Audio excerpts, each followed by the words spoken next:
Hey, welcome everybody, the very few people who are watching. We're doing an impromptu Severance live.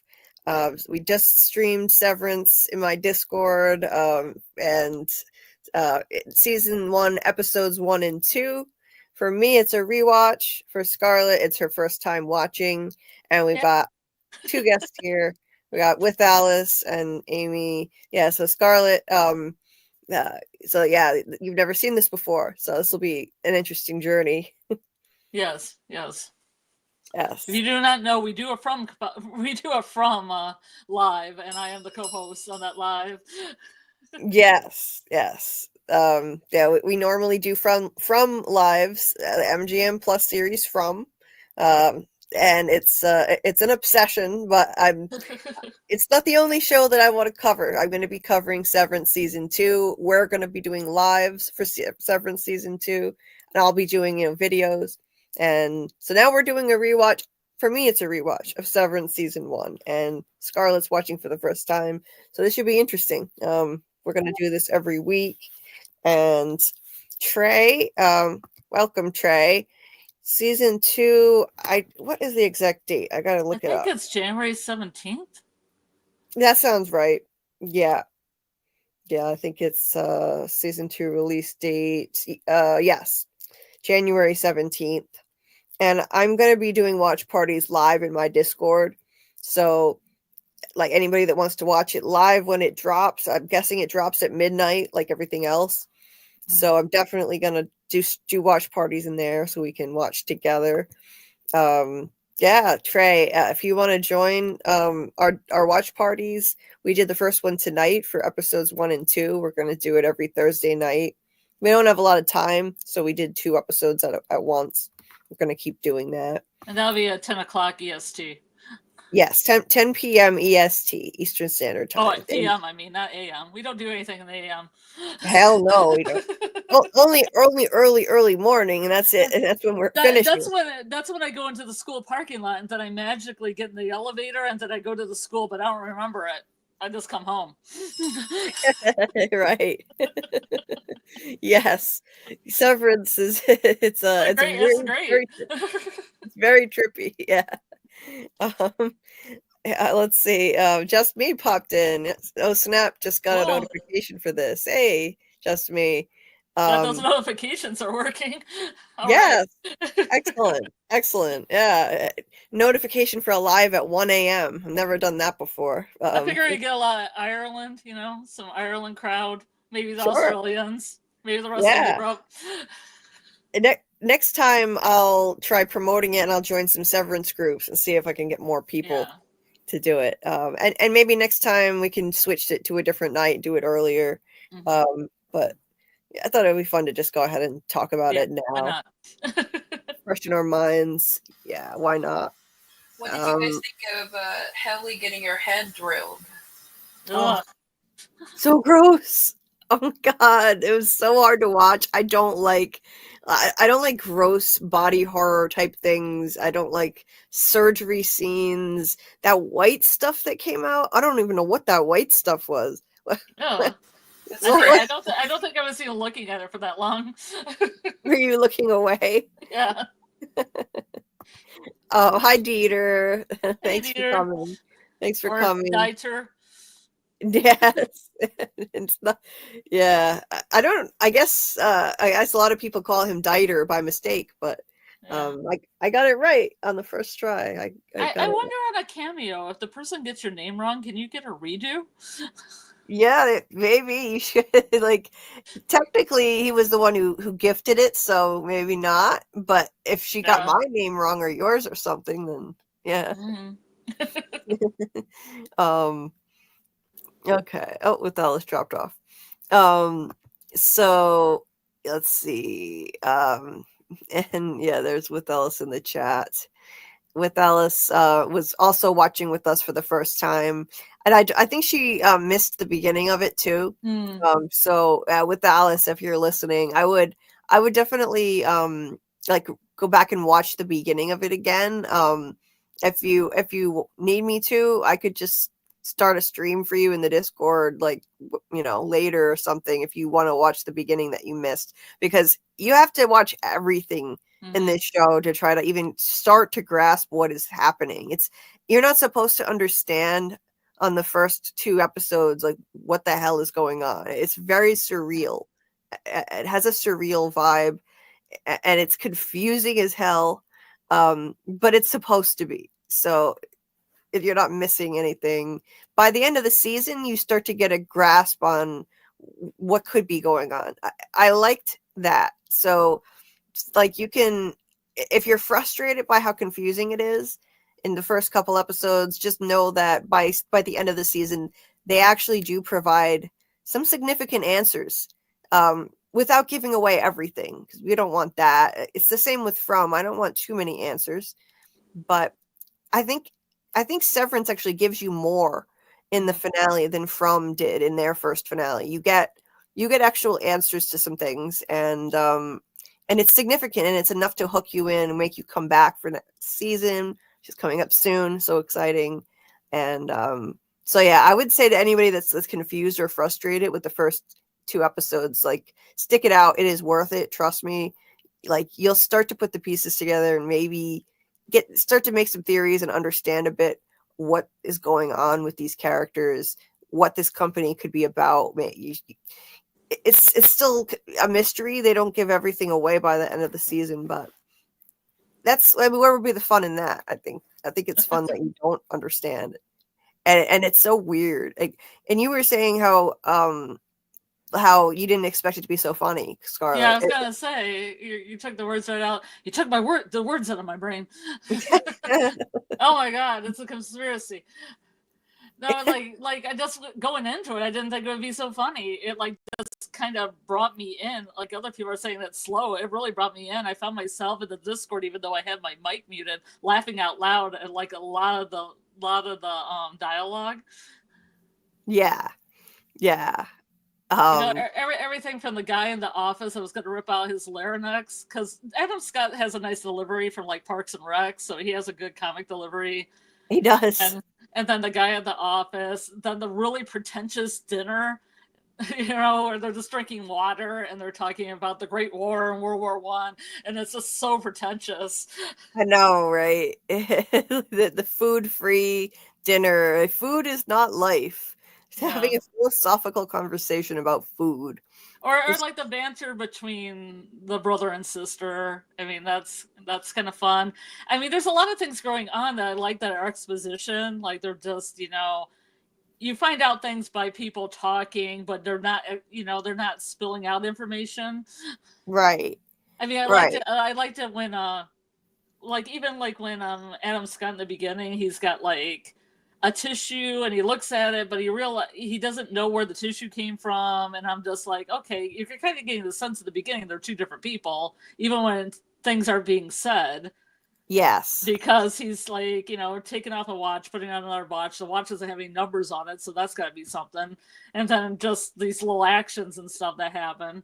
Or yeah, when he takes off his badge in the one episode, he looks at it because it's a new badge, even though it kind of looks like the other one, but you can tell it's different. And he puts it away. Right. Just those real subtlety things.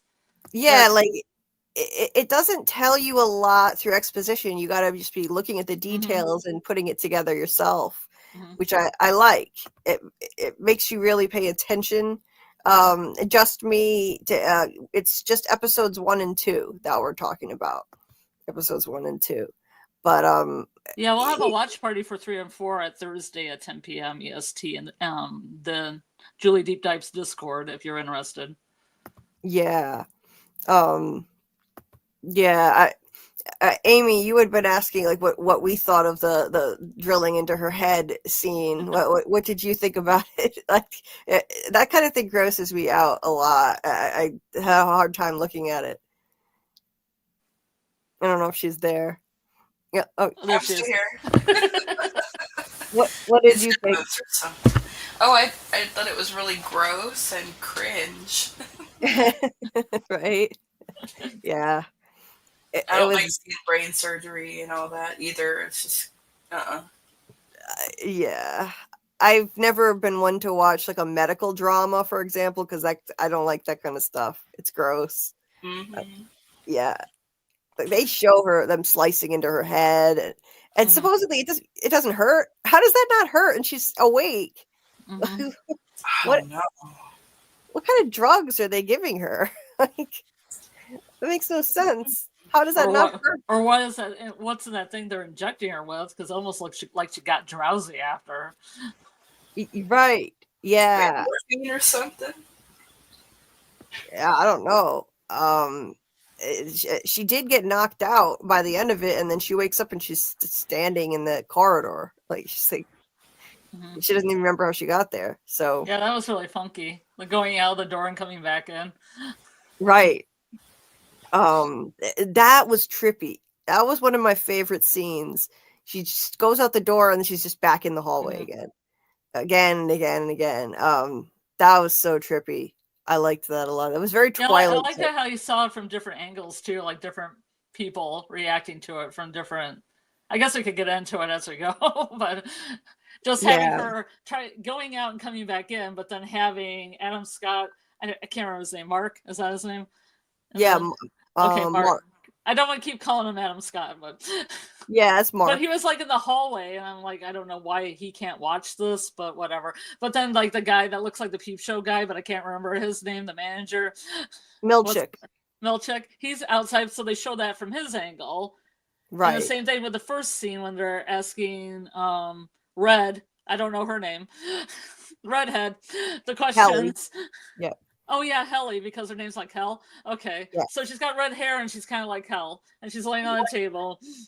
But they showed that from the other side because you can tell it's Adam Scott's voice, and but then you see it from his angle when he's and she's rattling the door, and it's kind of cool to see it from multiple angles, multiple viewpoints at different parts in the pilot. I found that really interesting. Yeah, like I liked how with the heli thing, how you see from her point of view shot that she's going out the door to the corridor, but it looks like she's coming back in. And then you see from Mark's perspective, she really did go out in the corridor. She really ran out that one time. I mean, that's where the comedy is. She had like that pratfall where she just ran as fast as she could. Yeah, that was good. See, all that was funny. All that like the whole questioning thing played out when like she hit him in the head and then she tried to go to the door. I thought it was really funny. Maybe other people thought it was terrifying or maybe psychological horror, but maybe that's that too. But I thought it was really funny. I thought it was kind of comedic. It was funny though. Like there absolutely are comedic moments throughout, and her throwing that thing at his head. I think it was this, I don't know, speaker that she threw at his head. That was hilarious. Yeah. And I like how they do a lot of these aerial shots, a lot of these, and everything is always symmetrical. If you notice, like very symmetrical, and they're trying to tell us something with that. And I don't know what. Maybe it's just, I don't know, their artistic way of doing this, but like, what is this? What is this shot? Does this shot remind you of anything? Like the table? Like what do you think of this shot? Looks like a microchip. Oh, sorry. Go ahead. I'm thinking it might look like something, part of a microchip or a cell or something like that, maybe. Yeah, could be. It could be that. I think it reminds me of the woods. Of the woods? Yeah, because you got this wood, like you were saying before about they never go outside. So here's like some grass. Yeah. And then here's things that kind of look like trees, and then there's a table that's wood in the middle. To convey like a natural environment for the innies, as they call them. That makes sense too. That makes sense because I definitely think that they're going for that with the green. There's green carpeting everywhere in the place, and they like never the gold that's kind of like the sun. You know, they got those natural colors in there because I wasn't thinking about that before, but yeah, yep, absolutely. Chairs or like trees or something. Yeah, exactly. Yeah, that makes total sense to me because they're definitely trying to convey something with this symbolically, I think, and it could be even more than one connotation they're trying to give off to this. And it doesn't look too comfy. Sorry. No, it's okay. It's okay. So they all end up on the table like this? That's the protocol? That's the protocol. I don't ask me why, because I still don't know why they do it this way. It's kind of jarring. It's why Yeah. wouldn't that make them freak out? That doesn't make any sense to me why they do that. Because I remember Mark bringing it up that he was on the table too, and I was like, I thought it was just her, and I thought, wait, they are all on the table. This is where they start. They are all apparently, yes. Mark says that they were all like he was there, so I'm guessing all of them start out like that, which is so freaking weird. Like you would think they would settle them into this, have them in a comfortable environment, something relaxing, like that very soothing but kind of creepy therapy session that they have later in the episode. At least that's more soothing. I mean, it's creepy, but it's better than this. I don't know why they do that to them. It looks like a scene out of Saw. Like you would wake up and there'd be like a videotape or something playing. Right. No, with Alice said it's like putting the spikes in the road on From, waiting on her to get tired of going out the door. Right, when she's going in and out, in and out. Absolutely. Yep. Yeah, it's like training her mind to accept that she's stuck in there. It's interesting. But yeah, this shot is iconic, this first shot, the opening shot. And notice, like, the colors are always important that they're wearing. Like, always take note of the colors. She's got all blue on. I think there's got to be some significance to the fact that her hair is red, though, because the reds and the blues are important in the show for sure. Red and blue. And then, of course, it asks that when it first comes on, it feels very like Twilight Zone meets Black Mirror. Really creepy. She's trapped in there. It gets like very unsettling vibes. They won't let her out, and there's this disembodied voice asking her, "Who are you? What is your mother's name? What's the color of your mother's eyes?" And it looks like a padded cell. It looks like the walls are padded, just in case, I guess. Yes, it does. It does look like kind that. of like on From, where they tie people up first before they do. There's going to be a lot of From referencing. I think that I know, right? I think that it is padded, so in case they freak out, because they probably all do. And absolutely, yeah.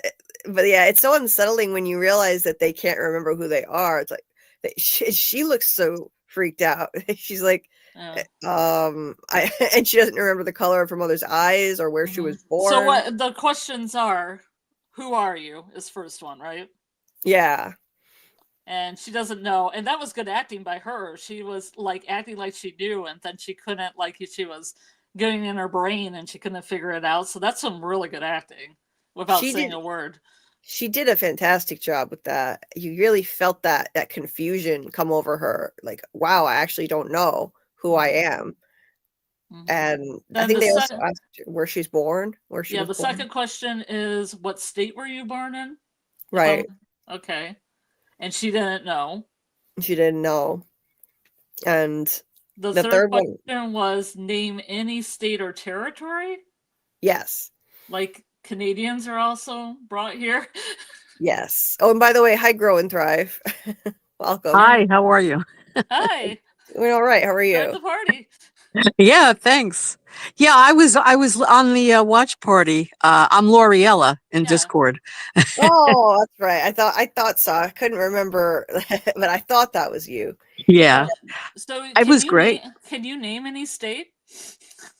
We're on that question. Can you name a state? Any state or territory? She could. That was the only one she got right.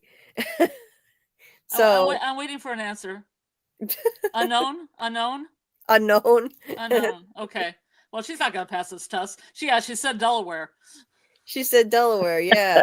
Is there a significance to Delaware? I don't know.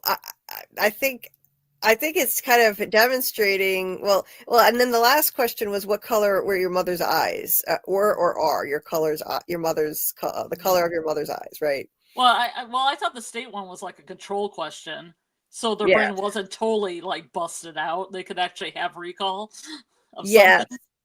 Like it shows you that the goal is to get rid of their personal memories of their life, but they still have knowledge of the outside world. They still know the name of a state. So, and then he said that's a perfect score. So that's exactly what they want. But we forgot the most important question. Which was what? Did I What forget? does Mr. Elgin? I'm gonna say Elgin. Elgin? Elger? Elgin. I forget what it was. Yeah, what was it? What's the boss's name? Elgar? Mr. Wasn't it Mr. What's the boss's name? The big guy? The boss guy? The big scary guy? No, the one guy, the question that is Mr. What's his name? Is it Elgin? Elgar? Was it Egan? Egan? Okay. The question Egan. is, what does Mr. Egan eat for breakfast? Oh, right. I forgot about that one. Yeah. I'm getting messed up with From. I'm just calling him Mr. Elgin. Yeah. Too much From on the brain. I need some help. Must be From on the brain. Which we know is 3 eggs in a glass of water, like 3 eggs in water. Yes, they told us that in episode 2. Yeah. Yeah. The Breakfast of Champions there. Yeah. Yum. I guess that's something you wouldn't forget. I guess that's a good control question. I guess not. I thought that's when the waffles were going to come in, because we were talking about waffles before the other broadcast, and I was like, okay, it's going to be waffle party, right? That's what he likes for breakfast?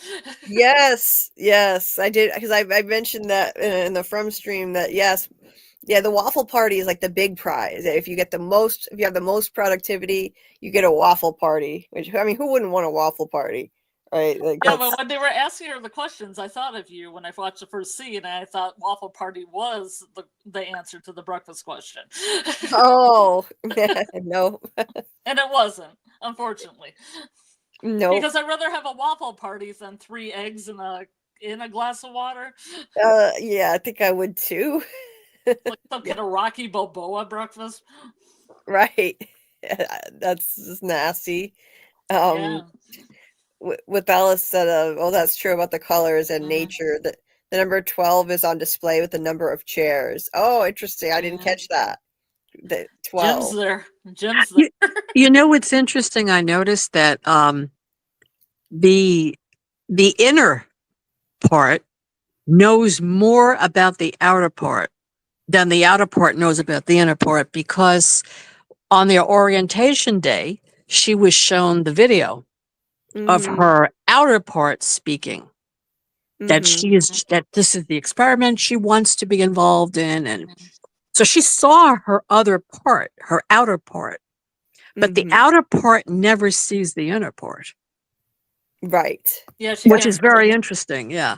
Yeah, she can't send a video back because she asked if she could do that, and they said no. That's right. That's a great point. Yeah, they have a little advantage in that way. Like they actually, they're trapped in there, but they do have that, the actual advantage of actually seeing their outer self. But it's got to be so chilling watching a video of yourself that you never remember making, that's giving consent for you to be trapped in this place, and you don't know why you gave consent. You don't remember. They won't tell you why you chose to sign up for this, and that's you, and you have no memory of that. That's got to be so disturbing. Yeah, and also it seems that the assertive part of them is the outer part. Yes, the parts that's making the decision to take part in this experiment. While the inner part is the more passive part, the part that's being judged and punished if they don't do what they're supposed to do. So it's interesting how the personality is split in that way. Yeah. Right. Yeah. They have completely different personalities. It's the inner part. It's a lot more childlike.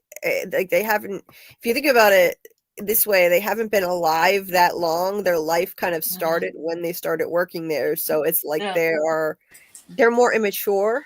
Right. Yeah. They're more innocent.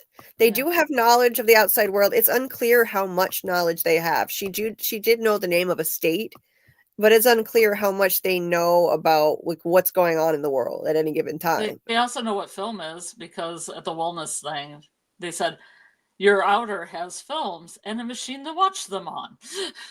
Yes. Right.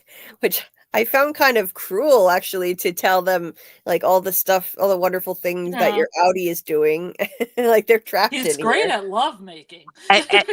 And you can't respond to it. You can't smile. Right? It's so weird.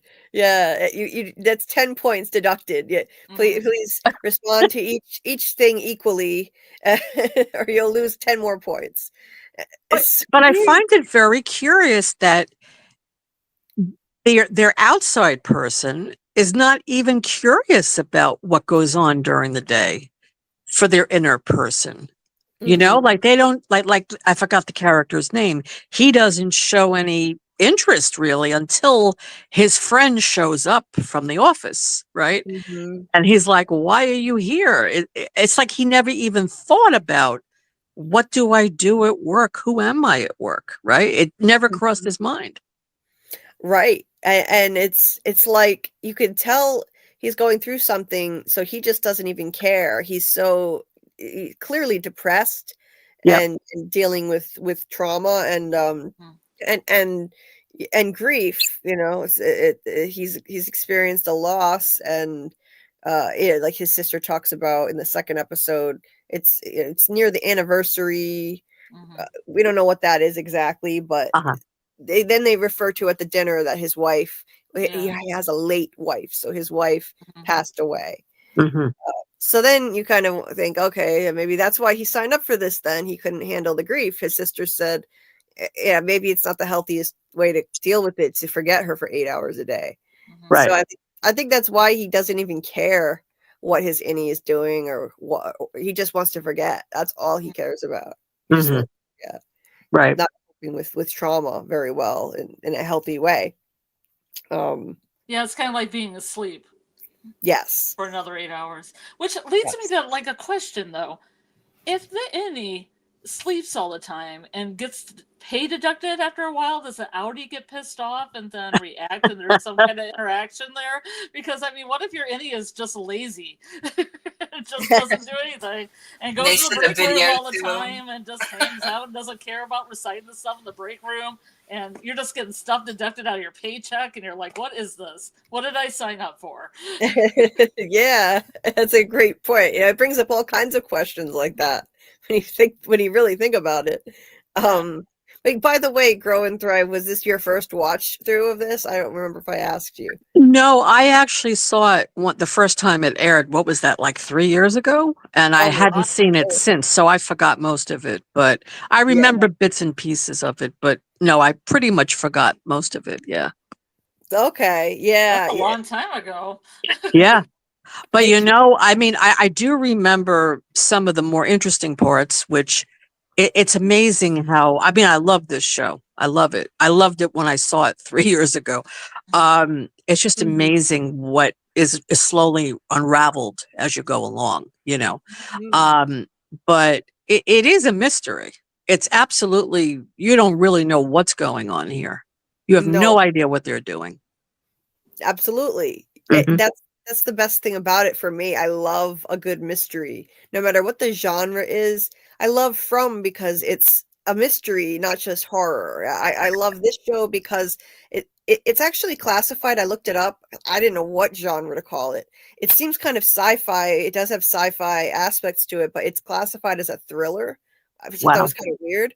It seems more like sci-fi to me, but Yeah. Yes, sci-fi mystery. absurdist comedy Yeah, like how would you even classify this? It's with so elements of psychological horror. and Well, mystery. I love Christopher Walken, and Oh he adds yeah. that campiness to it. I mean, really adds it.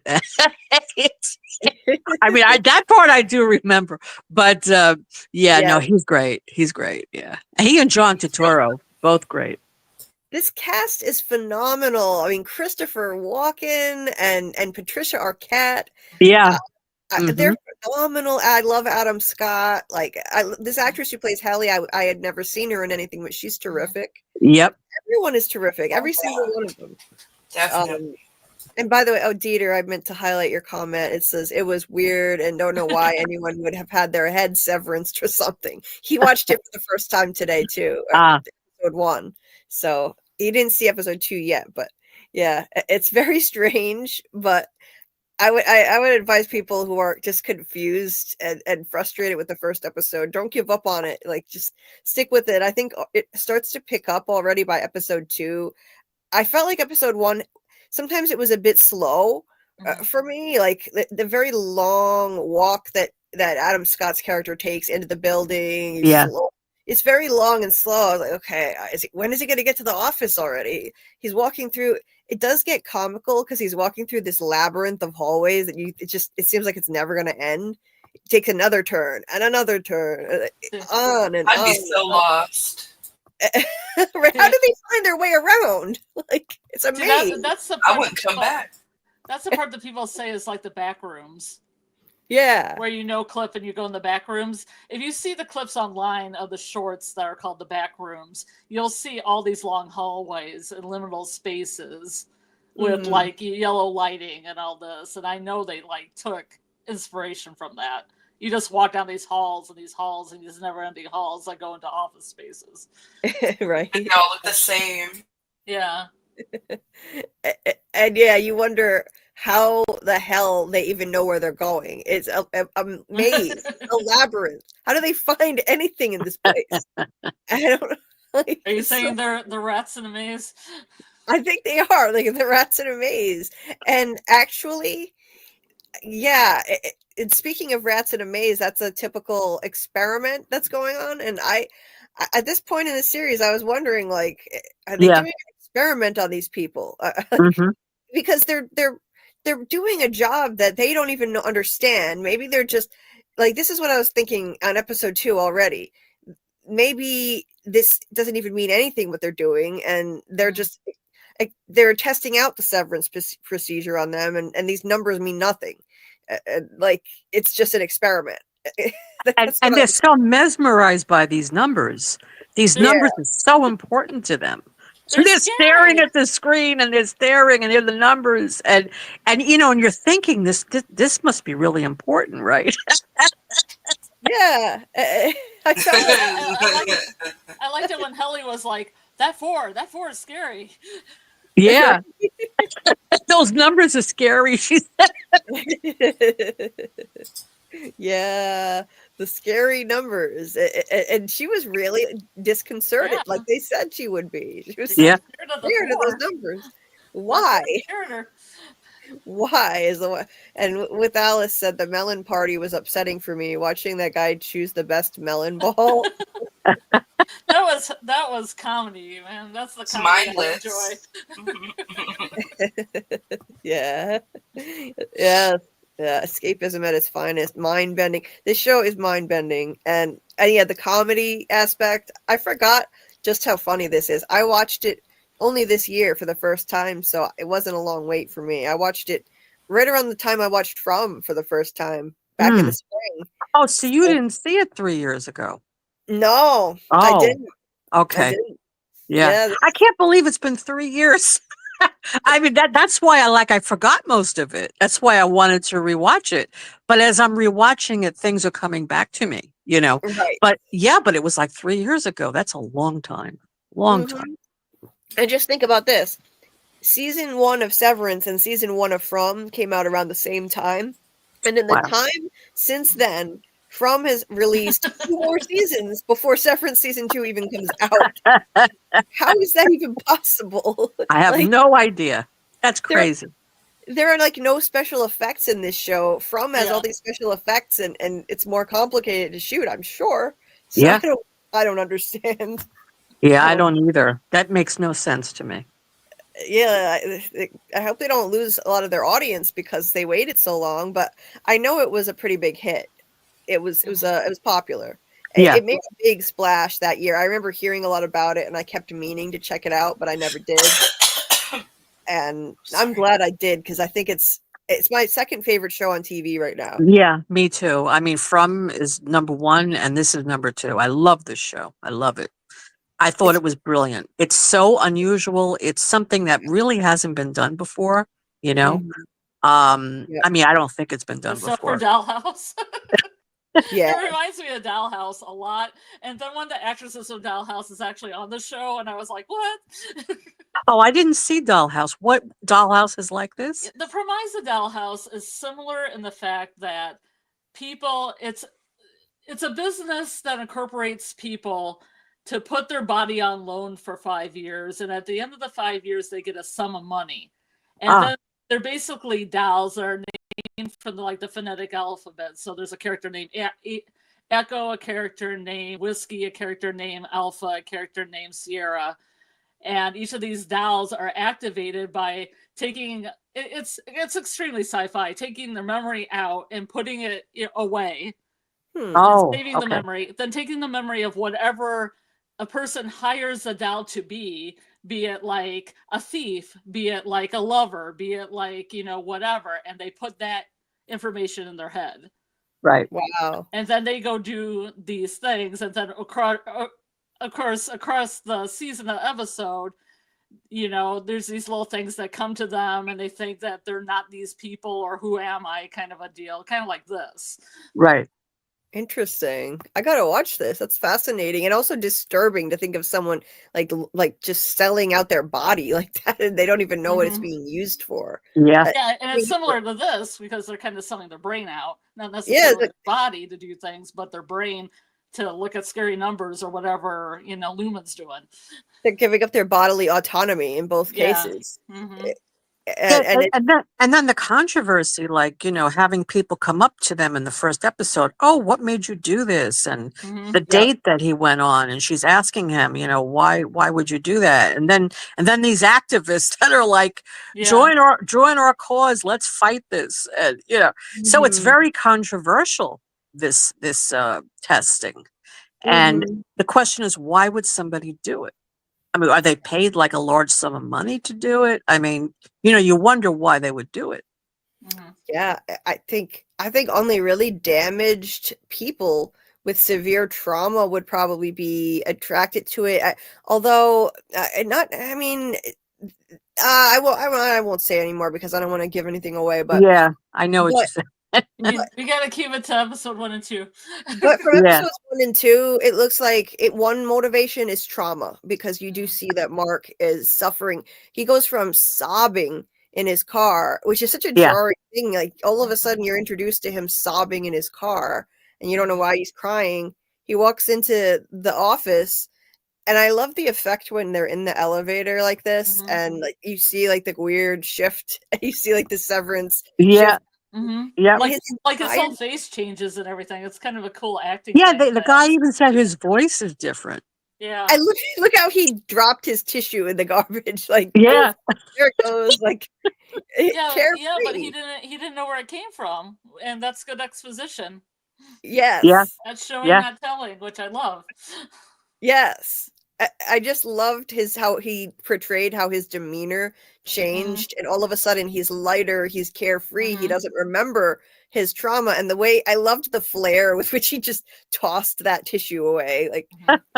it's just like it's Yeah, such so yeah, great that's acting. that's interesting because like the innies themselves, maybe the outers are trying to the outies are trying to give, like in his situation, trying to give the innie an actual life, because it's Mhm. like we're thinking of that they're taking away their freedom, but maybe he's trying to give the innie freedom to be Mhm. carefree, to be lifted of that weight, That's a good point, to throw that tissue in the bin, you know? right. And I can understand that. I've been through trauma. I can understand that motivation. I would never do anything extreme Mhm. as that, but I can understand wanting to forget something for a certain amount of time a day. Mhm. But Mhm. problem is you're forgetting literally everything else about your life, so it's like Mhm. you don't even exist for those 8 hours.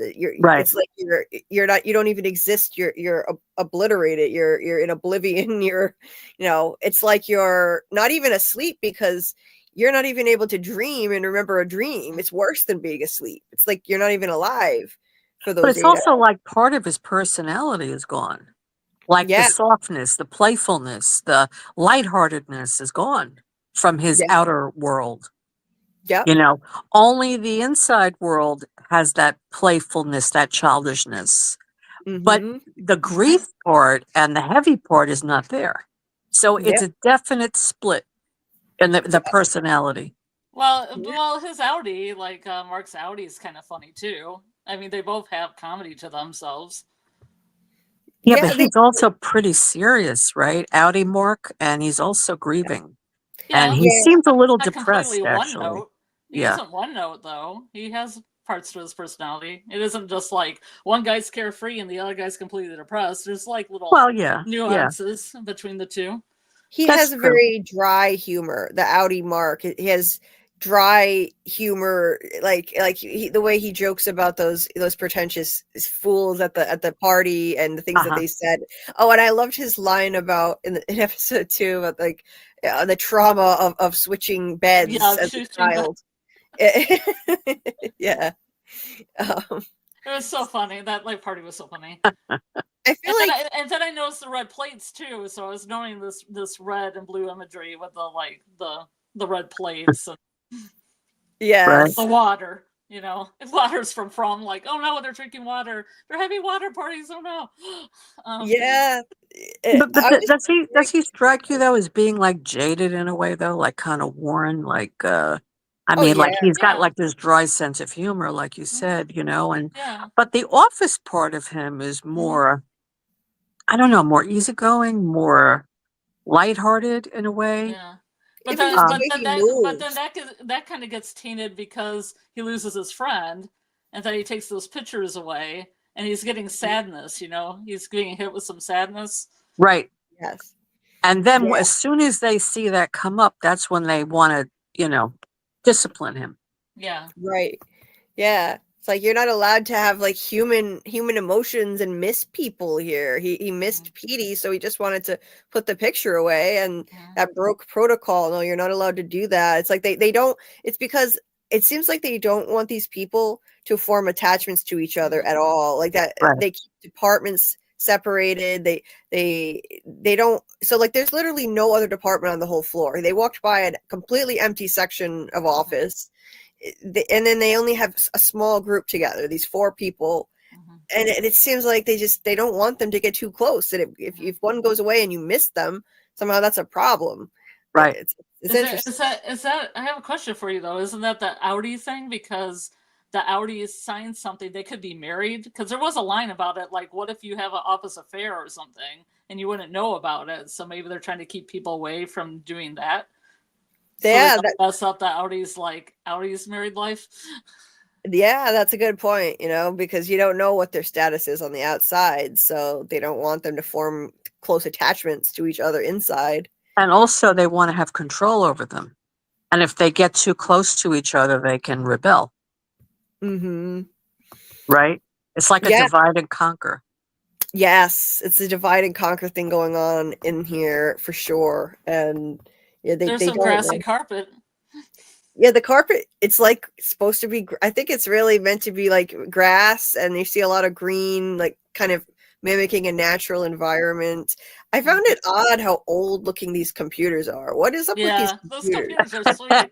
That's so They're like sweet, like Terry CRT Gilliam terminals type. from the 80s. Yeah. No, it looks like Terry Gilliam's Brazil or something, where they just repurpose Yeah. something older, and Yeah, it's like, doesn't this remind you of Brazil a little bit? Yeah. yeah, it does remind me of Brazil. Thanks for Yeah. asking. Yeah. It's one of my favorite movies. It's Yeah, one of my Brazil favorite was great. Christmas films. It's a Yeah. Christmas film, everybody. Go see Brazil. I Fun for found the whole family, Brazil. What about Barton Fink with John what's his name? I'm forgetting his name. John Is it John Turturro in that, and John Goodman? Yeah. Yeah, they're in Barton Fink. Yes, both of them. That was great. That was a great film. Uh-huh. No, he's a great actor. He really Yeah. is. John Turturro. Thank you, John Turturro. Yeah, he's great. Yeah. But what I found so odd about this, they're doing such high-tech things with this company, in that they can actually sever people's brains, and yet they have like this ancient-looking computer that they work on. It's so weird. It's so bizarre. Oh, and all the blue, like everything is blue. The pens are blue. The keyboard is The blue. finger traps are blue. The finger traps are blue. Everything's blue. I like the computer interface, the scary numbers, Ah, very scary numbers. Blue, dabba, dabba, die. And of course the name tags. I love Irving. He is. I love how by the book he is. He's so serious. Like he takes all of this so seriously. Like I think you're breaking protocol. You should read the employee manual or whatever he said. But he's just. I find him so funny. He's like David Agiel in my From chat was comparing him to the super ego in Freudian terms, and Dylan is the id, and that really fits the super ego. It's like the conscience is like, we got to do everything by the book, follow the rules. And Dylan is the id. All he cares about is just getting as many goodies as he can, getting finger traps and the caricatures. that's a top prize. And he wants his waffle party really bad. Yeah. Top prize. The parties are real weird, aren't they? Yes. Yeah. That doesn't come till later, but the waffle party is very strange. Oh, is that the dancing? Yeah. Yeah. I remember that. Let's haven't seen it. I have a question. Oh, I'm not going to say anything more. I have a question. Except there's music, yeah. Uh-huh. Yeah. Can you hear me? Oh, yeah. hey. Yeah. Oh, just real quick. Do you think maybe the parties are meant to be mind numbing so that they don't want to do the parties and they'd rather just work eventually? That could be actually, because that little thing that they just had with the melon party. Yeah, the melon party. It didn't seem very enjoyable. So yeah, maybe that is the case. They just want them to be focused on work. The parties are not very enjoyable anyway. I love melon though. I'd love a melon party. I would like melon. Yeah. Yeah. I see it as like I see it as like children, and they need their playtime at school, right? So the party is like something, or the meeting is like something to perk them up during the day. Yes. Mm-hmm. Yeah, I don't know how that happens. I just walk to the school and I go in the elevator, and I don't know. I come out at like 3:00. So I don't know. I don't know what she's doing in there. Yeah. I hope she's having a good time. Yeah, it's interesting as it goes along. You get more of a feel for what's going on here. But it's great. It's really great. It's so mind-boggling. Yes. Oh, that was funny too. The Pips thing. That whole letter. The guy hit in the head, and then he had like the conversation with the sister, and that's so funny. I know.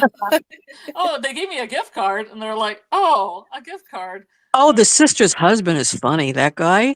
Ricken. Well, I'm just saying at school once I got scratched by a kid, and they didn't give me a gift card to Pip's Bar and Grill. I'll tell you. I know. I'd love that. They didn't give me anything. Sounds nice. They didn't Get even you a give me a drink. Band-Aid. Yeah. That wasn't bad actually. Got a little smack in the head, but yeah. Okay, look at this office. Okay, look at her office with the clouds too. That's to simulate outside. Yes, it is. Absolutely. Good catch there. Yeah. And yeah, maybe the all the water references connect to the blue too. The blue everywhere.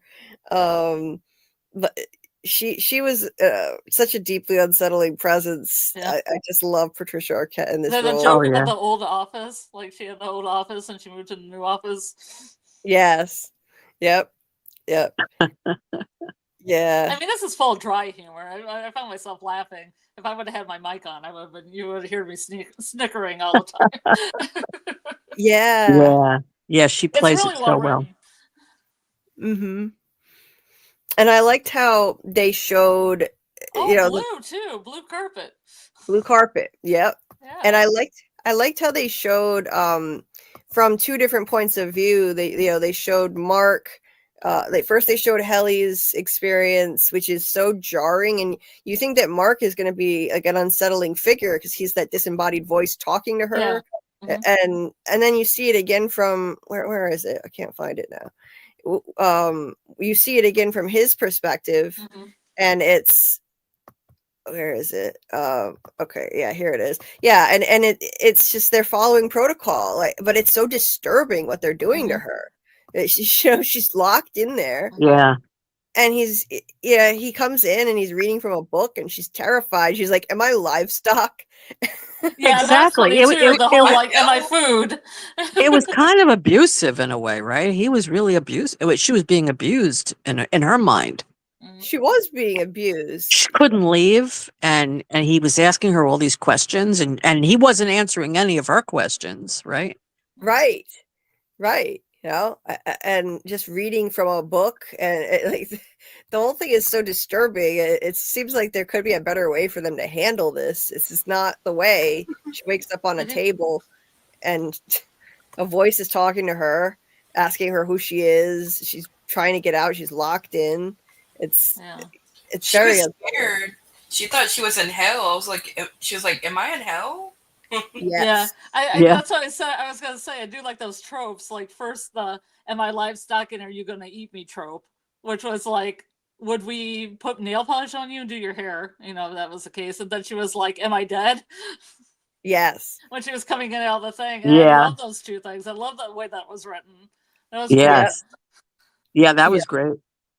Yes, because it does, when she experienced that supernatural seeming thing where she's Mhm. going out the door and finding herself back in again over and over again, yeah, you would think that's where it's kind of like a situation like you'd seen from Am I in Hell? You're in a Mhm. place you can't escape from. It seems supernatural, and so yeah, I liked how they did that too. That trope, wondering if she's in hell. And her name is Helly, which is Mhm. interesting. Yeah. Yeah. Very unusual name to be calling her Helly. And what's the name of the episode? The good news about hell. The good news about hell. Yeah, What yeah. was it? What was the good news about hell? Patricia Arquette said that her mother was an atheist, and she said the good news about hell is that something about human beings. Yeah, it's like a product of human beings, like morbid imagination. But the bad news is that what humans imagine they can usually create or something. Hmm. Mm. Okay. So So they're creating their own hell. they're creating their own hell, and this is like a type of a hell that they created, that these people are And living in. that's the good news. Apparently, yeah, yeah. And I thought it was interesting the counterpoint to that, because her outside work self, or whatever I don't know what it is, like her other persona, Mrs. Selvig, she Mhm. said a statement that mirrored that. She said, "My mother was a Catholic," Mhm. and she said, what was it that she said? "My mother was a Catholic, and it was something about getting 8 hours of sleep. Like you don't want to rush the angels, or something Mhm. about." I took notes on it. Wait a minute. I said, So one of her personas, her mom's an atheist, and the other persona, she's a Catholic. right. So it makes you Yeah. wonder. It makes you wonder what's going on with her. Is she Mhm. faking? Is she putting on a fake act for to spy on Mark, Yeah. or is she severed too? It, Yeah. Uh-huh. it makes you wonder that. Or are there Right. two of them? Like Lost Highway, there's two Patricia Arquettes. Right. Right. I know you've never seen Lost Highway, but in Lost Highway, there's two Patricia Arquettes. No, I never saw that one. Yeah. Yeah. Yeah. She's a great actress. I mean, Yeah. everything I've seen her in, she's just great. Oh, she's amazing. I love Patricia Arquette. Every scene she's in, has such a presence in this show. Mhm. It's just so intimidating and intense and creepy. And then her other persona is just so weird and quirky. Flips into the different characters so well. I And love that. Oh yeah, she spies on him. She's very interested in what he's doing all the time. yes. I thought Mm, she wanted to Oh, get. I right. thought creepy. She asked him about his date, and did you have a I thought date she just tonight? wanted to get in his pants. It looks Right. that way, right? Wasn't It she in The does. Princess Bride? No, That was Sean Penn's ex-wife, Oh, okay, they look Robin Wright alike. Penn. Yeah, they kind of Yeah. do look alike. Oh Yeah, yeah, a little bit. Yeah. good movie. Her Yeah. sister is Rosanna Arquette. hmm She comes Actually, from the whole family, David the whole Arquette is her family. Yeah. brother. Yeah. Oh Yep. yeah. Yes, that's right. Yep. Yeah, and she's so different. Like, look how she dresses as Mrs. Selvig. All this weird, this loud print she's wearing versus the very plain clothes she wears at work. She's always got a hat on or something outside. She smiles. Completely different persona. At Yeah. this, so you're left to wonder what's going on. The reveal at the end where she was his neighbor and she's acting completely different was so funny to me in the first episode. Like, what is happening? So she's the opposite of Mark, because Mark has his outie, which is kind of depressed, and his innie, which is lighthearted, and her outie's lighthearted. Yeah. Yeah. Whatever That's right. whatever she takes as innie, be it severed or whatever she is hard ass. It's interesting. Yeah. Yeah. If she is severed, I don't know if she's severed or not. I don't, to be honest, it's still a mystery. I don't know either. At this point in the But you show, know, but you won't tell me. Actually, I don't remember. I have an inkling, but I don't remember. I they think don't. I remember, but I'm not gonna spoil it. Yeah. Yeah. Because I wasn't sure in the office situation, for what I've seen, if everybody in the office is severed, or some people are and some people aren't. Right. You know, or maybe people in our departments, like Christopher Walken's character, isn't. Which I was surprised to see Christopher Walken. I didn't know he was in it. Oh, you didn't know? Yeah. That was great. Big What a pleasure! What a pleasure to see him. I love Christopher Walken. And they're like Dude. they're on like a million miles away on the hallway, right? Yeah. This hallway is so big, and they never see anybody else but the four of them, right? Yeah. I know, It's right? funny. Well, then Christopher Walken's department has like 2 people in it or something. It has only a few people, yeah, and it's on the other side of the floor, all the way down, like so far away. Yes. This Yeah, building is just all hallways. it's definitely by That's like the design. bathroom.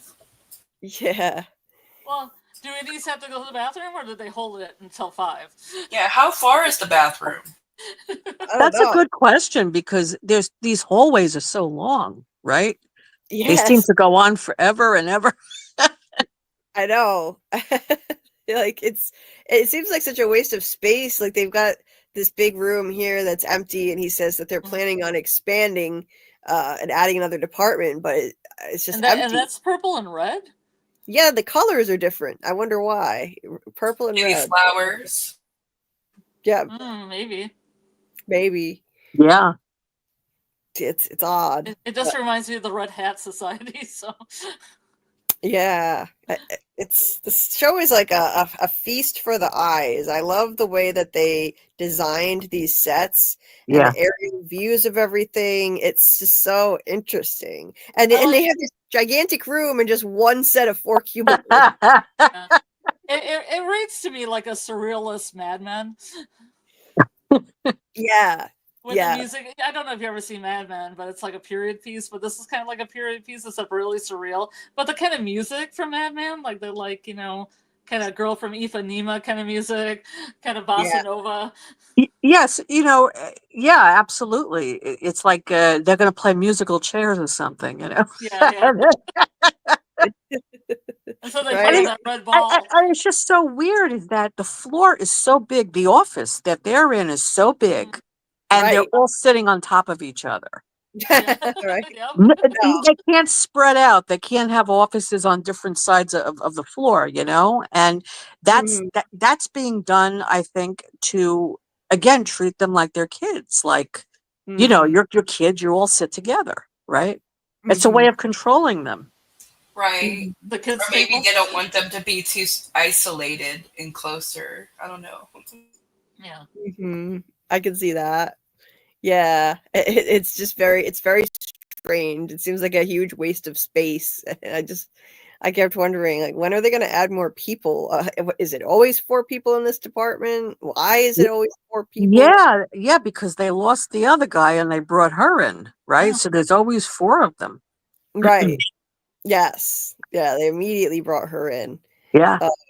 So, yeah, like a lot of mystery to this. A lot of like strange, surreal. Like surreal is is what I would describe this show. The surreal atmosphere of it, and then you see this scene on the other side of it, and now you realize like you get the sense that Mark is not a bad guy. He's just following protocol, but what he's doing is abusive. What they're doing is abusive to I her. thought it was also funny when he was just going through the manual because he forgot to read the first part, and then he's just like kind of thumbing through it all nervously, and like all the stuff that's written in there. It's like pretty funny. It is. Yeah, it's very tone deaf, and he Yeah. finally just gives up and breaks protocol and just talks like a normal person and gets in trouble for that, of course. Yeah. You Yeah. know that. Like, it's just so ridiculous. Reading from this blue binder, Mhm. and then she just throws the speaker at his head. Yeah. At Well, his she's baby. also doing tug of war with him with the the 3-ring binder too, which I thought Yeah. was funny. Yes. I And she forgot. keeps trying to run into the stairwell. She Yeah. keeps trying to run out. Yep. Yeah. I forgot how comedic this show actually is. There's a lot of comedy to it. Yeah. A whole lot. I forgot about that aspect of it. As unsettling as it is at times that she's trapped there, there's also all this humor. Yeah, the And way that's presented is, Yeah, look at that shot. That looks like a jail, right? Like they're in some kind of jail or that's something. the back rooms, baby. yes, You're in the back rooms. You just no clipped. yep, yeah. Look at that. Looks like a spider's web. It kind of does. Yeah, it's a striking image. Really is Yeah.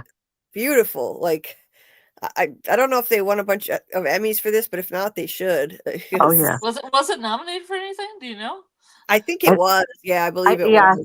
And it's hard to believe that Ben Stiller is producing this because I mean I like him, but I didn't think he had this in him. This kind of sense of humor, It's not anything like the movies that he would always make, the kind of No. silly humor that he does. That's right. Right. This is completely different on a whole other level. I think it's the best thing he's ever been associated with, honestly. Yes. He's not an actor on it, but it's his brainchild.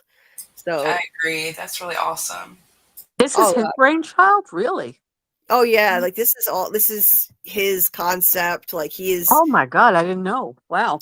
Yeah, he's the creator. He came up with this. I Yeah. think I have newfound respect for him. Me too. It's brilliant.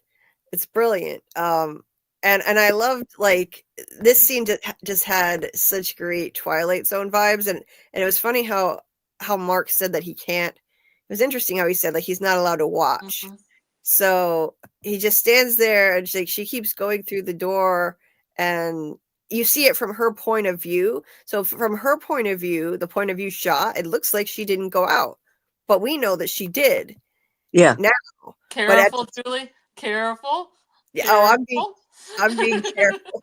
And then she tries again, and she's back in again. Like the way they did this was so cool. Yeah. Yeah. It's you think that something supernatural is happening at first until you see it from his point of view here, and you realize she did go out. We just can't see it from her point of view. So did she fall down? Yes, she did. She fell down? Yeah. She went running through the door and fell. Uh-huh. Yeah, it was kind of a comedic pratfall there, like Scarlett was saying. Yeah. Oh, and that's when the supervisor is there in the hall and the stairwell talking to her. Right. Right. In episode 2, we see that part of it. We see that part that we didn't get to see here. Her outie talking to him out there. Right. Oh, interesting. So why do you think he can't watch this? Any idea? Maybe because he's not allowed to see that it is actually possible to go out that door. I don't know. I don't know. Programming, maybe. Yeah. Yeah, that's a good question. not sure. Yeah. But I wonder too, like, I think the stairwells work the same as the elevator. Oh yeah. I If he mean, were I to- have an idea, so they can't go out the door together. They can't rebel. Okay, Right. They're supposed to leave separately and arrive separately. Right. right. Because if he goes to the door with her and she says, "Come with me," they might both go, and what happens then? Right. Yeah, they can't have their Audis meet on the outside at all. They don't. They stagger their entrances and exits from work because they never want their Audis. The management doesn't want their Audis to actually meet each other. They don't know each other outside work. They don't want them to know each other outside But yeah, they work. do meet with the car and her with the white flowers and Yep. the flowers she gets her first day. Be careful on those icy roads, she says. Which, yeah, it could end up meaning something. I don't know. I was just gonna say it could mean something, but yeah, he doesn't know who she is. He doesn't know she works there, which is interesting. You know, like they don't even know they work together if they bump into each other outside the building. That's how much control they have over these people. Does everybody get flowers on their first day? Or is it just the important people? Because they said Helly was important. Yeah, I don't know. Because Milchick said in episode 2 that when we found out you were coming here, it was like a miracle. It was like a miracle. It's amazing what you're doing, or something like that. Yeah, it seemed really odd to me because the only thing I could get was that Patricia Arquette's character, can't remember her name. She said something about like, "Oh, the board won't voice this" or something. I thought, oh shit, did they throw somebody from the board in there? Like an higher up, just to see how that would go? Oh, what was it? What did you say? The board won't what? She said like the board won't have a voice. And then they kind of showed her, and I thought, well, no, she actually does have a voice, so maybe she's not a person from the board. I thought maybe they threw some upper management in there to see how they Wait, would work. didn't she say that the board won't say anything during our meeting? She said that to Mark, right? Yeah. The board. It's because I thought maybe it was a reference to the board, like maybe somebody from the board was severed. So, maybe. But then as it went, I wasn't really thinking that because they were talking, and I thought, well, maybe that's not it. But because they said she was important. But then they said she was like a miracle, because that brings all sci-fi like things in the mind, you know? Mm-hmm. Yeah. It's the first ever person grown in a lab, you know, or yeah. And did you notice? Well, maybe he meant it because the other guy was let go. So it's like, oh, just in time, we got you as a replacement. Yeah. Oh, a metaphorical one instead of an actual. Okay. Right. Is it a lemon Band-Aid?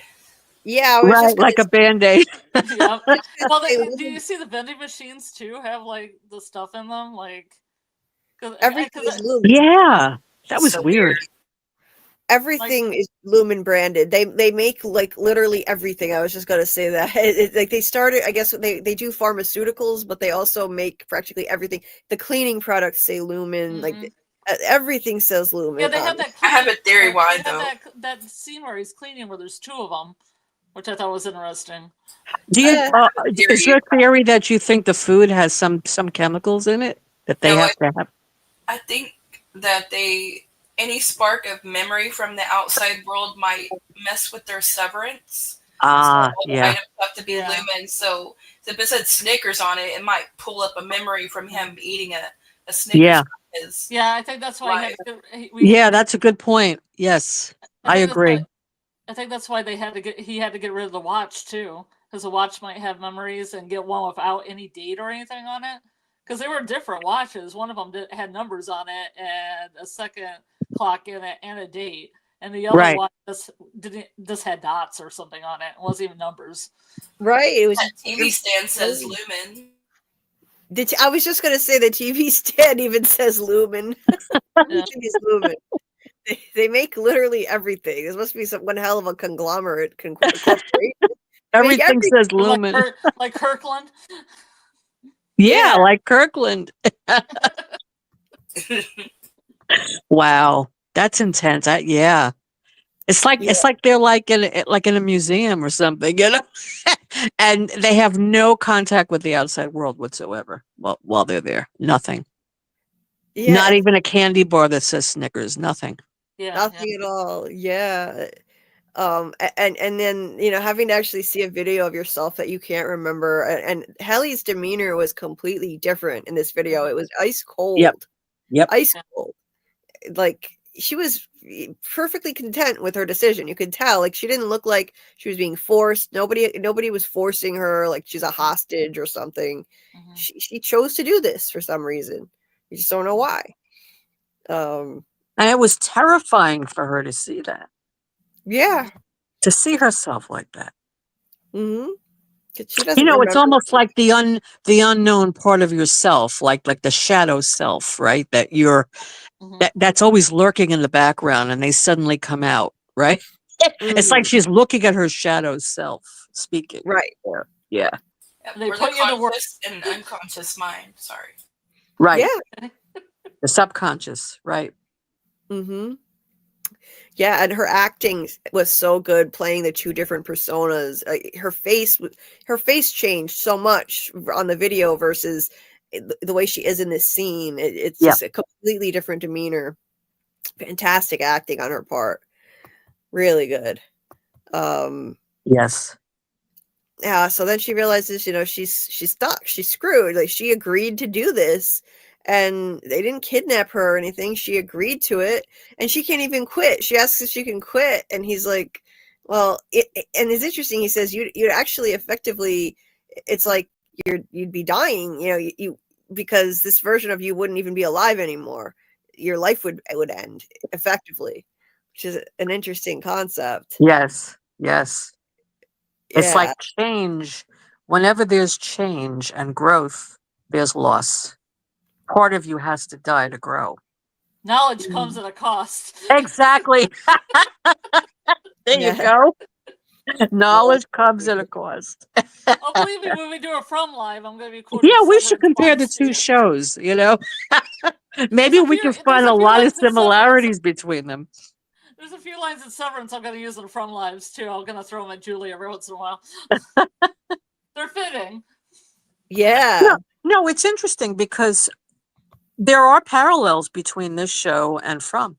Hmm. People that are stuck. Yeah. They're not sure why they're there. They're not sure really what's going on. Hmm. How could part of me say I should do this? Another part of me wants to leave and I can't, Hmm.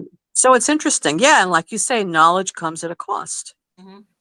And by the way, look at another piece of really old technology. This is like when I was a kid in the 90s, we had TVs on carts. Yeah. What is this high-tech company doing with this old Yeah. technology? It's so weird. Like Beavis and Butthead, they had those old carts in like one of their cartoons. Yeah, it's so strange to me. I don't know why the old technology. I don't get it. But David Agil is here. Hi. No, he's a Hi. fan. He's a fan of Severance. And he's great at analyzing the like deeper esoteric meaning. He said Helly is a complex character in one aspect. In The Office, she is the anima, which is a representation of what the female is to the ego, Mark. Oh, thank you for explaining that, because I didn't know what the animal was. So when you mentioned that in Corridors of the mind. the From Live. Yes.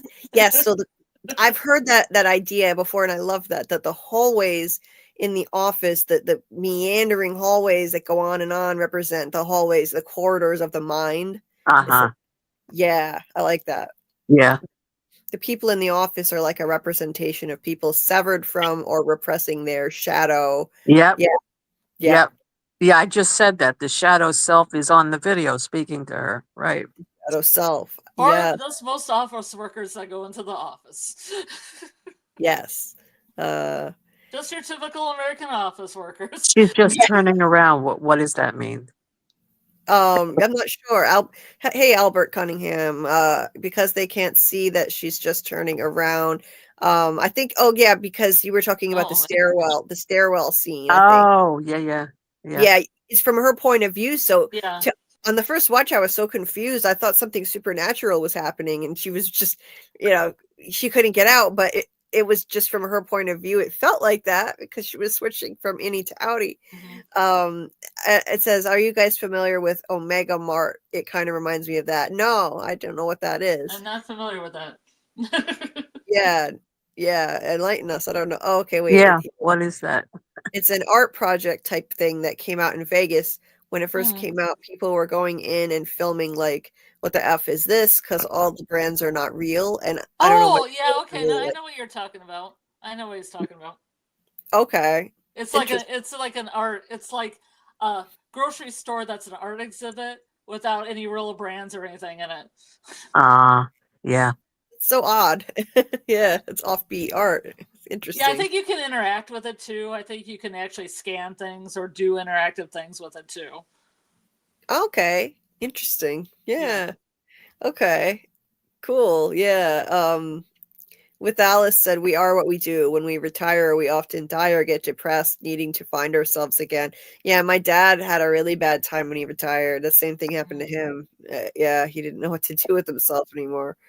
Mhm. David said there are many similarities, including the room that's like the ruins with From. Um, Interesting. Okay. Wait, which room? Yeah. The Which room? Is that the where the guy with the cat of nine tails hangs out with the goat and the horse person and the jester? Yeah. I don't know. Yeah, I'm not sure what room he means, but maybe David will tell us. Or maybe the jester's tied to the wall and gives worms to. Never mind. Gives worms to Mark. Right. Yeah, I don't know. I don't know what that means. But anyway, yeah, so like what else is there here? So like yeah, she decides to is this where she decides to make a run for it? No.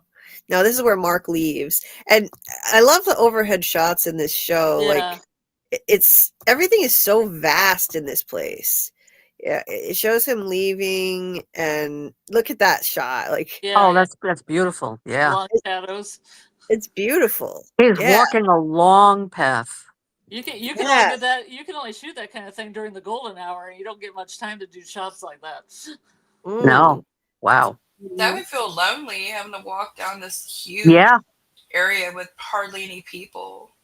I know, Yeah. right? It's like he's walking the lonely path by himself. Yeah. And it's a Yes. long path. So This is a are deep they I think allowed show. it to? represents his grief. I think it represents his grief losing his significant person, right? I agree.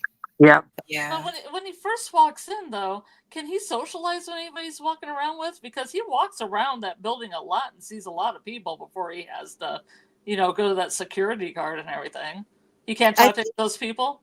I think it's fine if he talks to any of those people. It's Oh, only the okay. people that are severed that he can't. The downstairs people that are severed, he Okay. can't talk to. Oh, the ones Yeah. that are in hell because it's downstairs. Okay, gotcha. Yes. Yeah, I think that's a reference to that. Absolutely. Right. um, yeah, maybe this is why it takes so long to make season 2 because they do such a great job and it's so artistic. So it just takes them forever to make this. I think it's a work of genius. This show, personally. Yeah. Yeah. Yes, I agree. Yeah. He finds the note about the gift And, card. Oh, yeah. and there's a lie about the note that he got. What did he get? What did they say he got hit by? Let me see. Yeah, it's right here. It Oh, says flipped on the. he slipped on an overhead projector slide and sustained a Oh, minor blow to the temple. a Okay. slide. Whilst carrying boxes in a room today. Very, very formal wording. Whilst. Um, yeah. But Congratulations on the gift card. it was Helly that hit him. So isn't Yeah. it a lie? Yes, it's a lie. They're lying to him. So they don't want to know like he actually got hit by a coworker. And it's interesting. He almost hits her with the car. Then, like, I guess that's the opposite. Yes. Yes. Yeah. So That's good. Yeah. Yeah. I like yeah, that. wait, is this where it happens? Oh wait, no, I It's think like it's subconsciously he knows she did it, and then he almost hits her with the car. Yeah. Wow. Something in the subconscious. Exactly. yeah. Oh yeah, this was it. This was it. Yeah. Yeah. Yeah. He almost hits her. She's like, careful driving on those icy roads. and she's got the white flowers. And yeah, so there's Audi Helly. We get to briefly see her without So, the Do only video. the important people get flowers, or did Mark get flowers on the tree? And she's kind of nasty to him, right? She's not very pleasant. Yeah, No. driving on those icy roads. So Yeah, she could be upper management. right. She could be. Maybe. She's got that coldness, that Patricia Arquette coldness. Yeah. Or Patricia Arquette just threw her in there. Just made her go in there. Stressed out, like he's mad. Yeah. And I love these overhead shots of the parking lot when he gets there. It looks like he's the first one there in the morning because the entire lot is full of cars and it's perfectly symmetrical. And then when he leaves, there are hardly any cars left. Mhm. So, and it's just a beautiful, dramatic looking shot too. Beautifully designed. I Yep. don't know if the shape is supposed to represent anything or if it's just supposed to look artistic and It symmetrical. looks like the brain. It does kind of look like the brain. Left Yeah. side and right side, the brain. Yeah. It does kind of look like the brain, right? So the hallways are a metaphor for the brain, and I think the parking lot. I agree. Yeah, and in this case, it's empty. And when he gets there, it's full. Mhm. So you got the two Like his different brain. It was full and now it's empty. right? Exactly. Exactly. It was And full then of scary numbers. Now it's empty.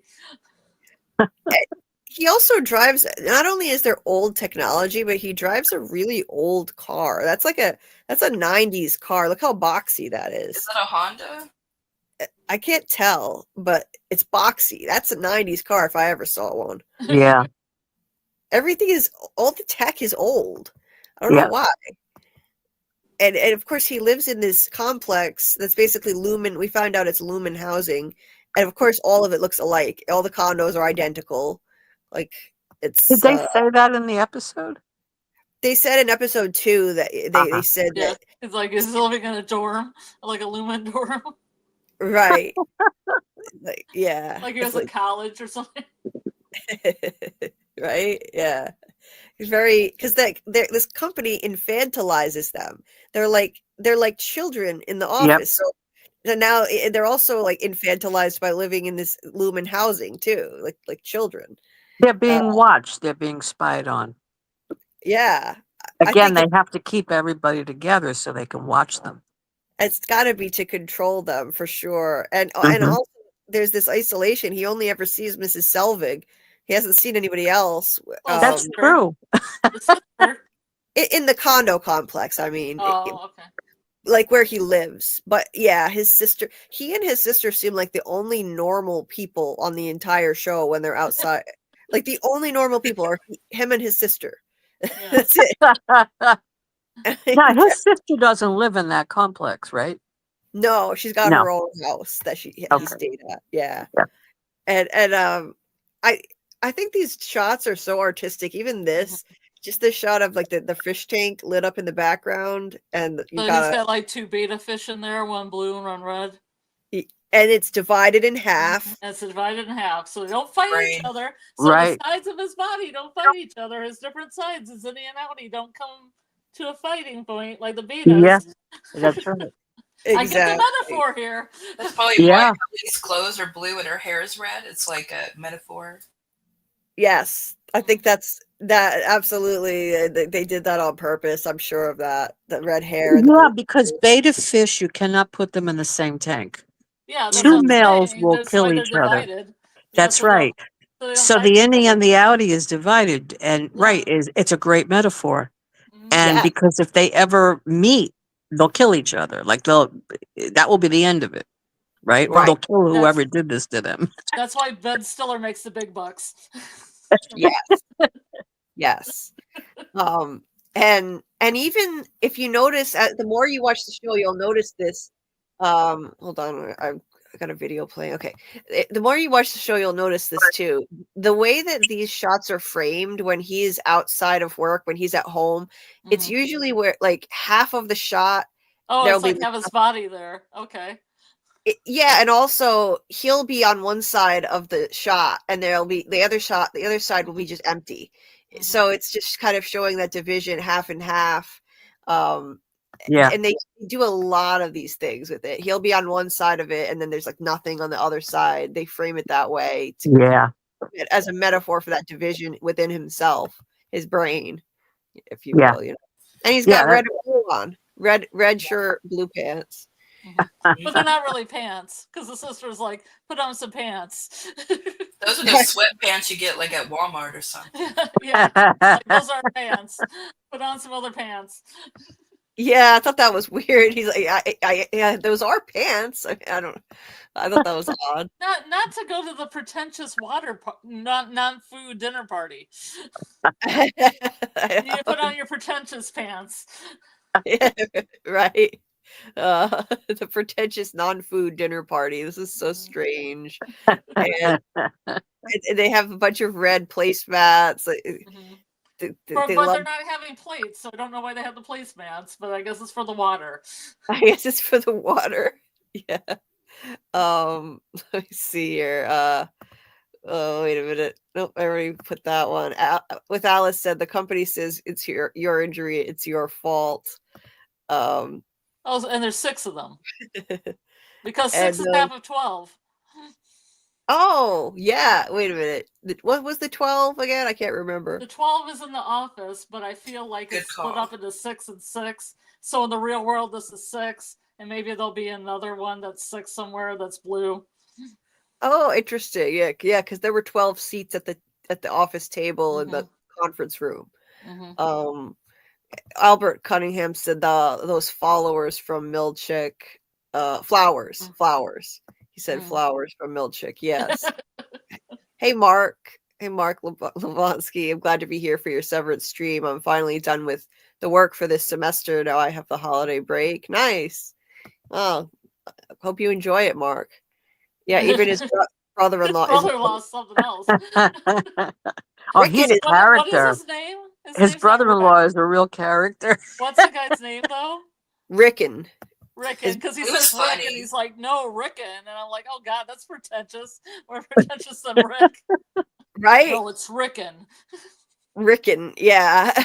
What kind of a name is Rickon? I don't know. Like a Rick, and then they put in. Yeah. And he won't accept a nickname because he's pretentious. Right. Yeah. It's so weird. And the weird thing is Mark's sister is just such a normal person. Yeah. And you wonder what attracted her to this weirdo. Wait, he wrote a book, right? Yes. He did write a book. Yeah. Well, did they talk about that yet? No. Okay. I haven't heard about a book, so. Well, that's no big deal. But he wrote a book. I mean, he's a weird guy. I'm assuming his book's just as pretentious as he is. So yes, it is. Oh, you're gonna love it. You're gonna love it. That's all I'll say. It's hilarious. I think it's probably about arranging beds and having 3 beds in a room for your child, and oh my God, it's the feng shui, like some kind of pretentious feng shui manual. It's like it's a self-help kind of thing. So you can imagine how silly it is. I can pretentious. imagine. I love these quirky characters. I could imagine him being a life coach. Oh yeah, yeah. I'm sure he would like to be with this book, but you'll enjoy it when we get to that part. Yeah. With Alice said, is this setting in the 80s or 90s? All the cars in the lot and at home look older just now. It's unclear. I mean, it looks like Mark does use a smartphone, though, I think, in the show. I think a lot of shows do that kind of mishmash thing, so they don't have to have up-to-date technology. Right. Like, they don't have to have everybody on a cell phone like you would see in something really modern. Right. That gives the makers like a little bit of wiggle room, and plus the aesthetics are just, chef's kiss. Yeah. Oh God. Yeah. Amazing. Like it's just every shot is just beautiful to look at. I know you don't like Twin Peaks, but Twin Peaks is kind of like that kind of 50s, 90s thing kind of going on. Oh right. Yep. Yeah. It's got that. Yes, I saw a little bit of it, enough to know that it has a retro looking appearance to it. Yeah, but it's supposed to be like in the 90s. But it's Absolutely. very 50s. Yeah. Albert said, besides the protesters, yeah, I agree. Everyone in town is weird. Doesn't Mhm. help that the town is called Kier after the leader of the company. Yeah. The town is called Kier. Yeah. Yeah, it's Um, interesting because in Scotland I used to work for a person named Kier. Aha! in Scotland? In Scotland, yeah, I worked for a person and her last name was Kier. No way. Spelled the same way. Oh yeah, That's I cool. kid you not. Oh, wow. I can show Wow. you mail I got from Scotland. I'll take a picture of it with her name on it for the 90s. Wow. That's so cool. It was- Interesting. but she Yeah, never severed me, I don't think. Maybe. that's good. Yeah. Yeah, you don't wanna work for this Kier. No. Although this Kier, he's the founder of the company, but Yeah. Albert says, "Look for the colors red and blue." They use that a lot in this show. Absolutely. Well, they use a Yes. lot of green and white too. They do use a lot of green and white. Well, at first, when I was telling you in the chat, I thought it was some kind of statement for America because I saw blue, red, and white, and I thought, is this like a parody, like about America, like how America corporations work and stuff? Yeah.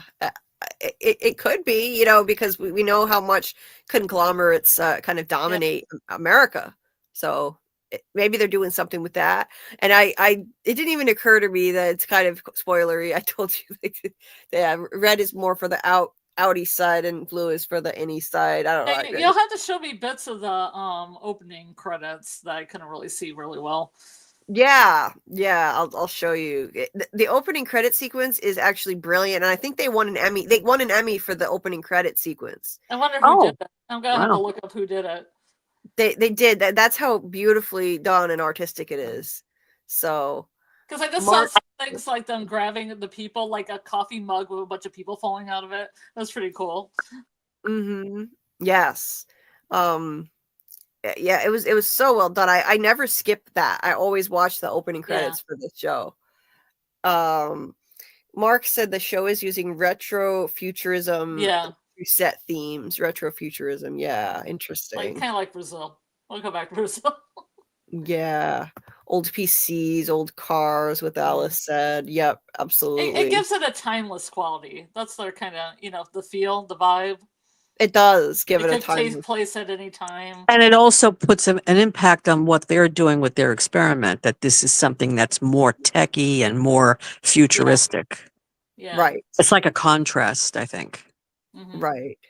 And Mark said the building that houses Lumen is a real one, the Bell Lab Oh, building. My father used to work there. It's in Holmdel, New Jersey. Wow, Oh, wow. it's a No cool road trip. building. That's interesting. how far away is New Jersey from you? Well, it's not far from me. That's so interesting. Cool. Yeah, I like that. I don't know how they found that. Like, if the parking lot actually looks like that, and they didn't just make it for the show. It fits perfectly with the theme of like the mind. It does kind of remind you of the brain. Yeah, that's the curves of it too are really aesthetically interesting. And that's why I think that at Lumen everything is like mostly blue. It's because they're operating in the left side of the brain. Interesting. Yeah. Yeah, and I liked how they got into like the ethics a little bit of Severance in this, and Rickon was like kind of saying, "Oh, I support you completely, but even though this is ethically, morally, scientifically controversial, and so low key putting it down, the fact that he did this, even though he's like, I totally support your decision to do this, but clearly they judge him for it." Yeah. I wonder if he talked to anybody before he did it, like his sister or anybody, or he just did it without their knowledge. Yeah, I wonder. And then his sister told him that I'm proud of you for taking this job. And then and then in the next breath she said, I don't think forgetting her for 8 hours is the healthiest way to deal with the loss of his wife. Well, then why is she proud of him for taking the job? I didn't understand. Right. She's a sister of many moods. Yeah, at least she's normal. I mean, it's just like a normal person in the show besides him. And you just wonder what she saw in this weirdo culty kind of guy. He seems culty, like he would be like a cult leader. The feng shui cult. Yeah. I The found this three different beds in their bedroom called. and he's sleeping in a little kid bed. I found that so comical too. He looks Yeah. so cute in the little kid bed. Yeah, the 3 beds, because otherwise it could cause permanent damage to the child, like damage that's irreversible if you don't ease them into the bed transition. So you have 3 beds for the kid before it's even born. Like, okay. That's just like when we're in school and we can't say no or negative words to children. Oh, geez. Oh, Yeah. wow. It's so Yeah, ridiculous. Montessori, they kind of push that. You know how hard it is to not say no or don't or a contraction and make it a positive statement and have Oh, to do that all God. day without laughs. Wow. Some kids going Wow. off. Yeah. How in the heck do you control them then? Like, that's so, it's You're just not so, supposed to control the children, Julie. oh my goodness. I could not handle it. So, Scarlett, what's an example of how you would say to the kid, do something different? Don't do that. Do something else. different. Just do something different. Mm-hmm. Why don't you go play over there? Oh, okay. Or, I mean, that's got don't in it. I would say Redirect. play over there. Play over Redirect. there. Yeah. You redirect them. Yeah. Yeah, I just said no. It's so easy to do. It's a slip. Yeah. I don't know if I could do it. I couldn't handle that. No. But Probably that's when the they're same thing toddlers. because the reason they do that is they say it damages the child. That's when you said that damages the child not to have 3 beds. It's going to damage them if you say something negative or no to them.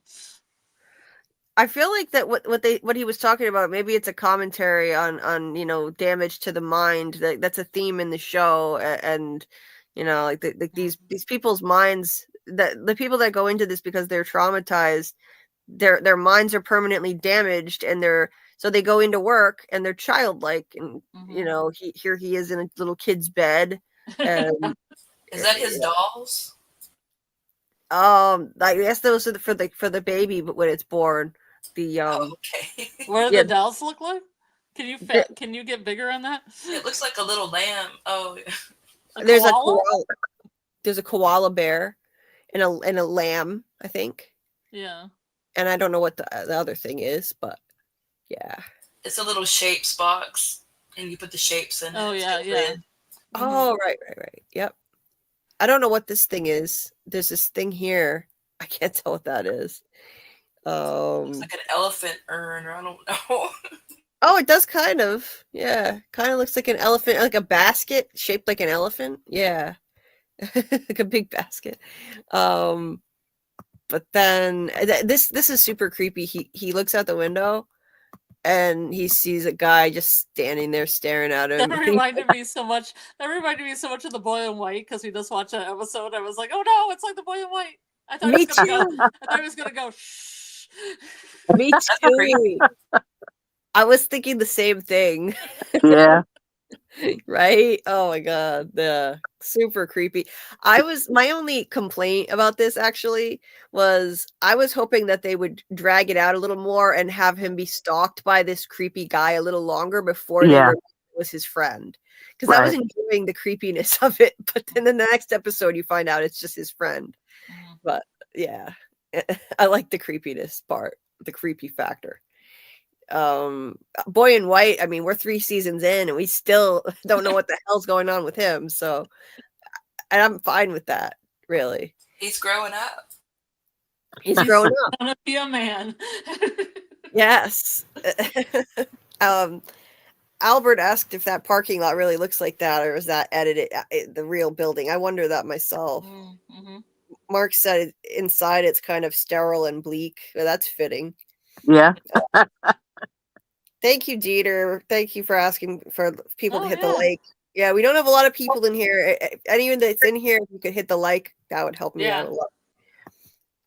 We're trying to get new people to go to our Discord watch parties. Yeah, so if you see this video, new people, come to our parties in Discord on Thursday nights at 10 p.m. EST. And Julie's, the Discord is in the chat, apparently, from the ticker tape.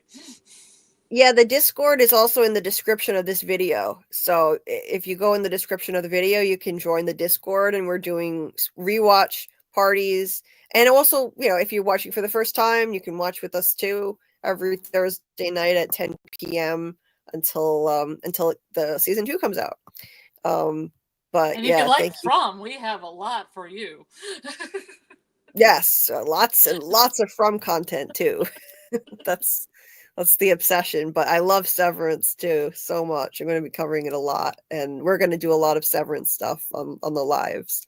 So, Amy said this: the middle where the road is looks like it would be the brain stem. Yeah, when we were looking at the parking lot, Albert said I could totally see the brain symbolism. Mark said, I don't know about the parking lot. It's been a long time since I've been there. Hey, AAMM. Hey. Welcome. Hey, I'm late, so not sure if anyone asked this, but how come they barely eat? Like Mark ate once with his sister, but only she knew about it. Why is food so secretive? I don't know. I don't really know. Yeah. Well, It's it's odd. because they had that water party and she had to feed him a sandwich. Yeah, they ate pepper.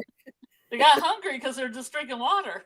You can't live on water and pretension. You got to eat a sandwich every once in a while. They had that pretentious water party, so I guess that's why they were Yeah. just being weird and pretentious. Yeah. That was so weird. They didn't eat anything at that party. No. They're just kind of cheap, I guess. Yes. A dinner, as Albert said, yeah, a dinnerless dinner party. So Yeah. passe. Dinners are so passe. Oh God, yeah.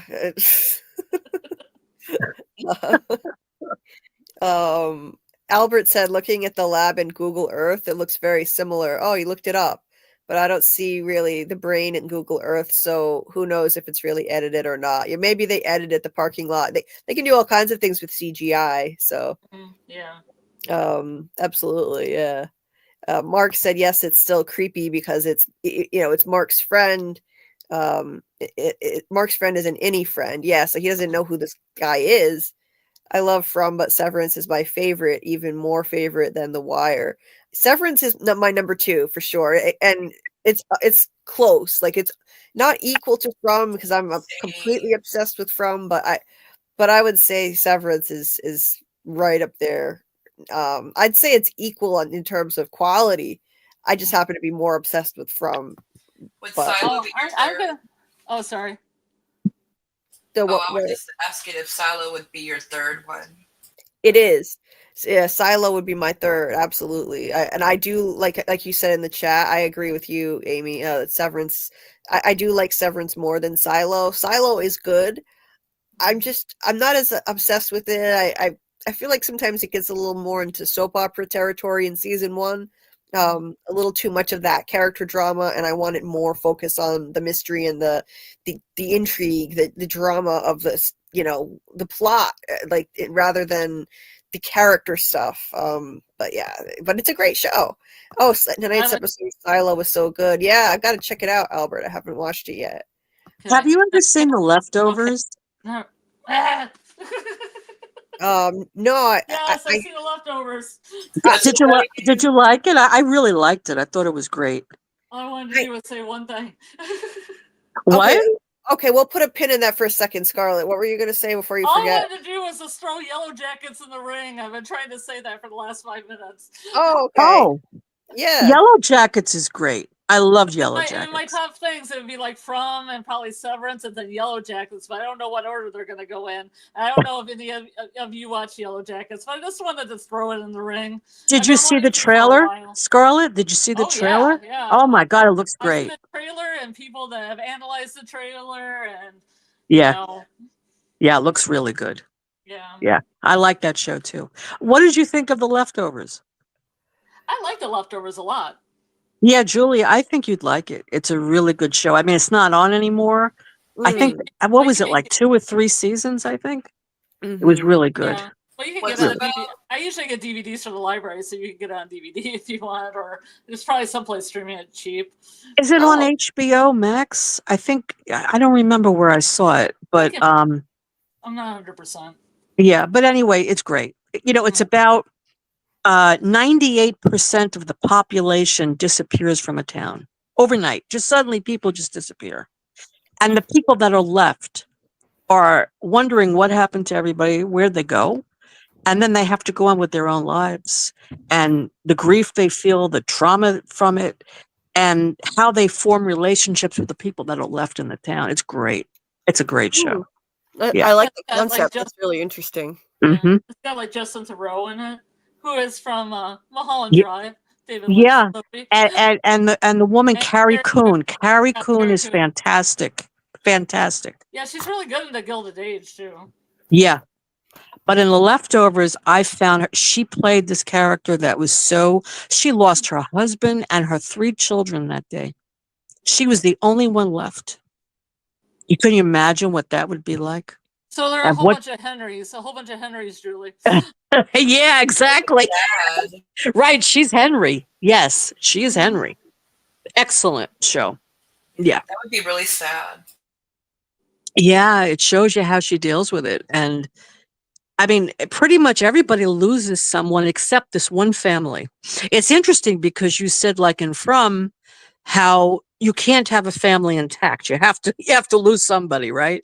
And in The Leftovers, there is one family that's intact, and everybody else lost someone. And that comes into play. You don't understand because you have your whole family. You don't know what it means to just suddenly walk in the room and half your family's gone, you know? So yeah, it's great. It's really great.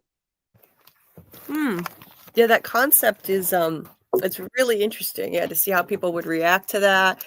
And I would want to know what happened. Like that's the kind of a mystery I would be really intrigued to see. Like I like that kind of a concept where Oh yeah, it's fascinating. And I'm telling you, she's great, Carrie Coon. She is just, and Justin Theroux, he also is great. Both of them. Yeah. Mhm. Oh, and Ann Dowd is in that. The one Oh, from, yeah. She's great. The one From from Handmaid's Handmaid's Tale. Yes, Yeah, she's yeah, great. she's amazing in Handmaid's Tale. Yep. That's a fantastic show. I mean, it's grim and it's really bleak, but I can't help but watch it. I'm hooked on it. It's Yeah. so compelling. It's coming back for the final season in 2025. Oh, So, okay. Yeah. yeah, Yeah, yeah, that Anne was Dowd great. is phenomenal. Wow, yeah, Yeah, yeah. she's great in this. She's really, yeah, she's good. Um, hey, Still the Sage. Nice to see you. Yeah, we started really late, so you're not that late. Late to state of mind. Yeah. Mark said Rickon will prove to be absurdly obsessed with his faux profundity. Yeah. Yeah, he's an absurd character. I Mhm. love that. It's very bizarre. And what a strange, odd couple he makes with the sister. I can never remember her name. Mark's sister, but I will get on Yellow Jackets AAMM. I will. I promise. We want your opinion so bad. I'm dying to know what you think about Misty. I will definitely watch. Promise. Misty, yeah. She's got to fast forward over those cannibal flashbacks, though. There's a lot Yeah. of cannibalism. So maybe I can edit a version for you that doesn't have that cannibalism free.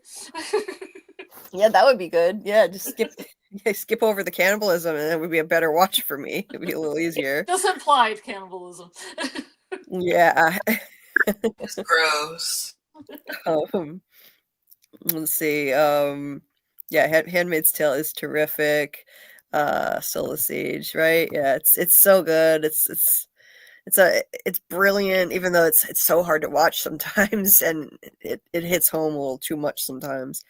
AAMM said, I asked this on another live, but has anyone seen End of the Fucking World? It's only 2 seasons. I saw that show in really weird circumstances, so I can't really say anything. But I did see a couple episodes of it. It Oh, was good. I watched the whole thing. Yeah. okay. Yeah, I've never seen it, but I've heard that it's good. Mhm. I have heard good things about it. Yellow Jackets is like a Lord of the Flies alternate universe feel. I could imagine that Lord of the Flies type of But thing. it's more than that, because I think you would like it because it's like got some younger people. It's got 2 timelines, but then it's the older people and how they deal with the trauma of what happened to them when they were teenagers, and I think you'd be interested in that. Right. Yeah. Yeah.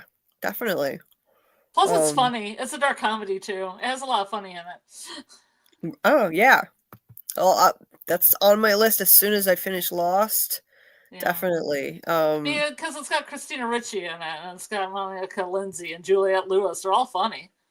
Right. They got a lot of funny in there. Oh, and Julian, you have to watch The Walking Dead, the first couple of episodes. Forget Yeah. about the zombies. The zombies are a backdrop.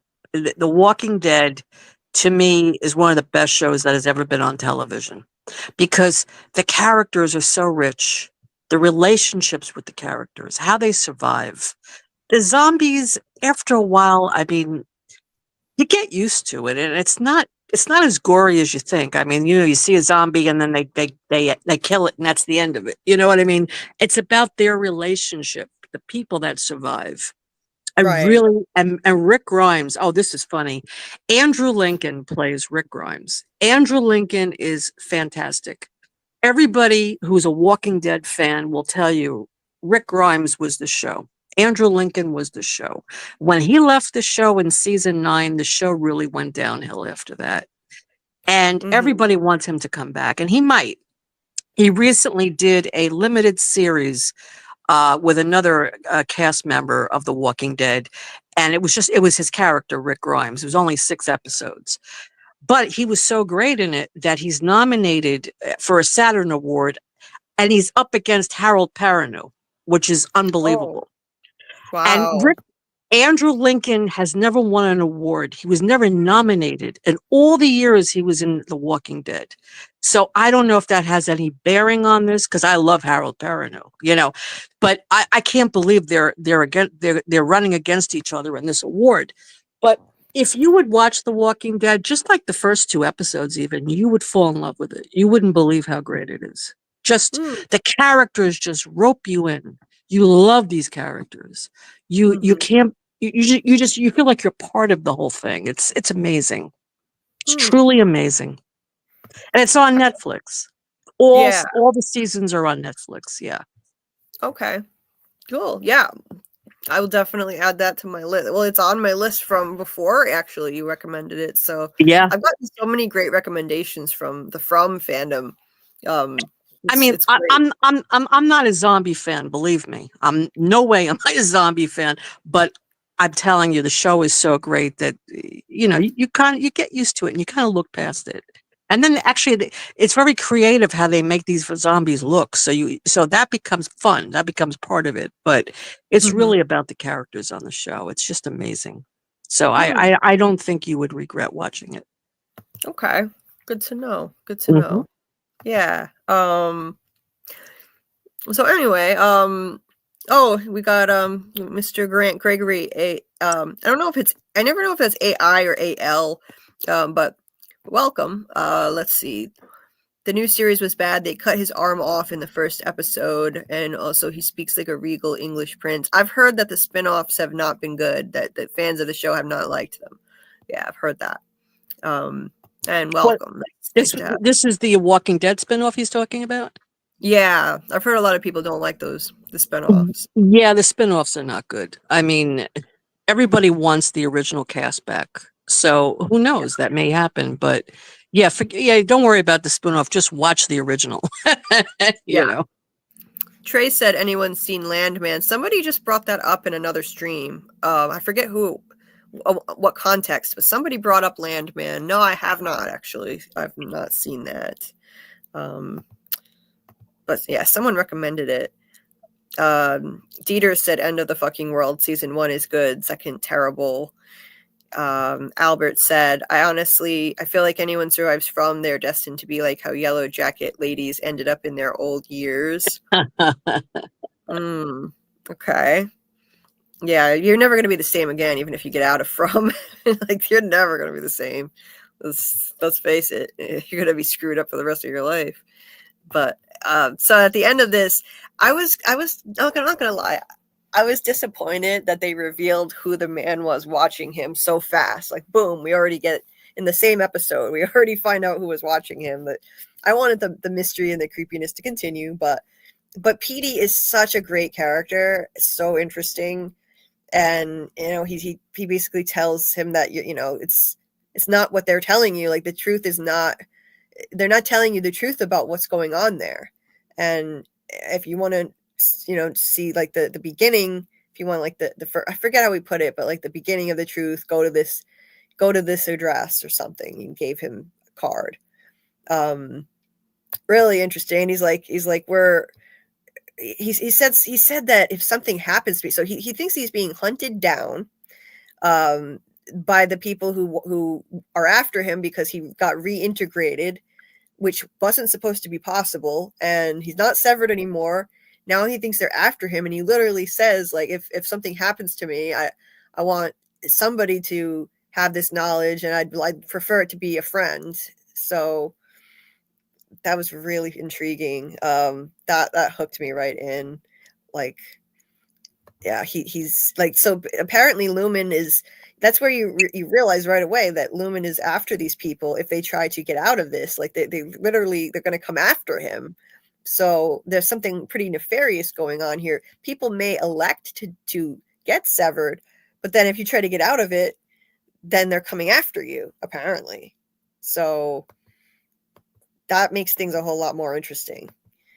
So can you remove that, or did he get that thing illegally removed, or is it still in him? Somebody, he said, I had help. He said, I had help. So somebody must have, I think somebody removed it, possibly. I think they removed it from his brain. Some kind of back alley thing then? Yes. Yeah. Yeah, something like that. Yeah, like, done, like, obviously not like in a public way, not in a hospital. It has to be like a back alley type of thing. Yeah, and so now we're at the end of that first one, and you've got the reveal where Harmony Cobell is actually the neighbor. And so you really get the sense that he's being watched. Like the company is after people who try to get out of this. And you get this creepy sense that he's being watched. She's living next door to him. That's how I felt when I saw it the first time. And the second episode was called Half Loop. I'm not quite sure why. I'd have to kind of think more. Because it's the address on the back of the card. Oh, it said Half Loop? Okay. Yeah, that's because I noticed that's the address on the back, because I thought that's interesting because it's a half loop. So you're only halfway around a circle. Because they're only half a person, you see the metaphor here? I'm doing it. Half loop. Yes. This is just like From, in that you can analyze it like a piece of literature. I love shows like that. And I liked how they showed this from a different perspective now. You actually see her outie getting the procedure done, and she, it showed her recording the video, and then they walk by the carving of Kier's face, and he's so that's Kier's face. Yes, that's the founder of the company, and sorry if that's a spoiler. I shouldn't have said that. I mean, is he like a real person or a No, I guess you wouldn't tell me he was a real person or a figurehead. He's not like Oz, like the Wizard of Oz or anything. Oh, maybe he is. I mean, I don't know how much you want to know. I don't want to spoil. Oh no, don't tell me anything. I'll just put pictures in my head.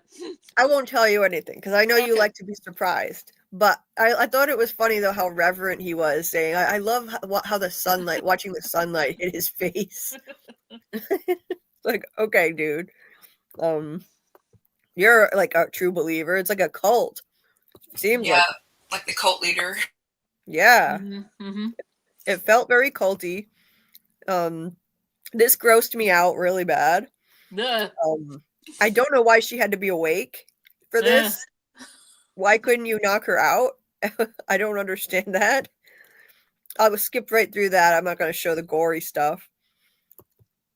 And I liked how they showed this now from a different perspective. Now we're seeing it from the outie perspective, where I guess initially, instinctively, the outie is kind of rejecting the Severance, and she keeps winding up back out there again. So she's trying to go in, and it keeps throwing her back out, or she feels like she's being thrown back out, but her innie must be turning around and leaving. She's like, I don't want to be in there, do I?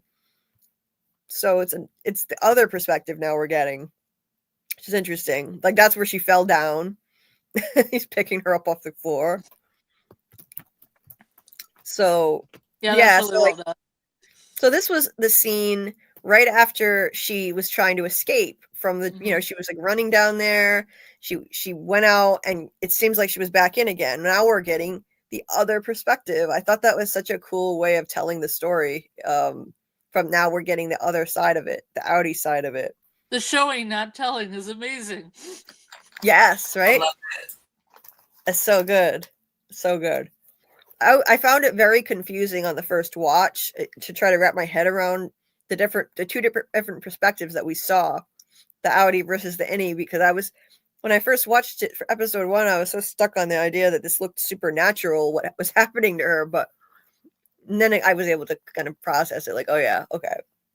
I get what's happening here. It just seems like this is happening supernaturally, but it's not. And then, it's all of a sudden it's the end of the day. It's like a second goes by and she's made it through and there are her flowers from Milchik. Now we see that's where she got them from. Beautifully done opening credit sequence, which I would play if I wasn't going to get my video pulled for copyright. Well, you can just show me some images from it. It'd be cool. Okay, so he's in the bed. Yeah. I see how he's on one side of it. We got the half, the split metaphor. Yeah. They do a lot with that. You got Okay. a bunch of different versions of him going through doorways and then one in red. Okay. Which is cool. It's crazy. That was so weird looking, yeah. It's like a bunch of balloon people or something. They're just dragging around. It's a bunch of different versions of him, like a bunch of arms and legs. I don't know why they did it that way, but that thing's on the left side, the blue side. What was that? What did you say? Oh, I'm sorry. I didn't mean to talk over anybody. No, it's okay. He was laying on the side of the bed, the left side of the bed.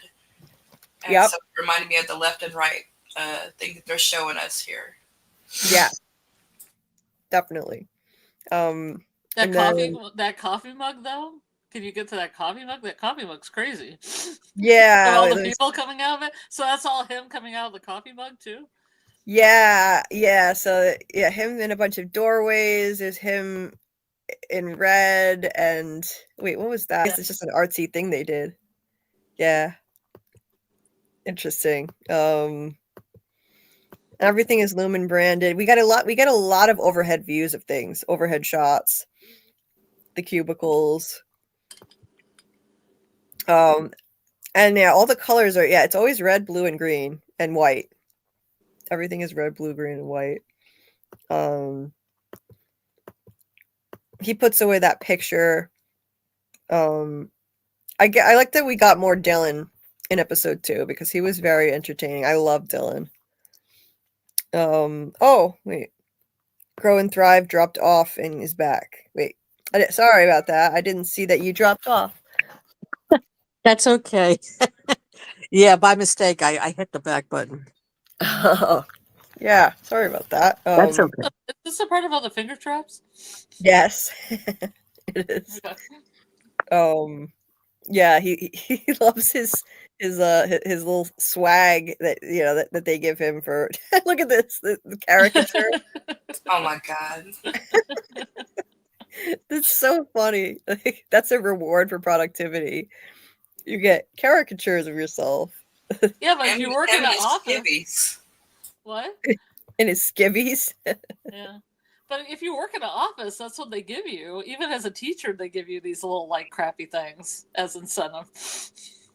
Oh, I didn't realize not a caricature like this. I'm just saying for a teacher appreciation week, they'll be like, oh, here's a fun little thing, but it's this cheap. It breaks, it's cheap. Like a little bag or something. And it's just made badly. Yeah, they used to bribe us with garbage and when I worked at Kohl's too. Yeah, exactly. You know what I'm talking about. Albert said, like that quote was like kind of a little bit of hate. I'm your best friend. You're my very good friend. That's like me and Julie's relationship. No, it's not. It's not our relationship. Come on now. Of course it's not. AAMM said. Oh, I don't know. There's 2 ways you could read it. AAMM said, I feel like Pete would have been fine if he went into hiding because the lady that helped him was just fine. He just should have followed her directions. Yeah, he didn't follow her directions. He had something called reintegration sickness. And he should have stayed with her, but he took off. I don't know why. I don't know why he did that. Simple things like the way Adam Scott purses his lips differently when he's severed and not made me a fan of his really quick. Yeah, Grant Gregory, right? He does an amazing job with that. Great acting. So good. You really believe he's two different personas. AAMM said deep down Helly feels it isn't right. That's why her innie keeps running out. Yes. Is this a drawer full of those like pick a number things, like kind of what we used to call cutie catchers, where you do like that back and forth and then you pick a number and then you do the thing with the fingers? I don't know. Like that blue thing looks like it's folded like that, like a little flower shape, but you put your fingers in it and then you move it back and forth.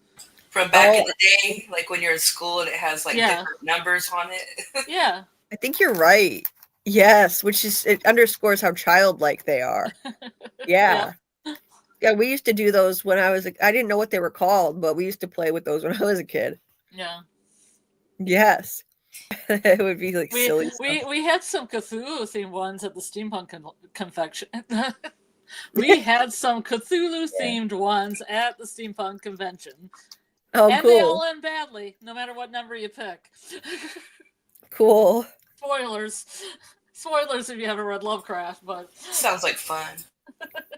And there's Dylan on a surfboard. Yeah. I love it. Albert said, so if Mark actually watched, he would know Milchick is lying about that. But yeah, I also agree. They don't want to see them converse on the outside. Yeah, about the stairwell. Yeah. Still the Sage said my favorite show ever is Westworld. Okay. Kind of has something in common with this show as well. The Westworld. Oh, really? Yeah. Mark said, what is it to be a self, to have consciousness? Yeah, deep. This show makes you think. It's a deep thinking show. See, that's kind of like a Westworld thing, too. What it is to have a self. And the concept of sublime, yeah. If you watch Westworld, you have to put it in your list, but you got like 20 shows, so. I do have a lot of shows. Westworld is one I want to watch, though, for sure. It has some actors I really like in it. Yeah, sorry, I see that now. Westworld is really good. You'll love it. Yeah, sounds good to me. I like the concept. Mr. Grant Gregory said, see, I look at this as a clue that someone on the inside is planting something in certain severed people to make them want to rebel. Which was a clue. Must have been something we passed already. But I think you're right, though, that they're planting clues. Someone on the inside is planting clues. Yeah, I think that's a really great theory. This guy's like all water. Because he's just like on the water in this picture, and he's talking about water, and he believes that he lives on a riverboat, and he believes that everybody's living on the sea. That little thing he's standing on is not very big. No, it's not. It's not very big. It's great. The humor of the show is something I'd forgotten about. It's so good. And they blow through these pretty quick, so you have to kind of pause it to really appreciate the caricatures. Matt Gilbert, hey, thanks for coming. The goo is important. Yeah. We find out more about the goo later. Trey said, is there HR? I don't think so. I don't think there's HR here. Nobody's standing up for their rights at all. Like that punishment room with the long, creepy hallway, the break room. I love how they call it the break room, which is supposed to be a positive thing, but it's like a punishment. Well, it's breaking you. It's breaking you, exactly. That's why they call it the break room. Because it's trying to break you down. It's so warped. They can't break me. Yeah, parallel to From. Right there. For trying to break them. They have to sit there and keep repeating that over and over again until they believe them that they're sorry. It's sick, twisted. Matt said, I love how this show portrays growing class consciousness among the innies. 100%. We're going to get into that as we get further into the series. There's a lot of like class warfare that they try to engineer between the different departments. Since this is their entire world, it becomes a microcosm of society. So you have religious dogma, you have class warfare going on, and it's really interesting how they portray that in the show. And they definitely try to stoke problems between the departments, and it's basically like class system, like a class system in society.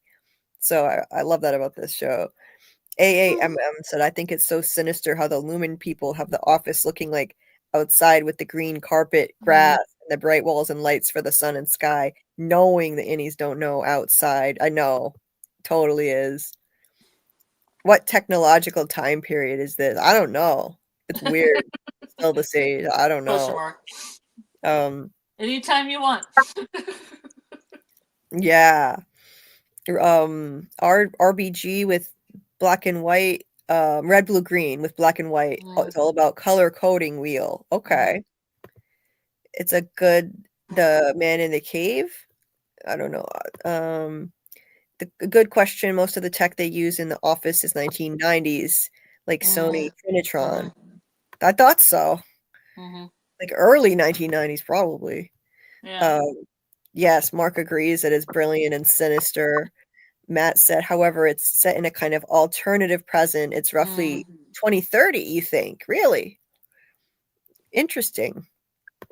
It does look kind of futuristic. The technology in terms of Severance does make you think it may be in the future because we don't have that kind of tech now. Albert says it feels like the future. Technological suppression, yeah, maybe internally within the office. Matt said they used past tech to create a kind of weird future aesthetic. Like Brazil did. Brazil had that kind of feel too. Trey said, I imagine this is how the government is going to operate in the future. Matt said the creators said they did it for aesthetic and thematic reasons. It's meant to make the viewer feel a certain way. I like that. Okay. AAMM said, I feel like Mark's sister is in on it. I don't know why. I could be wrong. I've heard that theory. Yeah, I feel like I definitely have heard that theory. I don't know. I get genuine vibes from her though. Matt said the innies were kind of born yesterday, but they became way, way more interesting than the outies. They already are, TBH. Yeah, I prefer watching the innies, actually. I find it more interesting, but I like them both. Mr. Grant Gregory said the red version of the main character in the intro. Yeah, the red is like the outie Mark. What shows had new episodes this week? Silo did. But it's interesting. There's interesting that there's only one outie in red, and then a whole bunch of black innies. Then. Yeah, I'm not sure why they did that. You think it'd be almost the opposite. It'd be like the innie guy emerging from all the outies. You would think. Yeah. Yeah, I don't know why they did it that way, to be honest. But Grant Gregory said break room in the show is a part of HR. I think they mentioned that. Wow, that's a messed up HR then.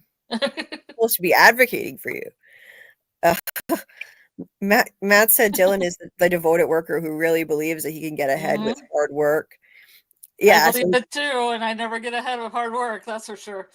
So he can get stuff though. He wants to get stuff. That's his main motivation. It's like he wants his waffle party.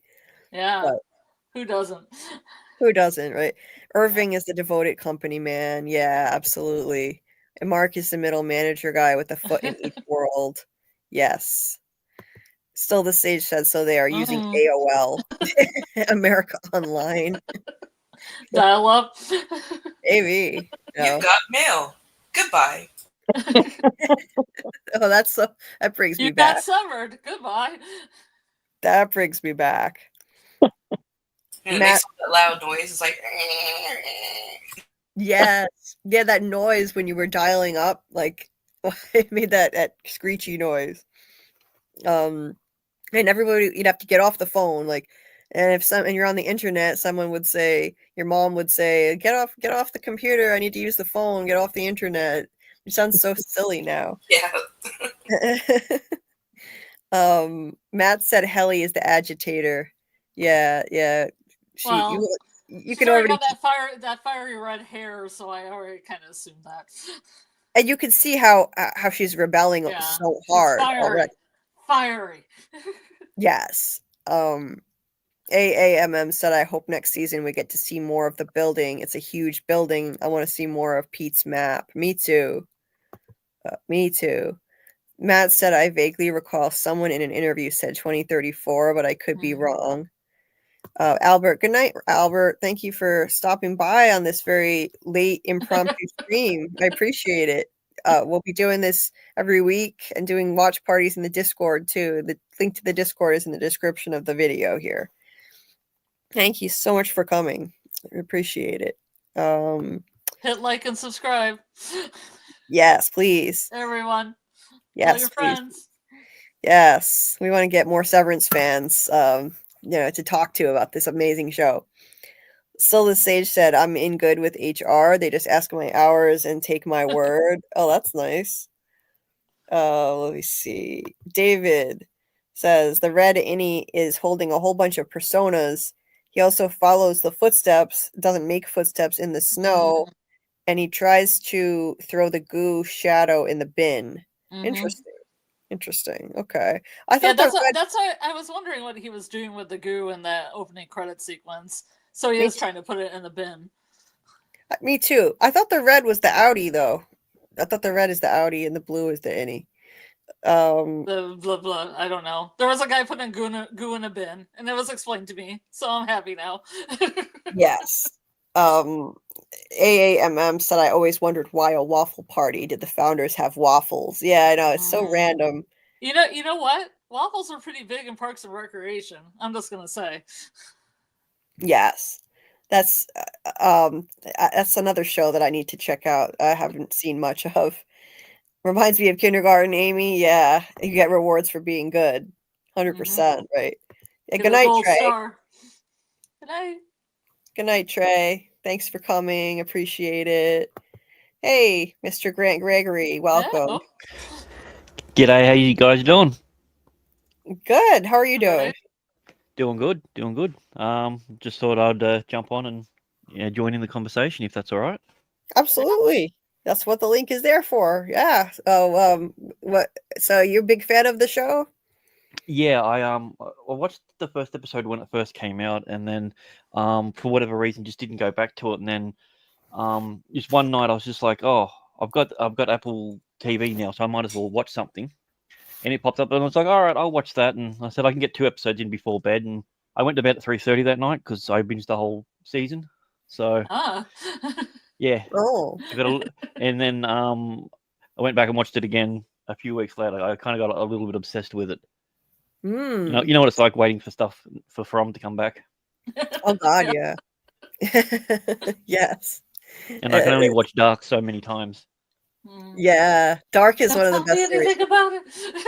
Yeah, Scarlett's watching Dark for the first time. Yeah. Okay, well I won't talk about the family tree then. Yeah, definitely don't. I am on episode 4. Yes. First season. Yeah. First season, yes. Yeah.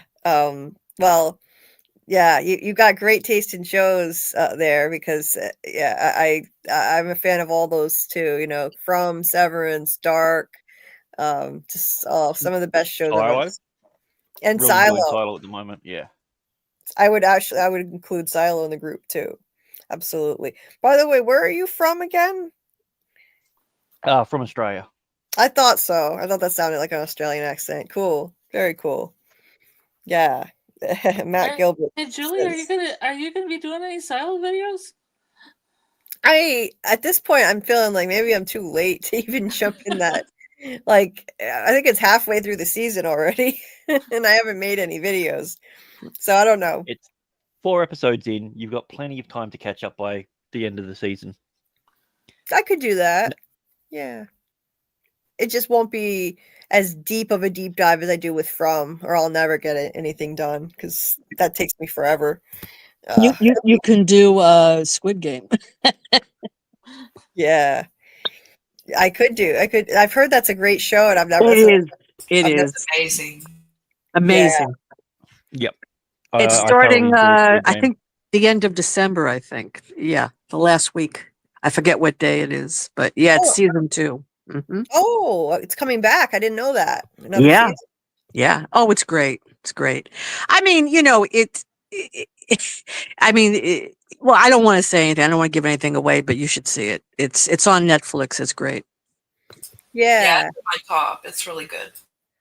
cool. Yeah, I like watching shows from like South Korea. I've watched a lot of like K dramas and that kind of thing. So and I love the Korean language. So and I like the concept of the show. That sounds fascinating. So I definitely want to check it out. Oh, it's great. Yeah, absolutely. Yeah, cool. So yeah, yeah. Thanks for reminding me about that. That's another one I need to put back on my list to watch. It's Yeah, never. It's gonna take. I went Uh, into a Korean like sort of spiral after Squid Games, and I saw Squid Games, and then I don't know if you've seen Hellbound. That's a mm-mm. really interesting concept on like death and like the character type of death. Mhm. And yeah, from there, then I think I watched about 30 different series, ranging from from comedies to romance to action. I just fell in love with the whole Korean like TV scene. Oh So yeah. it's definitely worth a watch. Silent Sea was probably one of my favorite ones as well. So I definitely recommend that one. Well, Did you see the one all of them are dead Yes, that one. about That the one was cool. zombies? Yeah, Oh my because it was God, that was great. Those are both well, good. Yeah. Yeah, that was the great. zombies were actually scary. Like there was a threat that at any second, like if there's a zombie in the same house that you are, you're probably not getting out. It was a really cool take on it. Oh Yeah. yeah, and these zombies move like lightning. It was great. And the same thing with Train to Busan, if you ever saw that one. Oh, that is Amazing. one of my favorites. Absolutely Yeah, love that. yeah, Not the amazing. remake, but yeah, the original. And there's a new one called Apocalypse Z. It's fantastic. It's I have not on seen that one. Prime. It's on Prime. Watch it. It's great. Yeah. Will do. I'm adding it to my list right now. Okay. Sure.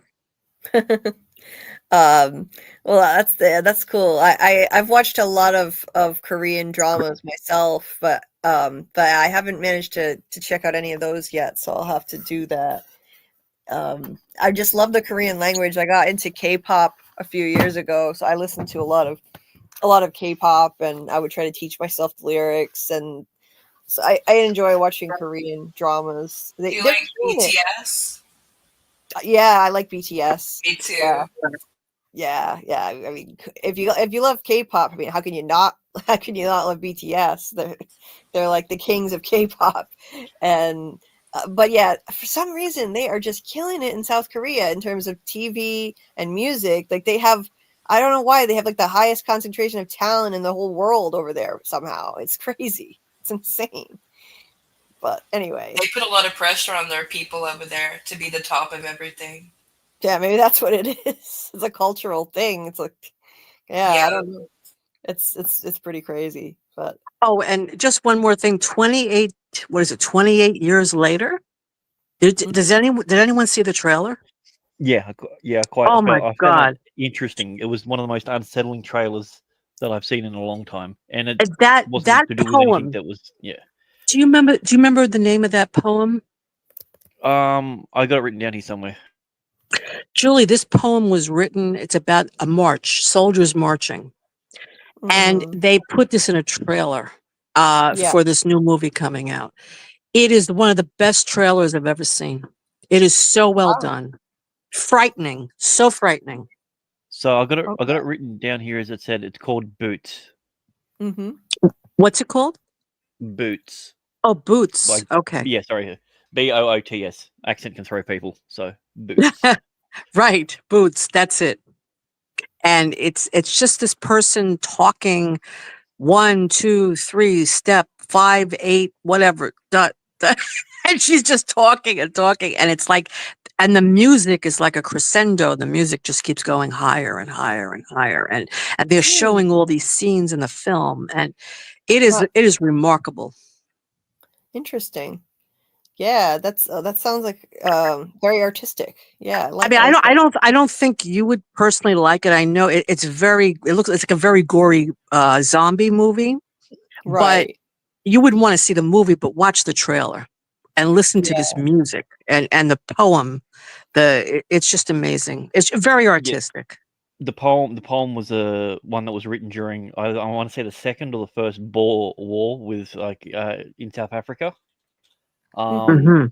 And that was their thing. It wasn't a motivation. It was like their orders. It was there's something really disturbing about people walking to their own demise and knowing it, and that's what that poem was essentially about. Ah, that's it. Yeah, it's just very unsettling. Right. Wow. That sounds intense. I mean, Nice. sometimes, you see a trailer and it shows you the whole movie, so you don't have to bother seeing the movie, right?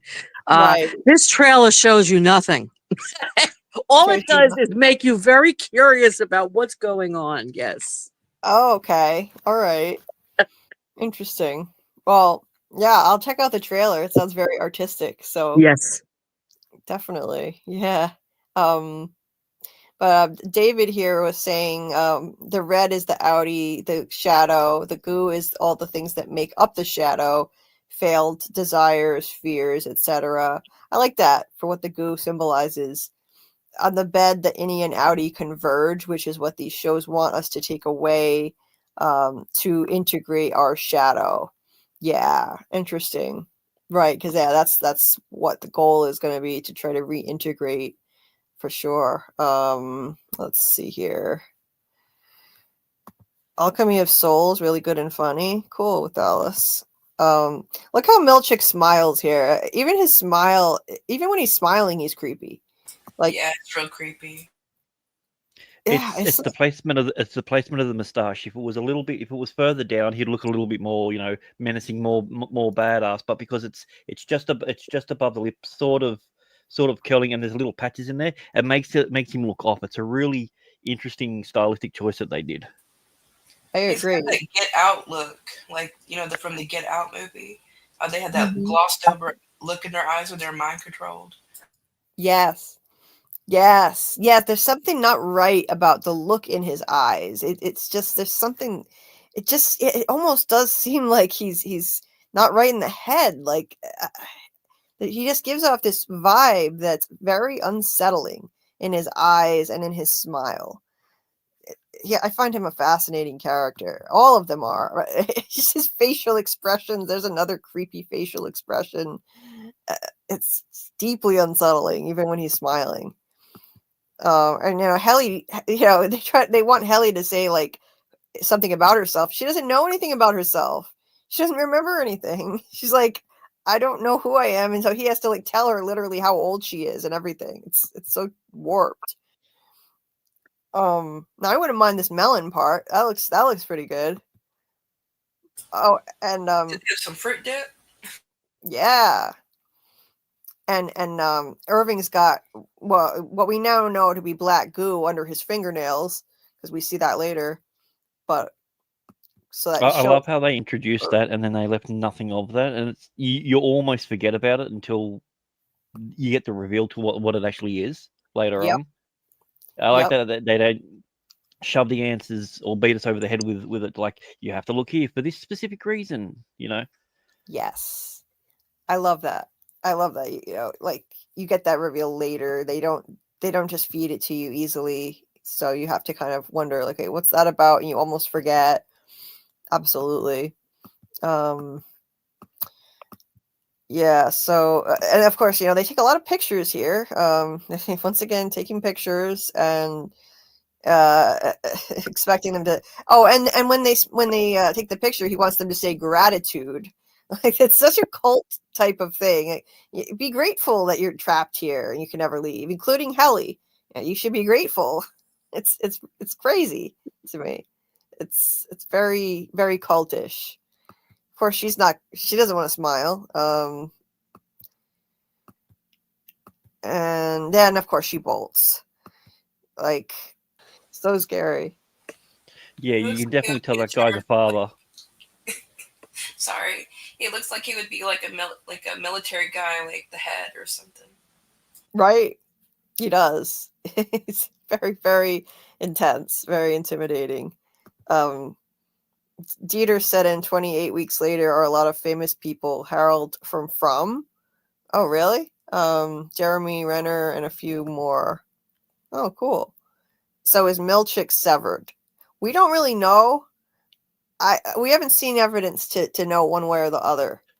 I would say no, but I don't know. And I've seen this theory: is Milchick a clone? I have seen that theory that maybe he's a clone because he pops up at maybe a robot later in the season. He wears many hats. He has a lot of roles, and you start to wonder, how is he able to do all of these things if he's just one person? So I have heard the theory that he's a clone. You never I know. like to think he's a twin, and they're both, they're both. The version that we see is the severed version, but he doesn't know that he's severed. Yeah, that could be. Yeah, maybe in his case he doesn't know, and he is severed, or yeah, it's possible he's got a twin. He does an awful lot of things for just one person, but we see that later on in the season. Matt said we do find out what the black goo is. I mean, I think he was speaking metaphorically, like the whole shadow thing, Matt. But yeah, we know what the black goo is. But I don't know if Scarlett is off somewhere listening and got kicked off of here, so I won't reveal what it is. Scarlett I'm always listening. Oh, you're still here. I don't know why I'm here. I don't know why I thought you dropped off because I forgot My red envelope's here. I forgot what your avatar was today.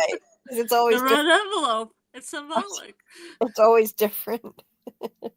The red envelope. Okay. How did you manage? I had to move some stuff in my basement. I didn't think you wanted me clunking around the basement. No. I just thought you dropped off and I forgot what your avatar was. But how did you find something red so fast to make as your avatar for this? I put it in the words "red envelope" into Google. Okay. I was like, geez. And then you had to remind me to take the from background down because I was not prepared. I did this. But it's a really cute envelope, though, because it has hearts and it has a cutout heart. And I thought it was kind of symbolic. Yeah, I like that. You always pick these very relevant avatars every time to whatever we're talking about.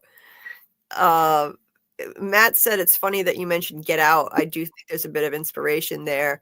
I have thoughts about people who might be more than they seem, but we can't do spoilers. Yeah, interesting. Interesting, Matt. I'll think about that myself. I gotta rewatch Get Out. It's one of my favorites. Really great movie. Hey, Dre. Nice to see you, Dre. Milchick is a brutally ambitious man. He's the kind of guy who doesn't need to be severed. I would have to agree. It's just it's so odd how he manages to do so many things. See, that's why I think the same thing about Patricia Arquette's character. She's kind of cold. She's ice cold, yeah. But then there's something odd going on there. I don't know. I don't know if she's severed or if she's well, I won't get into too much because there's more stuff later in the season that comes up. But yeah. But it's an open question as to whether she's severed or whether she's faking a different persona. It's not revealed yet, one way or the other, for sure. Definitively, there is something, but I won't say what it is. There's something that I guess sort of points to it, but you have to really look. Anyway, so Mark falls on his sword for her, and you can already see that people are going to start shipping them. I could smell it. It was coming. You just know that people are going to start shipping them because he immediately falls on his sword for her and goes to the break room in her place. He takes the blame, says that he didn't tell her the protocol for taking smuggling code out or whatever it was he said because she had a note in her pocket. So yeah, this is so horrifying. This very narrow hallway. This looks so scary. Imagine if you're claustrophobic too, how terrifying this would be. God. Yeah, it's. That would be really scary. Oh. I there's a couldn't walk down it. Not this version of me anyway. Mm. there's a hallway in Montessori school where I work at that looks like this. No way. Oh my And God. you go and you walk a long time in a skinny hallway, and when you get to the end, you turn around and there's a little nook and there's a desk in there. Oh, wow. Don't ask me what they're doing in there. I didn't ask. That's creepy. That wouldn't be the HR department, would it? The what? That wouldn't be your HR department, would it? Oh, HR. Probably. Maybe it would be. Hopefully, it's not child discipline department. God, yeah. I mean, that'd be scary for a kid to go down a hallway like that. I'd be scared. This would terrify me if I were a kid. Look how dark it is. Oh my God. AAMM said if you're gonna rewatch Get Out, wait, what is that? Might as well rewatch Us too. Yeah, Us was a good movie too. I liked Us. Really good concept. I like Jordan Peele's stuff. Matt said Milchick would do unpaid overtime all week. Then he'd spend his time off preparing performance evaluations. Yeah, he would be the type. I agree. Hey, this is a long name. Oh, Long John. Oh, Don Johnson. Oh, Grand Piano. Is this from like a song or something? What is that? It's an It's old from the internet cat. meme. The cat that talks. The cat. Yeah, the guy's channel, he has the cat singing and stuff. Oh, it's a channel? Yeah, it's Like- a YouTube channel. This guy, he sings songs, like he puts different, like he'll take a clip of a cat making random sounds and make it into a song. Oh no, that's so funny. Oh, I would love that. I'm gonna have to check that out. I think That's it's called really The cool. Kiffness. I'm subscribed to him. Yeah. That's so cool. I love cats. That sounds hilarious. I'll have to check that out. He says, if it's a he, I'm assuming he. Have you read the Lexington Letter and how it fits in the series as a whole? No, actually, I need to read that. I know it's a short read. I need to hurry up and read it. It's only about 10 minutes. Yeah, it's basically an email that was sent to an employee of Lumen, saying that they've been informed about someone who is no longer an employee of Lumen, the information that they know about what's going on. Right. So, and I think the whole thing it's just to show you that Lumen has fingers in a lot more places than just within the building. Right. And I love that they created something like that. I love that when shows do things like that, interactive kind of, or like extra material, something to read, something extra to watch. I wish From would do something like that. I mean, From did make something. They made a Rendezvous website and a hidden drawing. I mean, so they did do something, but I would like something a little more than that. Something to read would be cool. So this is something you can read offline? Yes. You can. Yeah, can. I'll Yeah. post it in the private chat. I've got it saved in my links. Oh, thank you. So Okay, cool. there we go. So Yeah, it's just some fake fiction from the show. Yeah, this is within The universe the of it. Severance world. Yeah. Okay, So it's part of it's canon. It's canon. Okay. It's cool. part of that. So definitely don't read it though until you finish season 1 though. Oh yeah. I probably wouldn't. Yeah, I mean, even though it doesn't pertain directly to characters, it does. Yeah. There are things in here that will spoil things that are supposed to be hidden later on. Yes. So yeah, just bookmark it for later. That's what I'll. Mhm. And I'm going to start watching it. I mean, reading it right away. But yeah, Yeah. for you, just save For it. me, no. Yeah. No. No. Yeah. It's Matt. We're gonna hold off because Scarlett hasn't seen the whole series yet. So we'll definitely talk the Lexington Letter. Is there a time? Is there? series. I'm sorry. No, go ahead. Sorry. Is there a time when you want me to go to bed so you guys can talk spoilers? No. I mean, you stay on as long as you want. We still have more to talk about this episode. I can go to bed at 4 a.m. and you guys can just talk spoilers, and that'll be fine Well, with me. you stay as long as you want to. It's totally up to you. You stay as long as you want. We still have more to talk about regarding this episode. So, Okay. our cat is more than she seems. Yeah, I think so too, Matt, for sure. And Mark says, I do think even in these early episodes that Milchick and what's her name, Mark's boss, Cobell, are particularly conflicted individuals. Yeah, I think there's more to them than what it seems on the surface. I gotta rewatch the trailer. Actually, I didn't notice a kid, AAMM. I gotta watch that again. Let's see. Milchick ends up getting punished just as much as the innies are when they misbehave. He has to be there when they make the innies repeat the statements. Yeah, I mean, is that really punishment for him, though? It's like, well, I guess it is. I guess it's not very fun for him when he has to be the one to do it. Because he's the one on the tape recording. Such a great actress.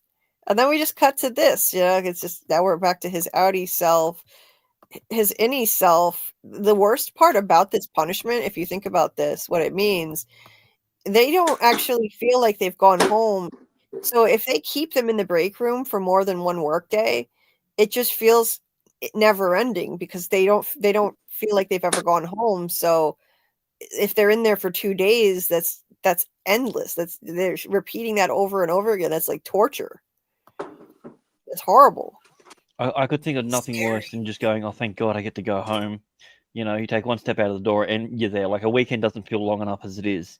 Yet it being instantly would be the worst. Oh my God. It does sound like hell. When she said that, am I in hell? You would actually wonder that because it's like, that would be the worst kind of hell. You step out, you're going home. Oh, you're back again. It already feels like that anyway when you work a Monday to Friday kind of job, and it already Especially an feels. office one like that, where it's just mundane tasks. There's no anything that there's no creativity involved. You got to adhere to strict rules. It would literally be a nightmare. It'd be a waking nightmare, because Yeah. to them, they don't even understand the concept of sleep. Yes. My God. Imagine like never being able to just lay in a bed or a comfortable recliner. Yeah, that's a good point. Yes. Like they don't know that experience. None of them can know that experience. Have they ever even taken off their shoes? Oh my God, right? That's crazy. Change their clothes. Or change their clothes. Like so many things that they would be missing out on their experiences in life that they could be doing. All they know is this work. That's why I like to think that there's a little part of the outside person that's in there that no matter what they can't erase or remove. Without going into spoilers, there's a certain character who's very what's the word, espionage, I would say, very sneaky on the outside, and then him on the inside seems to be completely sort of different. But that would be the perfect disguise, sort of thing. If you're still doing that, maybe it's a subconscious sort of thing with it, that they just can't quite remove 100% of the original personality, because the main girl, she's so rebellious, and you've got to assume that has to come from somewhere. Yes, I agree. It's that no matter what, like there's something in them that's still there. That essence of them. There is something of their essence that I think is still inside of them, regardless of that. You take away their memories. So you can get into all kinds of philosophical conversations with this show. Like, are we more than just our memories, and what makes up the self? But I definitely agree that there is part of them that bleeds over into the innie self, the outie self, that who they are, it still bleeds over into that innie self for sure. And yeah, I think the black goo, it's kind of, you're seeing it bleeding into Irving's cubicle, so I think that's supposed to be symbolism too. I think it's his outie self with, well, I'll leave it at that. Yeah, it's showing he's bringing something from the outside world into the inside. Right. Well, with he's it physically sleeping. being under his nails, and but I mean, using that as more of a, I don't like to say like using it as a metaphor or symbolism, but that's the closest thing I can think it can be, especially the way it's shown a little bit later. absolutely. Yeah. And like, and then, and so then when we have this scene where Mark is on a date, and it must be very weird for him, like he's dating, and she's trying to understand this situation, and like you don't even know if like she's dating him, but she doesn't even know if he could have a work girlfriend. He could be dating someone on the inside, and on the inside, he doesn't know if he's married on the outside as somebody. So that's awkward. It makes it kind of complicated. You would think that maybe he'd try to hide it. You could lie and hide it. You could just not even tell the person you're dating. They wouldn't know, but or you could just say you work at Lumen and just have that. True. Somebody's bringing up Dollhouse, Matt. You're bringing up Dollhouse, yay! There's a Isn't it also Dollhouse. I was going to say, isn't it all child. like a commentary on corporate work life in general? That you're expected to not make personal phone calls, do your job. You're timed now. Your keyboard strokes are timed, right? How long are you at your desk? How often are you taking breaks? So it's like the dream of the corporate world where you just go to work, 8 hours a day, and just do your job, and there's nothing interfering with it. Right. You are completely disconnected from your personal life. It's the ideal of what corporate or conglomerate organizations would like to do if they could. There's no distraction at all from your outside life. Your life is just work, and that's it. It's a work balance instead of work-life balance. So. It is. It is, and they say in the show that this is a good thing for your work-life balance. No, it's not at all. It's completely severing the two. It's severing them completely. So it's just you have your work self and your life outside, and there is no, like, for that person who's living on the inside, it's like they're a different person altogether, and there is no balance for them. It is the work balance. That's right. Imagine working your entire life, being severed. And then you come to the point where you're retiring and everything, and when you look back on your life, you've basically been a bum. Like you've done nothing. Like, because would you have I would like to think that the people who are severed, their Audis, would have just a bunch of random hobbies because they feel like they're not doing anything. Because to them, they're going through the same thing where they're only living basically over nighttime. They don't get to experience the days. Mm-hmm. And like, I would nobody assume that really if gets it to was see. me, yeah, true. Like, I mean, To add on, I they would- never I see would- daylight. yeah, they're essentially like vampires, Yeah. just in a different way. I would assume if it was me doing that, like my days off would be filled with doing just the most craziest things possible. I've got all this money that I technically didn't earn. Yes. It's always going to be there. It's always going to be there. Don't worry about the paycheck. Something's coming next week. You'd live like it's an inheritance versus something that you've earned. Yes. Would you even feel like you earned it? Vitamin D then? What did you say? How did they get their vitamin D if they're never ever like really outside? Because even in the daytime, they're inside. Well, I mean, they do get out. Well, I mean, yeah, I mean, at the end of the day, it might be dark by the time they get out, but yeah, like their outer self gets that, so it's like their outie self gets to experience sleep and exercise and recreation and time outside. The any self does, it experiences the effects of that. It has like the nutrients and the sleep factor and stuff, but they don't feel like they did. So it's weird. Yeah. I'm sure Lumen makes a vitamin D pill, probably in the vending machine. Probably. What about weekends? Do they get weekends off? Yeah, I would hope. Yeah, that's right. What about weekends? Does it just seem like a weekend went past, or are they actually just working all the way through? Yeah, I think maybe they get the weekend. I would assume they get the weekend off, and then it just goes for their existence. It's Mhm. Friday afternoon, boom, it's Monday. That's it. What So the about weekend, I mean, vacation time? Do they get vacation time? well, I mean, they would. It's a normal, corporate thing that probably has that built in. Yeah, but yet when Um, he called in sick, they were very upset about it. Yeah. I yeah, mean, they were. that's any sort of office job. Well, You that's know, true too. you're in the middle of giving labor, and they're like, Sally, we really need you here. We've got a deadline, and Yeah, exactly. you need to be a team player. Yeah, hmm hmm yes, Yes, you're right Get about back as that. soon as Yes. possible. yeah. Yes, but Um, so they do see daylight during the weekends. The Audis do, and probably the summer once the sun, sets at 8 or so.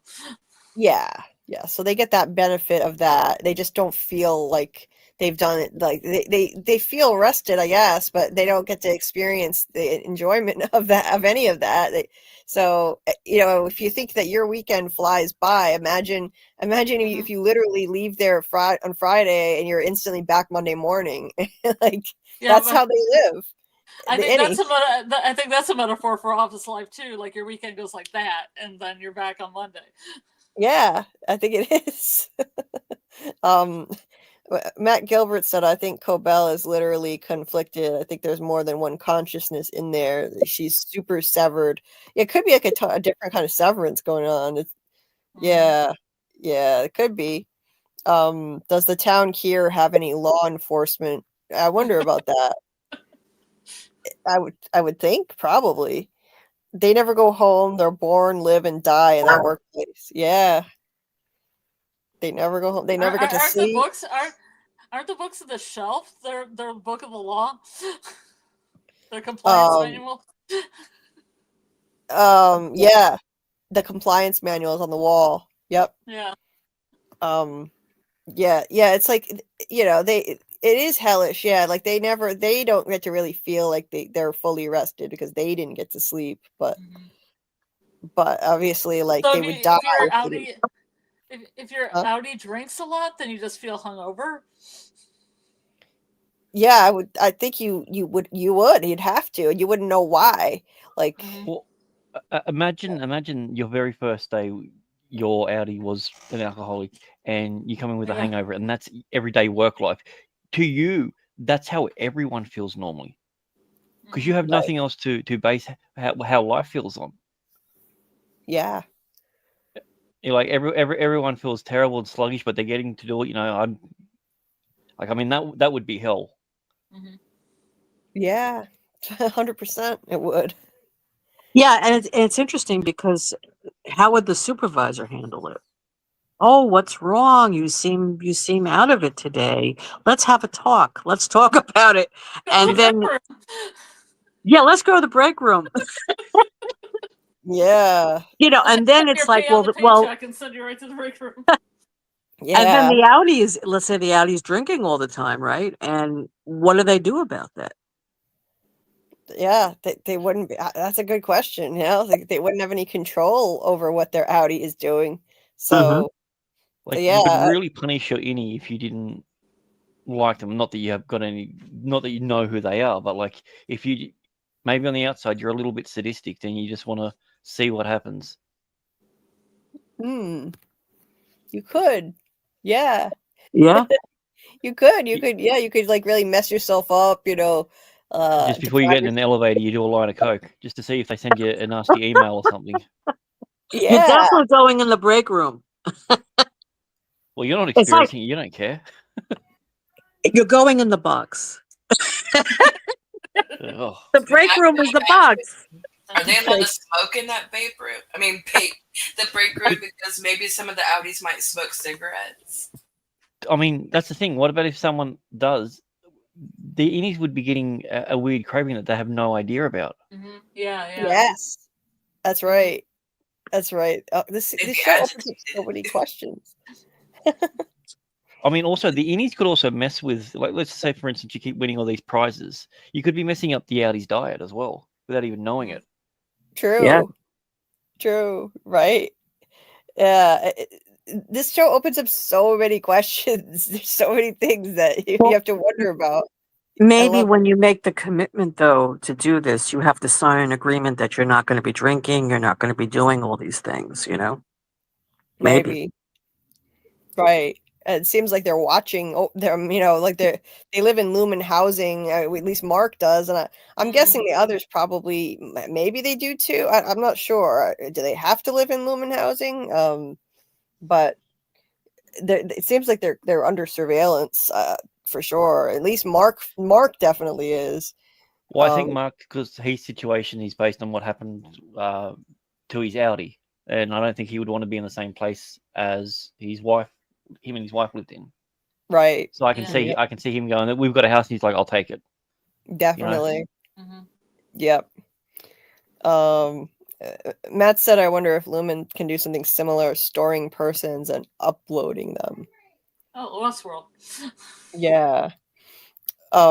David said when the Audi goes outside and has an outburst of anger with the protesters, this is like the shadow self projecting because he is repressed. The more you repress it, the darker it becomes. Right. This is the scene we're looking at right here. What's that statue about? That's Kier. That is. That's Okay. Kier. Yes. He's got a That's lunchbox or something. Toolbox? Yeah. I don't know what he's holding. Yeah. It's Kier. Yep. So it's like colonial Kier. Yeah. Oh geez. My mom is Or hold on a second. colonial, we can go I with. gotta mute myself for a second. Hold on. Yeah. Huh. I'll make that a little larger to see if I can see. Oh, is he holding a box? What is he holding? Yeah, it could be a work box or a lunch box or something, maybe. Yeah, maybe a toolbox. Huh. The Hall Records. Well, that's one thing they never bring in food either. All the food's supplied because by them Lumen inside. gives them all the food. Yeah, I like that stylistic choice of all the packaging, the vending machines, and everything. Everything has like a Lumen, like even the cart the TV's on's got a Lumen logo. Yeah. I would think that if they... Oh, sorry. Yeah, it's okay. Go ahead. I would think that if they brought their own lunch, it might trigger a memory of like what they liked or something. Even if it was an apple, maybe they're like, "Oh, I love apples." Well, they have a certain detector that detects that detects words, and most food wrapping has words written on it. Yeah. So it could be. Yeah. That So as how well. does that work exactly? Yeah, that's the one I asked someone who does stuff with cameras, and they said that there are certain cameras that can detect ink through filters and everything like that, and radiation and everything, like, just bombarding with different things. He said, but it'd be very unlikely that that's what they would use. I think they just listen to everyone, and they no matter what you do, there's no way of hiding it, because no matter where you go, you're being watched and listened. Because if it was ink, nobody that could work there that had a tattoo, because it would set off the code. That's true. Like, like if you had something written on your arm. Yeah, I thought about that when I was looking at this too. I thought maybe it kind of like what she said, like, oh, that's just like nonsense. Because I thought maybe they're just watching people and what people say and stuff, and they have cameras, and that's what they're doing, and they're just kind of making it up because they're children. Well, yeah. Well, I mean, that's the thing. Like, if you can get them to police themselves, and God knows we've seen people being able to do that to themselves and neighbors in the last 4 years. So we know on a much smaller scale, it's way easier to control. So yeah, I mean, maybe it's just literally that, and that's why you got to punish whoever is the person that is training the new person. So you keep them in line. Yeah. So then they don't have to. Yeah. And he's blue too. The statue's even blue. It has a blue coat. Yeah. Yeah, they're really big on their color wheels and their opposites. I've noticed with a lot of looking at their color palettes. It's the science of color is a really interesting thing. Like how certain colors can make you feel a certain way, and Yeah. Oh yeah, I guess Matt's right. They do go outside. It's one body, so one's gonna beget the vitamin D, I guess, for the other. Yeah. Yeah. Huh. Let's see here. Let's see. Let's see this. Panopic? What's a Panopic society? It's surveillance all the way down. Get people to discipline and punish themselves.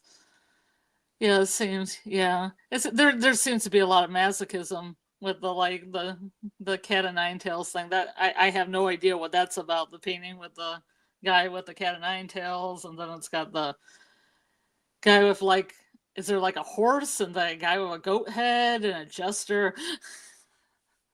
Well, I mean, all those things can be linked to like punishment or Yeah. occult sort of thing. So Uh-huh. um Yeah, it but almost yeah, looked like what's the painter? The painter that Goya, like a Goya painting Yeah. of nightmares. Because Goya painted a lot of nightmare imagery, and it looks like that.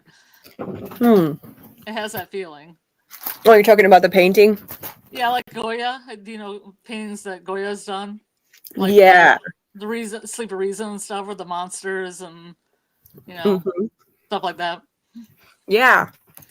Yeah, it's really weird. I didn't understand, like, I still don't understand why those four specific figures are there. Uh-huh. You said, Grant, you were saying something about punishment, like the goat and is it a yeah, ram, or a jester? yeah. Well, a goat, cat of nine tails, you being a whip and everything, but it's also with the occult. It's twisted around, and that's more of a pleasure sort of thing. So it could be about twisting, one's perspective as well. Interesting. So Yeah. I don't know why people would assume cat of nine tails would be something fun to be whipped with, but people are weird. I don't know if you've been on the internet. Well, some but people. people are weird. Some people, yeah. People Some different people, that's strokes, a good night out. different strokes for different folks. Hey, whatever floats your boat. It's not for me, but A good night out is a guy with a cat of nine tails, a jester, somebody dressed up like a horse, and a goat What's guy. the cat And of you're nine like, tail? yes, let's go. Let's go. You're talking like someone who has experience in this field. What's a cat of nine tail? What is that? It's a whip. It's a nine-tailed whip with knots of leather on the end. Oh my goodness. That Very sounds like unpleasant. BDSM stuff. Yeah. It was originally meant for strictly for punishment, but yeah, some freaky people like it. No hate, no A judging, little no freaky judgment. deaky, if you know what I mean. Well, it was invented because people used to have to get 8 lashes across their back, and for evolution being evolution or whatever it is, people were getting better at taking it. So they invented this thing that had 9 things. So essentially, you're getting hit 9 times, 8 times, like sort of things. That's how it was originally born. You're still getting your 8 lashes. We're just changing the whip. Mm-hmm. And the knots were designed to tear at the flesh. Yeah, it's pretty horrific. Yeah, so it's a sinister painting that because he's brandishing that whip, and yet Irving and Bert think that it's a beautiful painting. So it really feels like indoctrination has been going on here, and that painting it has like a religious dogma kind of feel to it, and they've been indoctrinated to think this is beautiful somehow. Yeah, every time you say that, I think of Bert and Ernie. Yeah, I can't help it either. I do the same thing. Me too. Right? It sounds similar. Maybe I don't know if they were going for that similarity, but yeah, Bert and Irving. Yeah. But Panopticon, yeah, interesting, Matt. Panopticon, it's a concept from Bentham Foucault about how we are trained to control ourselves by the ruling class. Yeah, I learned about that in college. I asked him what it meant because I did not know. Yeah, it's a concept where like they don't even like it's through using surveillance. Mm-hmm. They don't even have to do much to control people. Like the ruling class can like make people do what they do what they want them to do just by knowing that they're constantly being watched. There's surveillance Yeah. all the time. Mhm. So, and if you look at it in modern society, it's getting more and more like that. Yeah. There are cameras everywhere. We're always on camera. There's security camera. There are traffic cameras. It's Mhm. becoming more and more like that. Yeah, but So- people do it to themselves and camera themselves in their houses, so they're like kind of part of the problem. Yeah. Do you think Lumen has cameras in the bathrooms? Oh, Do they have 100%. bathrooms? I think they have them everywhere. I think that there's intricate audio surveillance on every bit of equipment. Mhm. Cameras absolutely everywhere. I think they're a fully watched thing.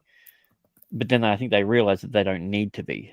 That's why they keep the groups small. They don't let people interact with other, that's why they're very focused on a team of 4, because any more than 5 people, you get more abstract. The more people that you have in a meeting of 5, I can't remember what Jade's line said in From, because that's actually pretty after with it. A meeting with any more than 5 people is pointless, because every Mhm. time, every person that you add after 5 will always introduce a more abstract idea. And you get 10 people working together, there's a good chance that someone's going to come up with something that they don't want you to think about. Mhm. Makes sense. Yeah. So, Julie, do you want to finish this episode out, or should I go for you guys talking about spoilers? No, we can finish talking about this episode. Okay. I Let's see do people that. in the chat want to talk about things that I do not know about. Oh, okay. Oh, yeah. AAMM said something about the perpetuity Well, I thought we wave. could finish out the episode. I could go to bed or at least mute myself, and then you guys could talk spoilers if you want. Yeah. Okay. Let's do that. Let's do Okay. that. Because that way you get everything, and then you can say spoilers, and people turn it off if they don't know anything. Blah. Yeah. Okay. So yeah, Alright. this scene was the protest scene, of course.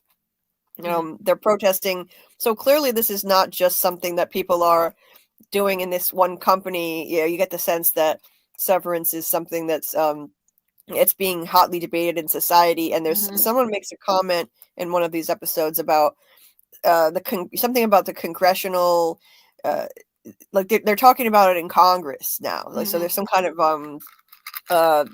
like legislation that they're debating in Congress Mhm. regarding severance. You just get that sense just from a quick thing Yeah, that yeah. somebody says. And so yeah, there are people protesting it, and it triggers Mark, Mhm. because like he's it's kind of like he's defensive because I think he must know that it's messed up, but it's Mhm. the only way he's been able to cope. So he Yeah. gets angry. Um Do and you think that's him doing it, Yeah. or do you think that the chip thingy has some sort of influence, like it's a built-in self-defense mechanism that they're programmed into it? That's a really interesting idea. I hadn't thought of that, but that very well could be that there's something built into this where if they do encounter people who are against severance and who are protesting it, it could trigger some sort of defense Mhm. from him unconsciously, like the innies coming to the defense of it in a way. Yeah. I like that idea. Yeah, that's really interesting because it seemed so sudden. He just got so really so unusually angry about it out of nowhere.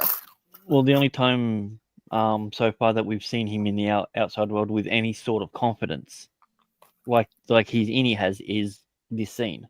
Mm. Yes, that's a great point. That's a great point because normally he's not like this at all. He's not confident. He's very introverted. Yeah, like, what are you, 12?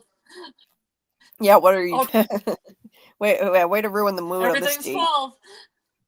Yeah. He says 12 chairs, Crazy. Yeah.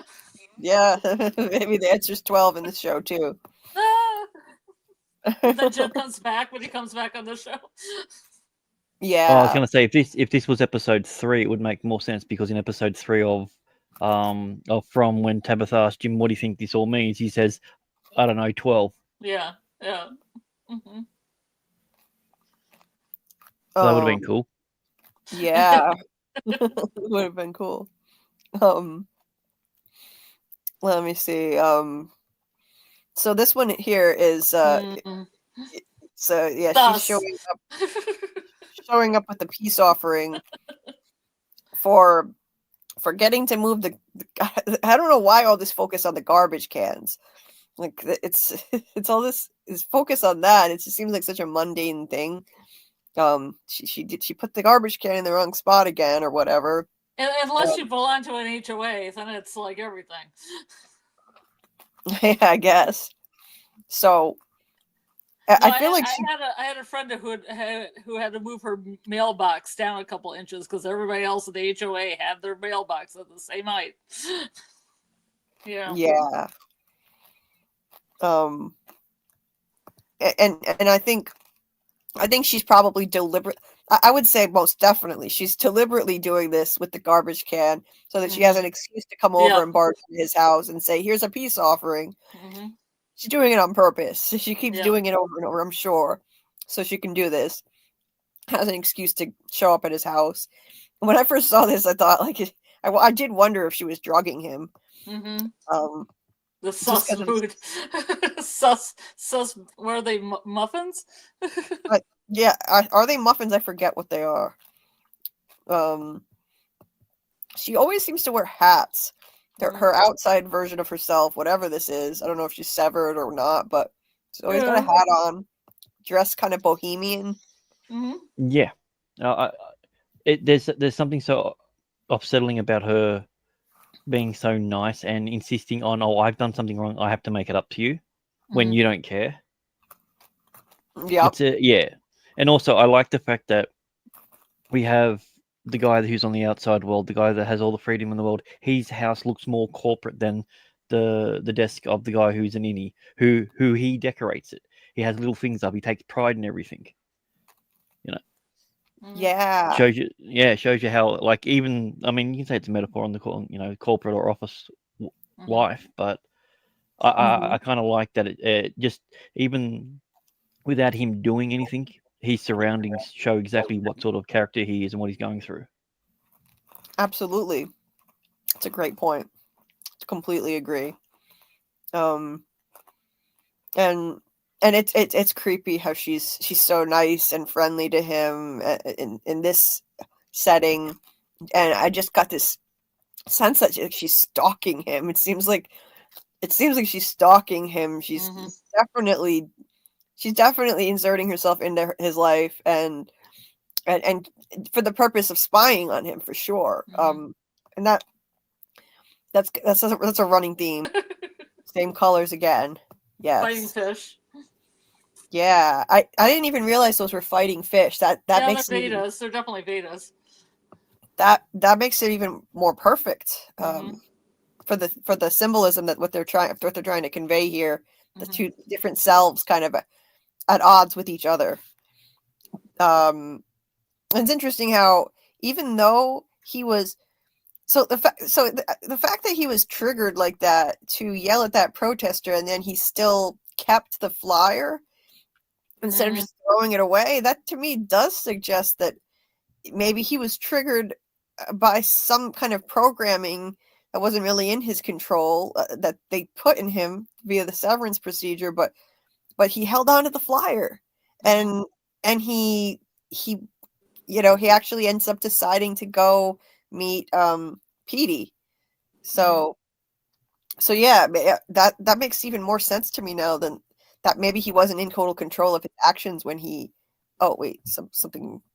Oh, well, Amy. he's now alone.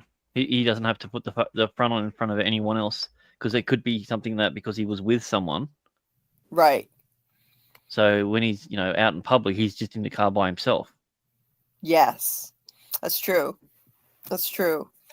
Yeah, and he's held on to the thing. Like I think Petey made an impression on him. So, this was funny. Matt said, asking a Julie B stream if anyone watches From Army Engage. Yeah. Army Assemble.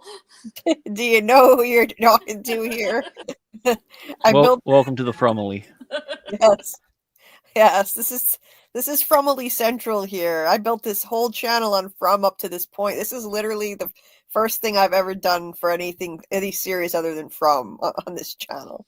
I've done marathon lives. I've done a lot of videos. Only since September, I started the channel in September, but it's been nonstop Froming all the time. Yeah, Julie, you've changed. I can't tell what it is. You've changed now. This isn't From related at all, except for the 12s that are everywhere. Yeah, I feel like I'm betraying my show. I'm being unfaithful. You never turn your back on Fromily. No. Is there a fan name for Severance fans? I've heard people refer to as the Severed, but it doesn't sound good. But No, yeah, it doesn't sound good at all. It sounds like someone had something, like a severed limb or something like that. Yeah, that doesn't sound so good. oh, another Aussie. How you doing, buddy? Yeah. Yeah, hey, wait, let's see, who is this? Raven187, another Aussie. Nice. Yeah, we've got related to From as well. There you go. we've got a few, there are a few people from Australia that come into my streams. It's neat. I love It's a good time here. So Oh, thank you. I appreciate it. And I love talking to people from around the world. It's a lot of fun. A lot of fun. So, and welcome back, Amy. I added you back, so there you are. Anyway, so he's got the flyer here. It says, Severance robs the worker of moral self-governance. One may spend one's day, what does it say? Hacking children to bits. Ah. And Yikes. one may spend one's day hacking children to bits and Sounds like From. and something no one would be the wiser. Yikes. Yeah, that's the thing, because they don't know what the hell they're doing at these jobs. So Sacrificing children, Julie. you could imagine a politician gets a hold of this sort of thing. Imagine on the inside that your whole purpose is you're campaigning for the person on the outside you would never vote for. Like there could be that whole dichotomy of that, and the fact of the matter is that this technology exists, and from what we know so far, the military hasn't used it, or like you would assume there's some sort of international crime syndicate or something that's got this sort of technology at some stage. Oh God, yeah. I mean, can you imagine to weaponize? I mean, this? that's essentially almost like Dollhouse. Yeah. Yeah, I brought up Dollhouse early on. Yeah. I mean, just imagine you could do all kinds of horrific things. You could send your CIA assassins out. They wouldn't even remember what they did. There have been movies based on concepts like that. So yeah, it's possibility. It's the perfect sleeper agent. You could literally embed someone in with a political candidate, and they're there as the backup in case this person ever goes off kilter. I mean, if you're going to do that, you might as well do it to the person that's going to be in power anyway. But yeah, so I mean, like, it wouldn't surprise me if that the big reveal at the end of it is that there's only a handful of people in the world that aren't severed. They just don't know about it. Wow, that would be wild. If they spread this, I mean, worldwide in the show, if that was the goal, yeah. All the people that are severed are the ones who are actually keeping their original personality. Like the ones that are on the inside are the actual true ones. There's something that happened on the outside of the world that's wiped people's memories, changed something, created a false reality. Because when we're going into this is more sci-fi than what From is. We hope anyway. So I mean, when you add that sort of element into it, who knows what it could be? Wow, that's a mind-bending thought. Like, it could be flipped from what we think it is. Like, that's so interesting. I hadn't thought of that. I love that. Extremely, extremely interesting stuff. Trey They're says literally howdy. inserting a red pill into them, Matrix style. Yeah. Oh, yeah. Like the it's kind of they must have gotten inspiration from the Matrix on this, right? The red pill or the blue pill. Oh yeah, there's a lot of have you guys ever watched the channel Geek Academy? Yes. Yes, Yeah, yes. he does From stuff. He's doing Severance stuff. This guy We're goes friends. oh, even better. Like yeah, like so. Sorry, my accent, guys. Geek Academy for the ones that are in the chat. Yes. So the word geek and like academy mixed in together. Yep. Yeah, he's I mean, he puts all autistic people to shame with the amount of detail that he can pull out of any subject. It's brilliant. It's amazing, right? Oh my god. He did an interview with Doug Hughes, Julie. Yeah, I saw that. No Yeah, way.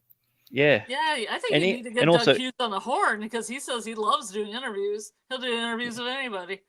Oh And my English is also his third language. That's for me. That's the craziest thing, as well. wow. Wow. Yeah. Well, yeah. Geek Academy is he's phenomenal. The attention to detail that he has is amazing. He was going to be a guest on my show a couple weeks ago, but his baby was born on the day that he was going to be on. So we're gonna find another time when he's Some available. people will use any excuse. I tell you. Yeah. Where's Any- his sense of commitment? Right. Slacker. How dare you? Yeah. No, he's terrific. Wow, Doug Hughes. That's a big interview. His channel is not that hasn't been around that long either. Wow. Good for him. Yeah, man, I would love to talk to him. I was excited just to call into Tony's show and talk to Doug Hughes, the man in yellow. Anyway, so yeah, so Trey said howdy from I don't know how to say this, but Chirac? Chirac, Chirac? Chicago, Oh, because of all, like, because of what is all the gun violence, like Iraq, Chicago, Chirac? Chirac. I've Yeah. never heard that. I've never heard that before. I'm from here, and I've never heard of that. I'm not from Chicago, but I'm from the U.S. I've never heard of that. Okay, cool. Yes, it's yeah. I've heard about the violence there, though. This is how you 100% prevent corporate espionage. Yeah, yeah. Drone operators killing people thousands of miles away. Yeah, you don't even need people. Yeah, its show is totally unique, Amy. I just highlighted your comment from earlier. It's totally unique. Oh, and you're from Texas. Cool. And coming from the mind of like Ben Stiller, like the guy who's brought us some of the weirdest like comedies, he's able to go so deep into this. It's absolutely brilliant. I love the episodes that he directs in this one. They're always the best ones. Who would have thought? Right? Yeah, the ones he directs are definitely the best. And who would have thought this Ben Stiller had something like this in him? Amazing. Yeah, Absolutely. comedy comes amazing. from a dark place. Yeah, it's true. That's very true. A lot of comedians have a lot of demons and dark sides. So, yeah, here's the scene with well, let's see. Well, this one is okay, yeah, that was half what is it? Half Loop Road. That's why it's called Half Loop. Never noticed that on the card before. Half Loop Road. Fitting. Also, it's a really weird way of doing nines as well. They look Yeah. like a backward D, and it looks like a H. Like it's just, it's probably done to make us think about something weird, but it looks like it's, yeah. I don't know. There's something so off-putting about it. I agree. It is odd. Yes, I've never seen a 9 drawn like that, written like that before. Very odd. But Also, I like the fact that it's Coop Road. If you had a dash in the middle, it means co-op to work together. oh, co-op, yeah. And Coop Yeah. is another word for cage. It's a nice play on words. Yeah. Absolutely. Absolutely. So then of course we've got this scene where Irving nods off and the black goo comes pouring down. Yeah, this was so random when I first saw it the first time. I didn't know what to think. Like, what is even happening now? We've got black goo coming down, and then of course it turns out to be a dream. But yeah, really cool visual I love that effect that they did with that. Really interesting. This is where I was convinced 100% it's a supernatural show. Oh, okay, yeah. So then I'm like, okay, so now I'm doing all the things. Okay, so they're all dead. No, that doesn't work. It's from no, it can't be that. And then yeah, it just Yep. I was thinking that. I was thinking it's definitely supernatural too at this point. Yeah. That's what I was thinking. Everything is so blue. Like the keyboard, everything is blue, blue, blue in this place. also Anyway. like it's another narrow hallway. They love doing these narrow shots. Like even then that it's open, the walkway is still so closed in, Yep. and same with that fence line as well. Yep. And I'm wondering if the place was picked like by the character within the world universe is because he's remembering the other place, Mm-hmm. Yes. Yeah, or they go this looks really cool. I like that shot. It could be both. it could be both. True. There's a very claustrophobic feel to it, and it's fitting because these people, when they're on the inside, they're cooped up in there, they're trapped. So there's that feeling of claustrophobia to it, to the show in general, where they're trapped in there. So the narrow hallways really play into that feeling visually. And then even in a shot like this, like you said, is this such an open, wide, what is this? An old greenhouse that's all rotted? I don't know, but it kind of looks like goo dripping down, but just a different color as well. Yeah. Spidery. Nasty. Spidery. Kind of spidery, yeah. Just like From. Yeah. Just like What- yeah. Yep. Did you notice the snow outside? That was in From too. Yes. It was. The exact same show. Yeah. So yeah, Petey meets him, and then we're back here. And what is this? So so Irving, instead of getting taken to the break room, he lets him off easy, and he gets to do, I forget what they call it. It's not Well, is it, what did they call it? Was it counseling, or was it something it else? was wellness something, like A wellness session. wellness session. What does this say on the wall? Yeah, it says, "Tame thy tempers," which is a quote from Keir. Hmm. And then on the left here, I can't read it. It's another Keir. Let not your weakness live in your veins. That's it. Oh yeah. That's it. Yes. Yes. So propaganda. Yeah, we've got propaganda and indoctrination going on here with the quotes from Keir all over the place, which happens in corporations too. There's corporate indoctrination with the training videos that they do. They try to indoctrinate you, like against unions, for example. They try to they make you watch training videos. I've had to do this, where they try to poison your mind against unions so you don't try to organize one. So some of this can translate to corporations. Some of it can translate to commentary on society and propaganda, indoctrination, that sort of thing. You tell people rebelling is what the evil people do. So then when they feel like they want to rebel, they're going to go, well, that's what evil people do. I'm not evil. Right. Exactly. So like they have that in their heads all the time, and they're very much like children, so they're impressionable. They're like sponges in a way, because they haven't been around that long, this version of themselves, so they're very impressionable. And Irving really soaked it all in. He is 100% like by the book, like pious beyond belief in favor of all of this. Or is he? Or is he? Yes. I don't know. Every time I see someone who is I'm by the book, down you've got to do everything a certain way. They're a stickler for the rules. They either turn out to be the unlikely hero to sacrifice himself at the end of the adventure. They're doing a long con like that, or they're one of the early casualties because they're so stupid they couldn't see anything. That's usually the route that they go with these type of characters. But I like to think because they've got such a great actor in there that he's either the guy that's in charge of the whole thing at the end, which would be a really cool twist, or Mm. he's doing a long con, like where maybe he has certain memories, maybe certain things haven't gone through, or there's something there where he's Mhm. so desperate to hold on to reality right now. And I don't know what it is, but they picked the perfect actor to be able to portray that because he can do it all within just his face. Mhm. I agree. Yeah, and he may be a lot more than he seems on the surface. That's true. He may actually. I've seen theories. Yeah, he may not be the pious company man that he seems. He could be secretly rebelling. Yeah, it's it's totally up for debate there.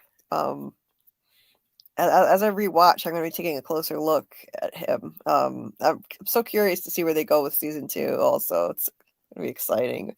Ben Stiller is the goat. Amy said, "Yeah, um, yeah. Wellness sessions are probably the real HR. Yeah, it's at least more pleasant More pleasant, yes. than the break room." But it's totally a HR move to call it something so soft like that. Mm-hmm. Mhm. Oh God, yeah.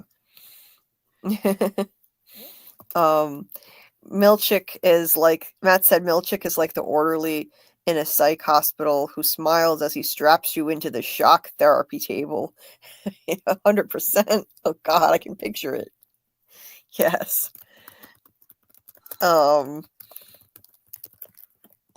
Anyway, yeah, so like what was I gonna say? Okay, this one I was gonna highlight this one. I will binge watch it tomorrow. So wait, you're gonna binge watch this? Have you not seen this, Trey? Or It's easy to do, Trey. it's it's a great show. I watched one episode per day when I watched it back in March for the first time, and it was hard not to hit play on the next one, but I tried to have some self-control and let it What kind of discipline do you have? That is insane. Because there's a certain episode that comes up there that there's no way in the world I think anyone would be able to go, no, I'll watch that tomorrow.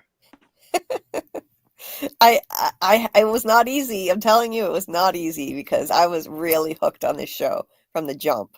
But I held out. I managed to do it. It wasn't easy, but I wanted to make it last. I'm the type of person, if I'm really into a show, I want to savor it. I want to make it last. I don't want it to be over too quickly. So usually I can hold back from watching 2 episodes of a show in a day, but it's No, not I easy. understand that the binge model has ruined great shows. Yes. I would have loved to have been able to do something like that with Dark or like Squid Game. Mhm. I think that would have been so much fun. Mhm. Yes. Yeah, and the only reason we're really doing 2 episodes at a time is that it lines up when season 2 starts, or else I'd be doing Right. one at a time. Right. Like, I would prefer to do one at a time, to cover one at a time, but because I was covering, we've been covering From so heavily in the lives and me in my own scripted videos that there just wasn't time to start a rewatch of this sooner. I wish we had. I wish we had fit it in because I would like to just focus on one at a time, but I mean, at least we're doing it now. We're doing it as best we can. 2 episodes per week. So that's not too bad. Trey says I seen it when it came out. Haven't seen it since. Mhm. Need a refresher before season 2 comes out and chatting about it here. Yeah, you should join the watch party. Yeah, absolutely. Every Thursday night at 10 p.m. Eastern, we're doing it in my Discord. Which the link, I'll put the link back in the chat. I don't know if it's. Did I pin it? No, I think I pinned it. So yeah, the link to my Discord is pinned at the top. And if you're listening to the replay, it's also in the description of the video too. Anyway. Also, like and subscribe. Yes, yeah. Please, yeah. If you could like and subscribe, if you're not already, that would be great. Tell your friends, neighbors, your kids, the pet, the dog, the bird, everyone. Especially the birds. Especially the birds. Yes. I don't remember what they were talking about here. Dylan, I think he was talking about what he thinks they do there. Yeah. Oh yeah, the numbers being underwater coordinates and yeah. Yeah. He's very water themed. Yeah, like he thinks that his Audi lives on a riverboat and everybody lives on the sea now. Yes. Great. Yeah. It's like a post-apocalyptic thing, and everyone lives on in the sea, and Yes. I think that you still kind of keep your imagination, because I think if I was ever severed, I still have my imagination, so I come up with a backstory for myself for the Audi, pass the right. I time. mean, if you kept your imagination, I would love to see Mark's brother-in-law severed, then to see what that version of him would be like. Yeah. I would love to see that.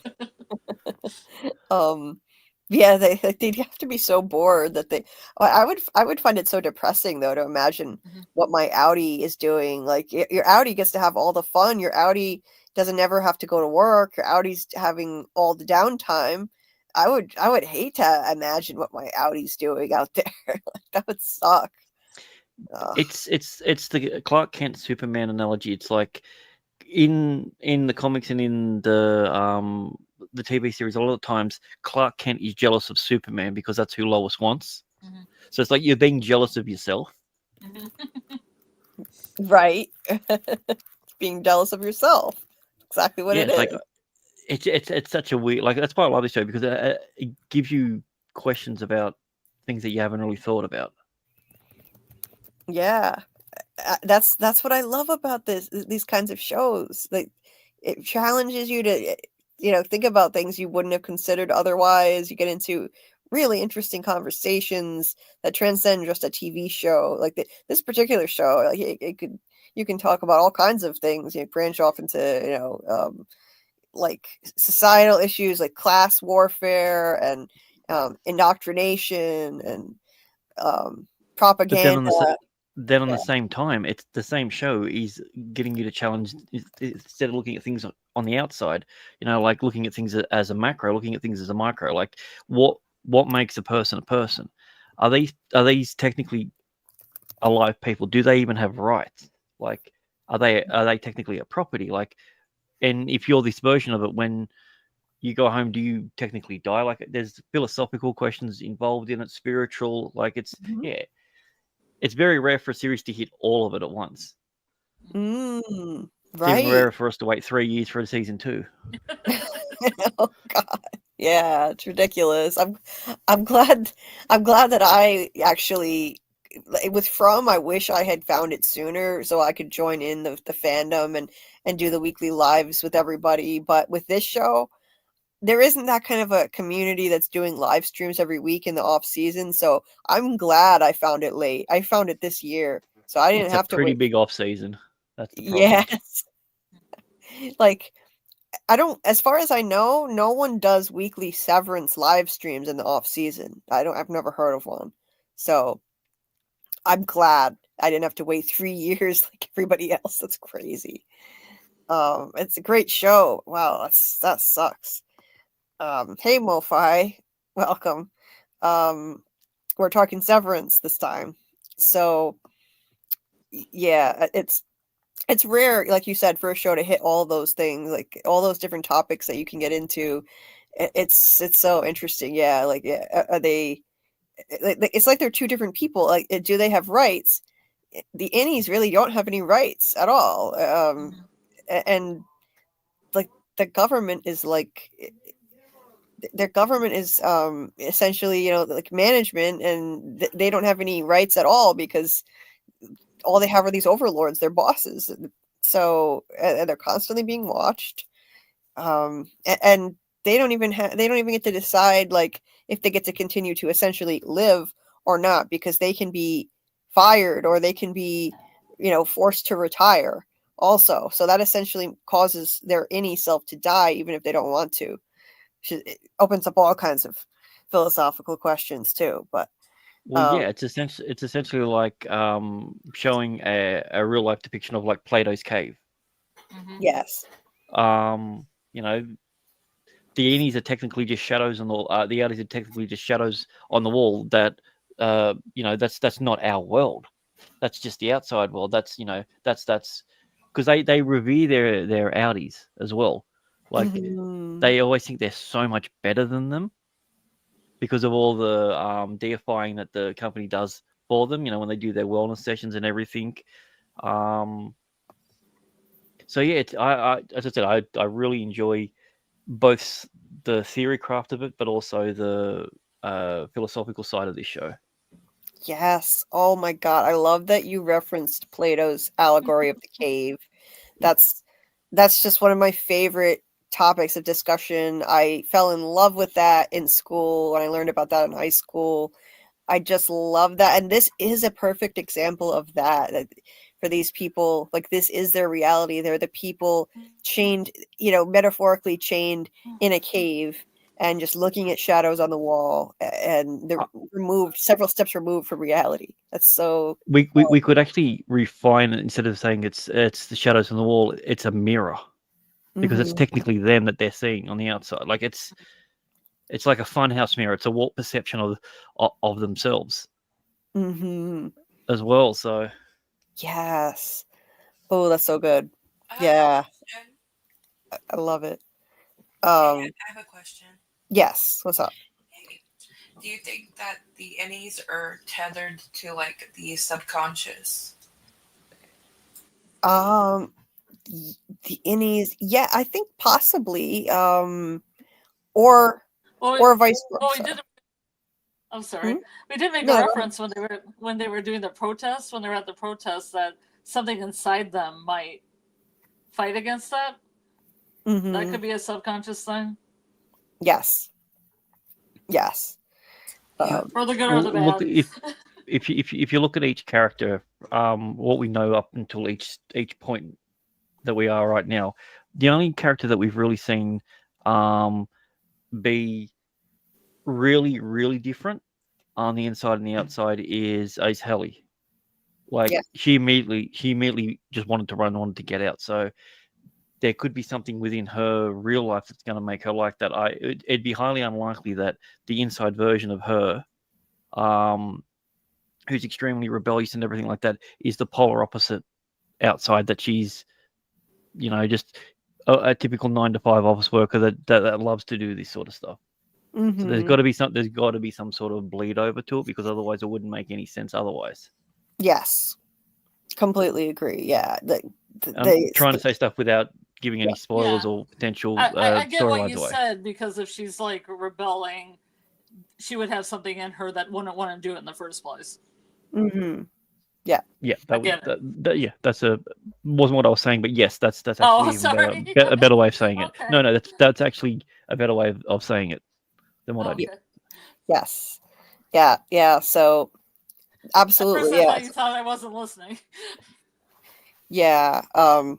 Yeah. So I think that like the outie self bleeds into the innie self. They can't completely eradicate it. And I think the innie self may pop up or get triggered in the outie self, as we saw possibly with Mark and the protesters. So it could go both ways. Maybe that's what the red character in the Go is in the beginning. Yes. Yeah, bleeding through. That makes sense. Yeah. Yeah, that absolutely makes sense. Matt said that, so the innies are literally doing what their job title says, macro data refinement. Because those boxes the numbers go into, I think that, yeah, I agree. Those boxes that they're they're sorting the numbers into 4 boxes. And Kier has this thing called the 4 tempers, and he has that quote, "Tame thy tempers." So yeah, there are 4 tempers, Matt. Yeah. So I definitely agree. Those boxes represent the 4 tempers that need You're to be way ahead of tamed. me. Yeah. It's ahead. it wouldn't mean anything to you now anyway. It's not a spoiler or anything. But at the same time. Yeah, but yeah. Okay. But anyway, yeah, so they are literally doing what their job title says, macro data refinement. Yeah, absolutely. Yeah. I think so too. And maybe the 4 of them represent each of the 4 tempers. I wonder if you could line each of them up with the 4 tempers, but that's a topic for another day.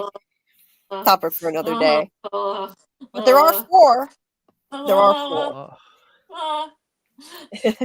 Actually, Yeah. now that you say that, it's actually kind of funny because you can apply the same thing to the Audis, but in different versions as Yeah. well. I Yeah. didn't even think about it with the tempers, but now as soon as you say that, I'm like, great, I'm gonna rewatch this again tomorrow. I'm gonna have to now. Yeah. When did you say that you? So did you watch this? I forget when you said you watched this So originally. I watched the first episode probably about a week or two after it came out. Oh, okay. So like when it was a new show, so it was just Right. like, oh yeah, well, I'm just gonna watch this next week, but completely forgot about it. Couldn't remember the name of the series. Mm-hmm. And then by the time it got to the end of the series, I was just like, oh well, I'll binge watch it when it, there's only like 2 episodes left. I'll binge watch it when it finishes, sort of Right. thing. Not knowing how intriguing and everything it would have been to be able to watch that when it happened. And then a year and a bit went past, and then I was talking to someone, and they said, oh yeah, I can't wait for season 2 of Severance to come out. I went, Severance. I'm like, is that the one with The Office? And they went, yeah. I said, wait, season 2's not out yet. Because I just assumed that it would have already been renewed. You'd think. And yeah, they said no, it's not. Nothing's been said. Nothing's been happening. They haven't filmed it or anything. And then the Mhm. moment that I heard that they're going to, or they've already started, I was like, all right, well, I'll start rewatching, an episode a day, maybe 1 or 2 sort of thing, and then Mhm. that'll kill a bit of time. And as I said, I did it all in one night. That's I just amazing. I couldn't put it down, and then afterwards I'm just thinking about it all night. And when you watch something before you go to bed, you're dreaming about it. So Oh I was yeah. dreaming about it, and then a week later I just I did it. I watched 1 episode like every couple of days, and looked on Reddit and other places Mhm. to see if anyone else was watching it. And apparently all my friends absolutely loved it, but none of them ever talked about it, which is still really weird to me. Yeah, see that I don't understand why there isn't more of an active fan base for the show, because it's so thought-provoking and there's so much to discuss. And yet when I got into this show this year, I tried finding an active Discord to talk to people about it, and I couldn't find one that was active. Only dead ones, like just no one saying anything. So I don't get it. I think this show really merits discussion. And yeah, it's not as, it may not be like it doesn't have the shock and awe that a show like From has. It doesn't have blood and carnage and whatnot, but I think it's really entertaining. It's not just esoteric. It's not just intellectual. It's also got a lot of humor to it, and quirkiness, and there's a lot to offer for people with different tastes. It's not just like to have philosophical discussions. There's a lot Well, you can get from yeah, it. like the fellow that's on camera, all the stuff to do with how he is pure comedy, but he comes across very very dry-witted. He's a sort of like that you think like in the real world would kill a bunch of like dad jokes. He'd have them lined up, and he'd have that same similar sort of delivery that he has with everything, where it's a little overconfident, but you're like, why are you so confident? I don't get it. Like I like the comedy is in that aspect, and it's not like I was so worried that they were going to bring like slapstick or something into it. Mm-hmm. It's hard with Ben Stiller. Like I still got there's a lot of Ben Stiller comedies I don't like. Yeah. So it's like, oh, it's a Ben Stiller episode, and I'm just like, okay, that was another good one. I'm just like, all it takes is one slip up, and I'm gonna hate you again. Mm-hmm. Yep. Yep. Ben Stiller's stuff, like, yeah, some of it was funny, but then some of it ventured into the, just plain stupid, to be honest. All it takes is one good hair gel joke, and it's all ruined. Yeah, I'm not a fan of a lot of the Ben Stiller, like the stuff that, especially the later stuff. It just got more and more stupid. He But was the same character. I'm overly cocky about something. I'm going to get my comeuppance. I don't know about some weird social cue that everyone normally seems to know about. yep. Rinse and repeat. Now I'm a billionaire. Yep. Mm-hmm. Yeah. They do it. Yeah. I think a lot changed for him when his parents died as well. Oh. Because they're 2 comedy legends. So imagine having been around that all the time. That would be the light in your life. And I do think a lot of things that are written and stuff probably reflect how he feels about life with this now, like life and death and everything. Also, they wanted to shoot a series around people being in lockdown and on COVID. This is the perfect one for it. They're physically blocked off. There's all this weirdness about stuff. Like, yeah, I think if this was made any other time, it wouldn't have worked. I think certain pieces had to fall into place for it to work. Oh, interesting. Made during COVID. Wow. Yeah. I didn't realize it was made during that period of time, and that would be perfect. They're very isolated in this show. Sorry, YouTube. The unknown virus from an unknown origin. I didn't mean to say it, but yeah, they still sometimes they can still be a bit fickle about you saying the word. Oh, okay. Yeah. Yeah, so yeah, and good night, Amy, by the way. Good night. Thank you for joining us. You're very welcome. You guys have a wonderful night. You too, Amy. Yeah, you too. Okay. All right. Good night. Get some rest, Al. Yeah. Get some rest. Hope you feel better. Thank you. Bye-bye. Bye. Yeah. So yeah, I could see how now giving that context, I didn't realize he did lose his dad, Jerry Stiller, the legendary Jerry Stiller, who's also an actor, and I know they were close, so maybe that got him thinking out, in a different mindset. And this is something I never thought he would have pulled out. Like, pulled this out of nowhere. Like, who would have ever thought Ben Stiller had this in him, this type of show? He always wanted to be a serious actor. He didn't want to do the comedy route. But, it's really hard to step away when, both your parents are considered comedy royalty. Yes. So, I get it. One of his first films, he was in a film with Christian Bale when he was Empire of the Sun, Steven Spielberg film. Yes. Yeah, he was the kid bully. Yes. Played that role a lot now that I think about it. Mm-hmm. Yeah. Yeah. Yeah. Okay. I didn't realize that. Yeah, he probably felt like he needs to follow in his dad's footsteps, and so yeah, he just kind of fell into comedy. That's so interesting. I never knew he had this serious side to himself.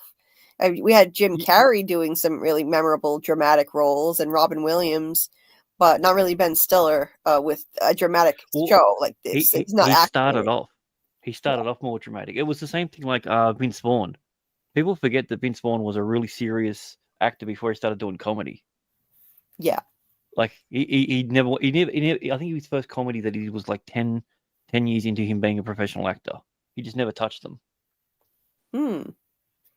Wow, I did not know that. Interesting. Yeah.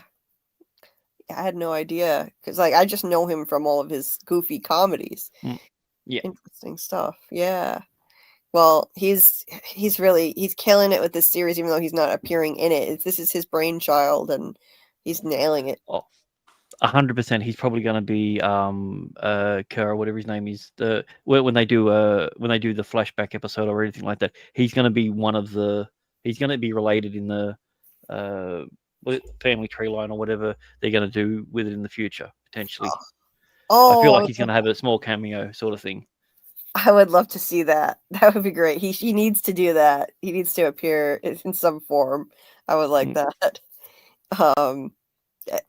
David said that, this is an interesting theory. I think the company is testing a place they can transfer conscious to in order to live forever. I think it's more they are separated from the unconscious, but the unconscious is seeping in. That's really cool. Interesting. Maybe there's an end of the world disaster, and if this doesn't work, they're going to dig a bunch of silos and put people in the silos in the ground. Yeah. Maybe it's just the prequel to Silo, secretly, We don't know what the hell happened before all this stuff on Silo, so who knows what actually happened. And they've already said that they're not going to be following the main reasons in the book, right, for the TV series. So which is really good, because not that I don't like that. I just think that it gives them a lot more creativity to do something new with it now, and it's not really important, that part, the why, how it happened. But yeah, they could do anything. They could. Maybe everyone gets severance chips and it turns them into zombies. Hey, Julie. Yeah. Can we finish up the episode so I can just go Yeah. and you guys can talk spoilers? Because Yeah. now there's something from the book down here I'm trying not to look at. Oh, sorry. I was just I'm just highlighting trying. stuff. I just want to go in as clean as I can, as pure of heart as I can. Yeah. I was just highlighting stuff I didn't even think. Sorry. Yeah. Okay. Well, I figured there's not much left to go, and I could just do it, and then I could just like recharge Drop my off. iPad, and you guys could talk spoilers if you want. Okay. So anyway, back to the scene. So yeah, he says something about like maybe they're like blowing up eels or something in the ocean. Yeah. Which is just comical. He's a good comic relief character for the show, which I like. I think the four of them do have very distinct personalities, so like they probably do represent four different emotions, like the four different emotion categories on the computer that they're sorting the numbers into, or the four tempers. They have Anyway, a crazy clock in there too. That's just white on white on white. the Racism. You can barely see it. It's so white on white on white. right, Also, why do they need a clock? It's not like they get to clock out. right, yeah. Time is irrelevant to them. Yep. There is no time for them. They're always just there. So I'll be honest, I didn't even notice the clock. It's so I white didn't either. on white on white. I didn't notice that either. Maybe that's why they designed it that way, because time is irrelevant for them anyway. There is no such thing as time in this place. It's just endless. It never ends. Like, time is completely irrelevant. The only thing that could be, I mean, I guess you could structure your day into different sections. They have time to eat, of course. You see them eating. They do have an area where they can stop and eat. But yeah, other than that, I mean, time means nothing to them. So yeah, that's an interesting point, Scarlett. But of course here, Petey, reveals the break room tape to him. So what actually goes down in there, which is pretty horrific. Psychological torture, what they put them through, and they make them stay in there for more than one day sometimes. Like they'll just be in there, so that makes it even worse. Like they're just in there for who knows how many hours straight, and they don't feel like they ever get a chance to leave, but they do go home. They just don't know it. And Petey talks about how he was reintegrated, that he had help. So it is possible, but and he was the first. He was the first person that did this. I don't know if he was. He might have been. I don't know if they said. Did they say that? I don't know if they did or not. I was asking for clarification. No, I don't think they said if he was the first or not. So there may be others, but he's the only one we know of in the show. And why are they in this greenhouse? Yeah, I don't. Why did he pick this creepy ass greenhouse of icicles hanging everywhere? Well, yeah, all as the I said, dead it plants. might have a similar layout to where they worked. Yeah, maybe that's. Was we've seen long hallways turning, lots of different points. It could just be a subconscious thing where he doesn't know why this is just the place. Right. That would make sense to me. The narrow, because like I never noticed that until you pointed it out, how narrow the walkway is in this thing. It's vast, just like the building they work in is vast, and yet you have these very narrow hallways. So is that a map back there too? Is that a map? Yes, Petey drew a map. Petey drew a map of. So he's like the victor of the series. Essentially, yes. He is like the Victor in a lot of ways. He's messed up in somehow the head. Victor still looks older than him. Somehow, yeah, he does. Even with the hair dye, he kind of does. But yeah, he's messed up in the head like Victor. Yeah, he has a map that he drew, and yeah, he drew, like, he was trying to map out the severed floor. There's a whole lot that's mysterious. Like they're not allowed to just explore all over. There are some mysterious areas of the building, and he's trying to map it out. So I don't know if they show it. I don't remember if they show it in this episode though. What's it say on the recorder? Oh, I'm sorry for the harm that I've caused this world. Mhm. Like you have to atone for your sins because you did something wrong at work. It's so weird. I'm gonna be using that in a From Live all of a sudden on you. I'm sorry, I have to atone for the weight of the world, or whatever that is. Right. It's so strange. It sounds like you're in a confessional confessing your sins, and it's just and why is it the world? I guess because that is their world. That inside that place is their world. That's the only world they know. So they're sorry for the harm they caused the world. The world. This is the only world that they know. For them, that's what it is. I wrote some of it down, but I don't think I caught all of it. Where did did I write it down? It was something about. I can't find it now. I thought All right, I've actually found the recorder, what it is. Oh, really? Yeah, actually, I can share my screen, can't I? I don't know. Can you? As a guess, Yeah, I don't know. I don't even know. Yeah, you can swap them to put it up. Oh, I didn't know you could do that. Yeah. Hmm. So yeah, I've got it just shared in it's in the backstage area. Oh, okay. Let me see. Wait. So you can just Well, I go. want to learn how to do this. Yeah, I didn't know you could do this. I want to do this. Yeah. So it's a General Electric fast playback. Okay. Wow, you found that quick. So how do you do that? Oh, well, I just How did screenshotted you the do thing that? and I put it into Chat GPT and said, tell me what the make and model of this one is, and No, it I said meant based like on. within StreamYard. I understand how you're doing that. I just want Oh, to know how you got it in StreamYard. I went present share screen, and this is my other What's screen. So I present got share I got three screen? screens. So yeah, No, down the bottom there's present, share screen, share probably video. my So problem because I only have one. yeah, Womp yeah. womp. So these are from the 90s, Mm-hmm. Mhm. early Interesting. 2000s. So Yeah, they have the little counter on them. That's kind of cool. The little number well, yeah, counter. because that was how many rotations, and you'd get a certain amount of rotations out of a tape. Yeah.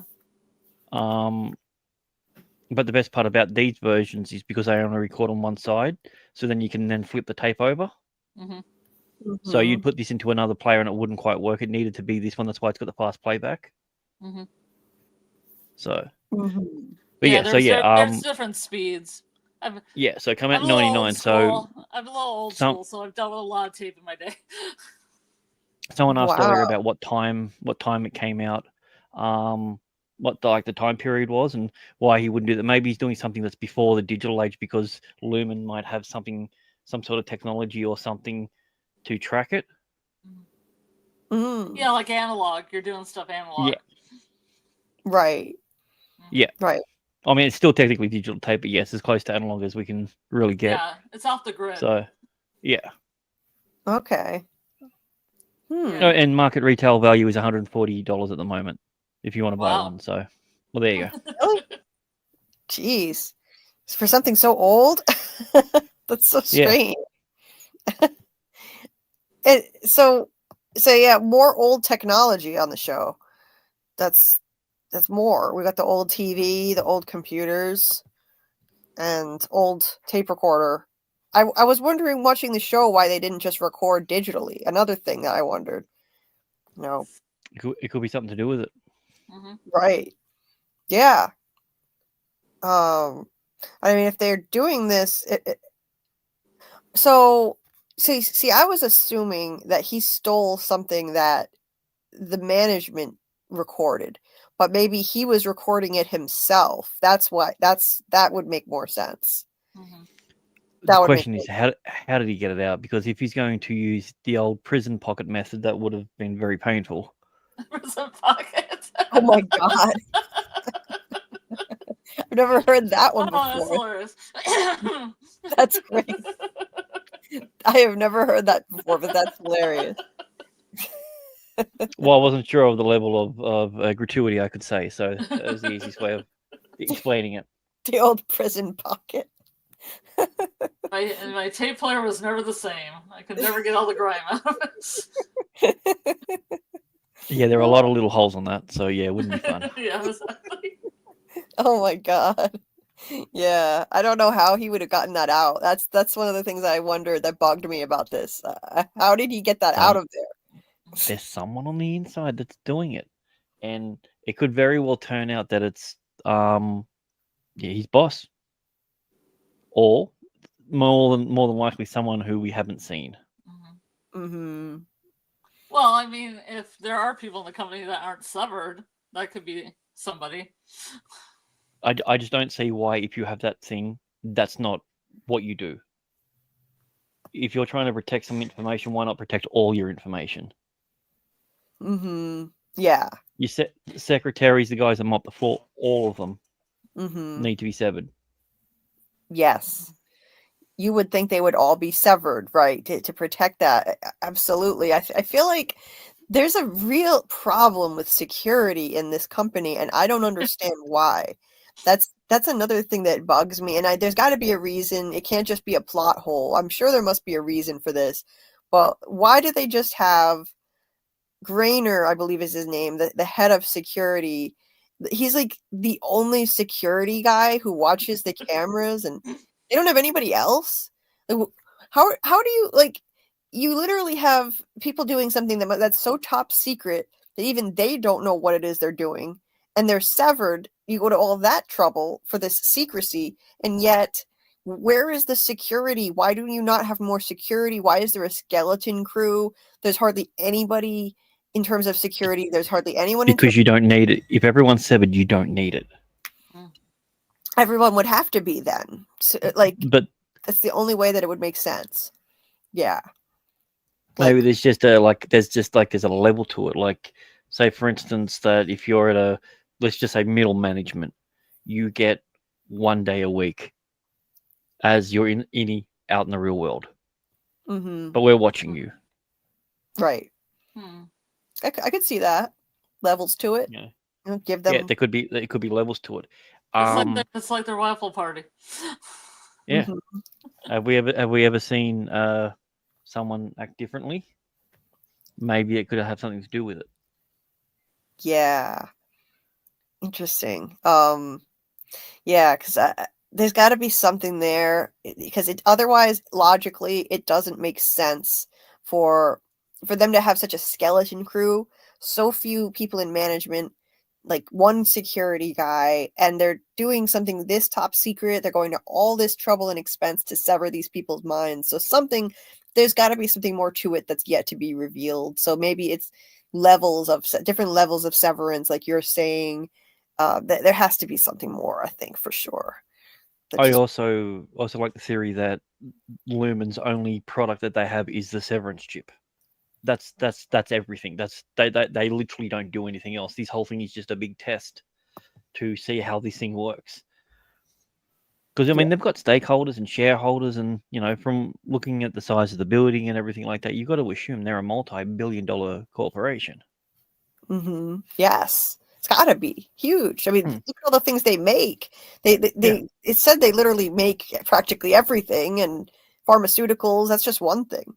So, yeah, it's probably like billionaire, billion-dollar company. And they could be their world's version of Acme. Makes everything. Acme, yes, Acme. Oh man, I haven't thought of that in a while. It's funny, an Acme reference. I think it's got to be something like that. So maybe, this could be. I know a popular theory, and this could be. It may be that they're not really doing anything. That this so-called job is just an experiment to just test out Severance on these people before they expand it. So that's something I think is highly likely, actually. But there's all kinds of theories about what they actually could be doing, if it's real or not. And so there's a whole lot to explore as we go through this. But I didn't get to say goodnight, Mark, but belated goodnight, Mark, and or good day, or whatever time it is. And Matt, enjoy your dinner. I don't know what time it is where you are, but See, Matt. Anyway, let's see. David said with a mix of old/modern tech, they call it retrofuturism, designing a dystopian world with modern yet vintage technology and aesthetics relating to the themes of hypercapitalism and advanced tech. Oh, you always come with such deep insights, David. I love it. That's great. That's great. I love that. Yeah, there are definitely themes of it, like end stage capitalism in this in this show for sure too. I can see that. And somebody, where did I saw something in the chat that I wanted to highlight before I finish up here. We're getting close to the end of the episode. If I can find it. Oh yeah, it was this one. It says Mr. Grant Gregory is cool AF. So, No, I've been called worse. and yes, you are. You are cool AF. Anyway, so let's see. Yeah, I'm so glad you found my channel. You just found my channel recently, didn't you? Yeah. I was just talking to a friend of mine, and he's just like, "Is there any channels that do From stuff?" And I went, "Yeah." And I gave him all the list of my usual ones, and he went, "Well, that's a lot." And I went, "All right, I'll give you more." And then I just literally just went, I went hashtag Fromily or From, and then I clicked live, and your one was about halfway down. I looked at it, and you'd been streaming for like 6 or 7 hours, and I went, "That's one. There we go. Definitely gonna do that one." And I just had it on in the background while I was doing stuff. I was just listening, and it was yeah. It was just one of those things. I'm just like, "Oh, you like long form? Okay." And then I said, "Do you do long form content?" And everyone was laughing at me, and I just went, "All right, this is the place for me."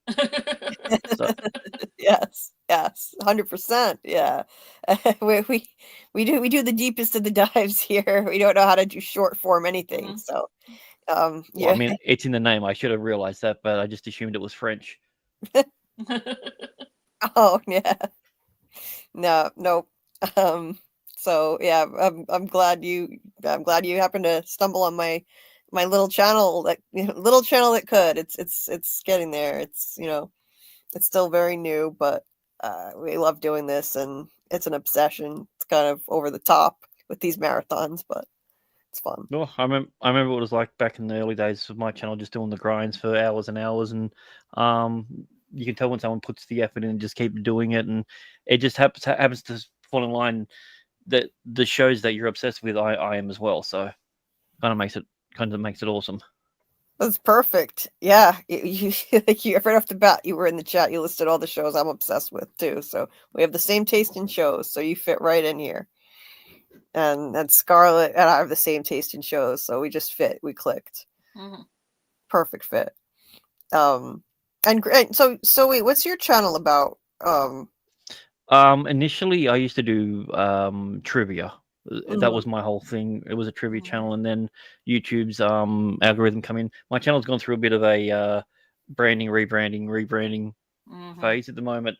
I just focus on doing little fun AI videos on shorts. And that's that I hit the algorithm at the right time and had a few shorts that hit the 50 million view mark, and Dang. so it kind of blew up, and my channel this year hit 500,000 subs.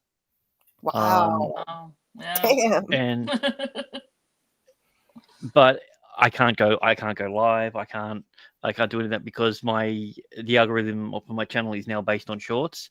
So when I do go live, or I do normal video content, I don't get any views. So be careful about building your channel around shorts. It literally kills your channel, because how the algorithm works is they send your video out to your subscribers, and if a lot of your subscribers watch it, then they send it to other people. That's how it goes out. And when you're building it on shorts, it has to be the time that they're all on watching stuff. And if they don't watch it, then no one new gets to see your stuff. And people that are scrolling shorts don't care about a 7-hour stream about From. Right. So Yeah, I don't like how YouTube's all encapsulated now. Yeah. It's ridiculous. I've had friends of mine that do have channels that they do TV and movie reviews, but they also do literature stuff. Now they got to make another channel to put the literature stuff on Yeah. there.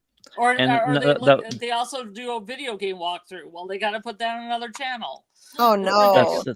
that's the problem of the algorithm. The algorithm is designed to give you what you want when you want it, and it doesn't understand people have nuances when it comes to their liking. So, Wait, does that mean that? What if you just focus on one show for a couple months and you got all your attention based on that, like I did, and you try to switch to another show? Is that a similar problem, or is that okay?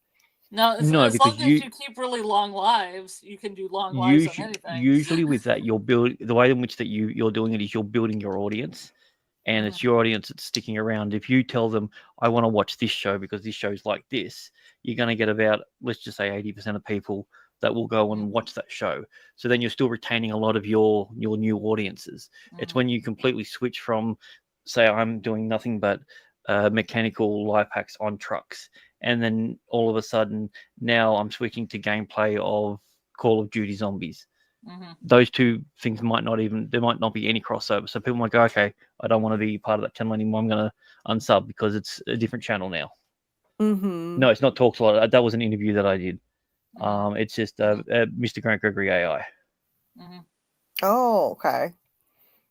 Is that the name of your channel? Yeah, that's why I have the AI at the end of it. Yeah. I wanted to correct you, but I think the first time you called me Mr. Grant Gregory Owl, and then you went, "Is it Owl?" I was like, "No, that's funny. I'm just gonna leave it." I couldn't tell if it was an I or a lowercase L. You can't tell because they look the same on the computer. Yeah. Of course it would be AI. Duh. It makes more sense that it's AI. Yeah, Anyway. like Dieter here. Yeah, like people butcher Dieter. Dieter's name. Yeah, but I never did. I knew it was Dieter. I did too, because I watched Sprockets on Saturday Night Live, so I know it's Dieter. Yeah. Yeah. So yeah, that sucks though. So you just did. That's a part of it. I've been monetized, demonetized, based on my own content. Someone claimed it, and yeah, it was an interview with some of my friends, and that was enough. So, but yeah, if you just go at Mr. Grant Gregory, that's technically the channel URL name. So if you go youtube.com/at Mr. Grant Gregory, it'll come up. Oh, cool. Oh, Dieter put it in the chat. Good, yeah. Oh, there you go. Thanks, Dieter. Yeah. Check out his That's why you're the GOAT. Yes, he is the GOAT. 100% is the GOAT.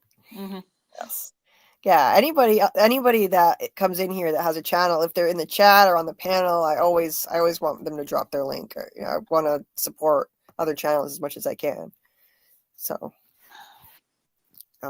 there's not enough of that, that too many people are just focused on their own channel and like trying to make their own channel do well. And I think we should all be supporting each other, but not everybody feels that way. To building a channel is easier. Building a community around it, that's the better part, and that's the part that I enjoy more than the individual work. Yes.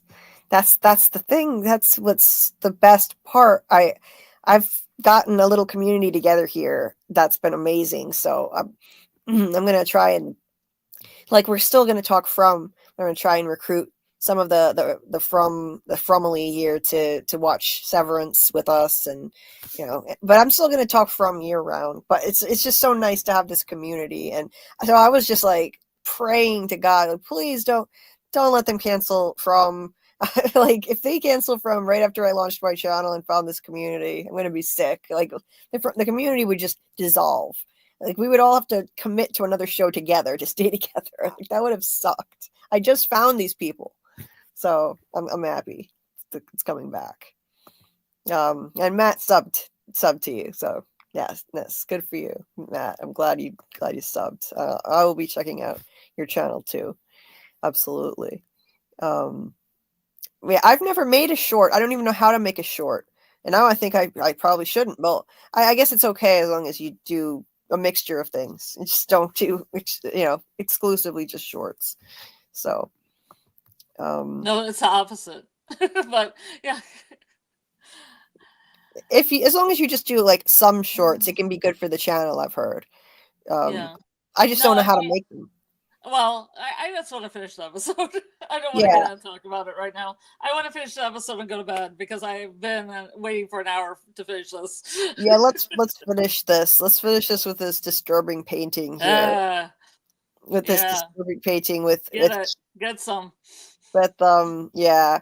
This So that's face. Kira again. That's Kira again. Yes, that's Kira again. I was gonna say, does he look familiar? Yeah. That's So he's Kira. bumping some people. Yes. Matches the big head on the wall that's carved into the wall. It matches the same as the. I didn't He's catch wearing red. He's wearing red in this one, and then the statue is wearing blue. That's a good point. I didn't even notice that, actually. You're right.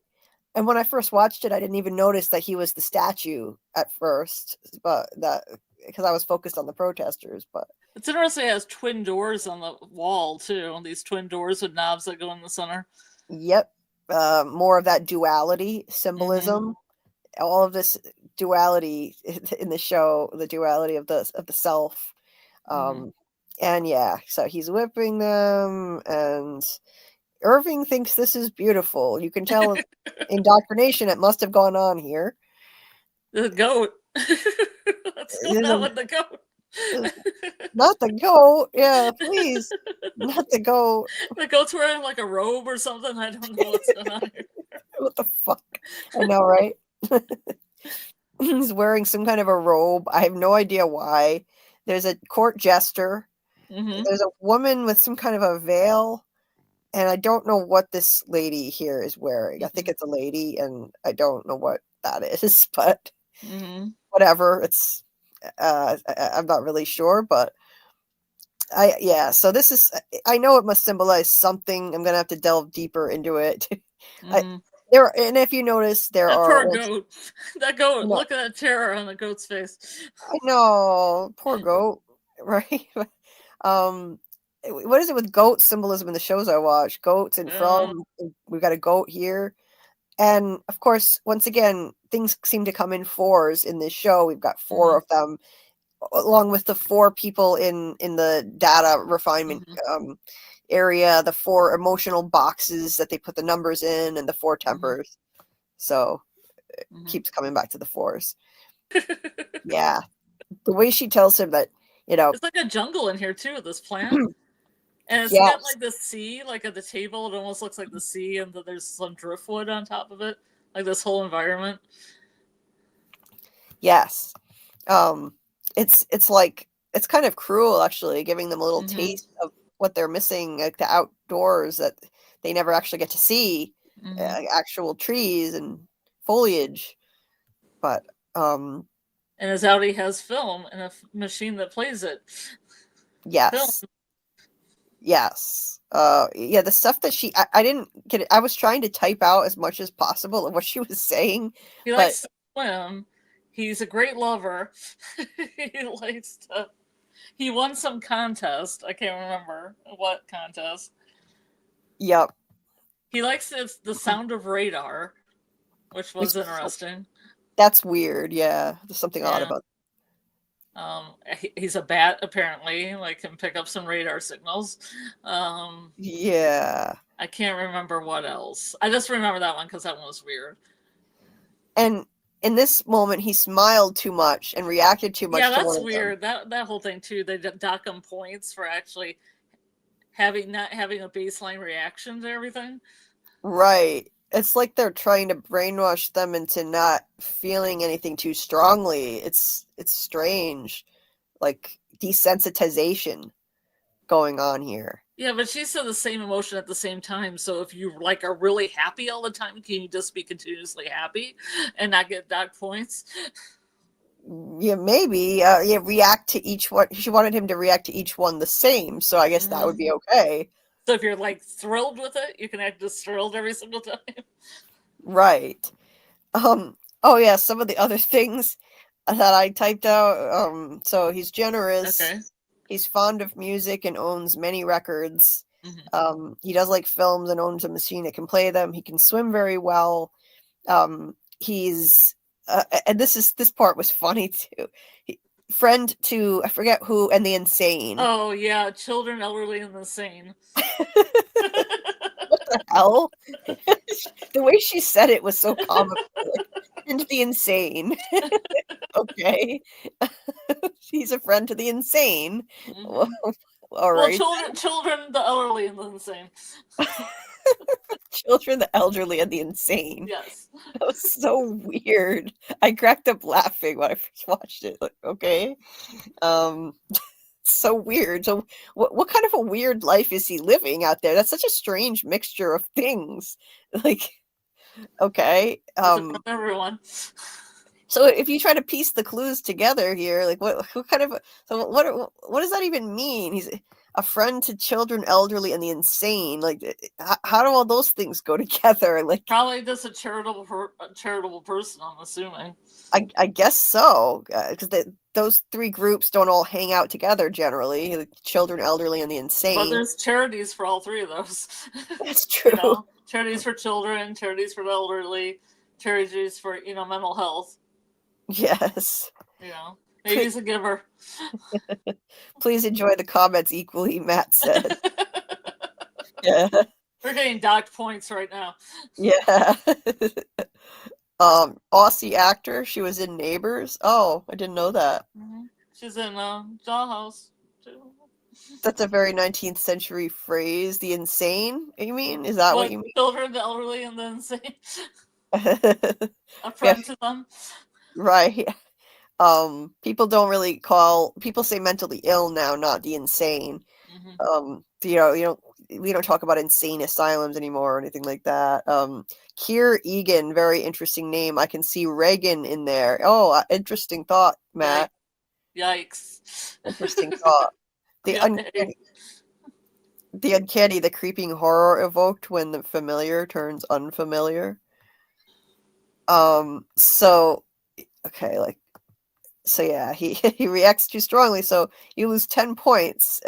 It's so bizarre. Like, yeah, so I wish I could play the sound, but I don't want to risk getting my video pulled. That would suck. So this is the good version of the break room? This is the good one? This is a plus? Apparently so, even though it's kind of sinister how she docks points. Like, what does that even mean when she says, like, after the second violation and he loses another 10 points, she says something like if something happens again, he'll lose all his remaining points. What happens then? Like, what's the consequence for that? What does she have a pin on her? It looks like a pin. Yes. Looks like a pin. I don't know what. I can't tell what it is. I can't. I'm trying to zoom in, but it won't let me. Oh wait. I still can't tell what it is. Yeah. Oh, it's a water drop. Isn't it a water drop? Maybe. I mean, it could be a lumen pin with a water drop in the middle, because that's her symbol. Could be. Yeah. And I don't know what the significance of it is, but she's wearing green. That may be significant. I always make note of what colors people are wearing. So there's that. And yeah, there's something. Where did I put that in my notes? There was something he said. Oh yeah, she said it was kind of harsh. He enjoyed another point more than the others, and he got 10 more points deducted. And she said all remaining points will be deducted if you speak again. Yes. That's harsh. Then what happens? I'd like to know what happens then. It's kind of unsettling. Yeah. She's unsettling. Yeah. But so I don't understand. To me, when I watched this the first time, I just think this is cruel. I don't know how it would help them to find out about the wonderful lives they're leading on the outside that they'll never get to experience. That sucks. Yeah. I think it's cruel. You're great at love making. You'll never experience it though. So there you go. Yeah, you'll never get to experience it. You get to live vicariously through your outie self. Right in this moment. That sucks. It's a nice little, very zen looking area though. Yeah. Yeah. Yeah, because it almost has a pool, like a lake in the middle with a table. Kind of looks like it. Yeah. Driftwood on top of it.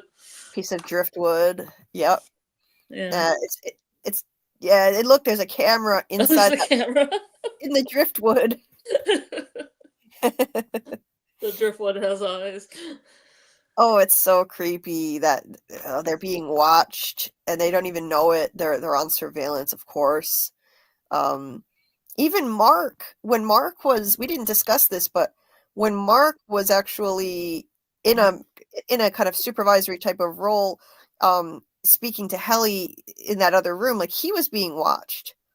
Mark was being watched. They were watching him, and I wonder if he even knew. Probably not. I don't think he knew he was being watched. Yeah, there was that crazy scene where like the one girl that was being interviewed was watched by them, and then Patricia Arquette was watching them.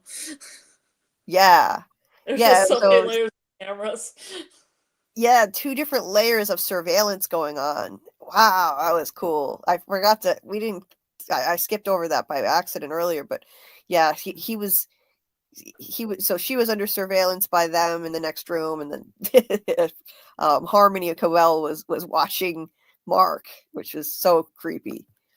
And you wonder then, okay, is Harmony being watched too? How many layers does this go? Like, how deep is this? Is there someone in another level watching Harmony Cobell too? Who knows? So that's okay. That's that scene. And oh wait, I just heard something. What Yeah, happened? I just went down. I don't know what happened. That was quick though. You were right back in. Yep.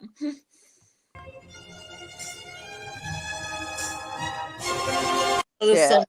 That song is great, but don't play it because you'll get pulled. Yes, I I stopped really like it. that song at the end.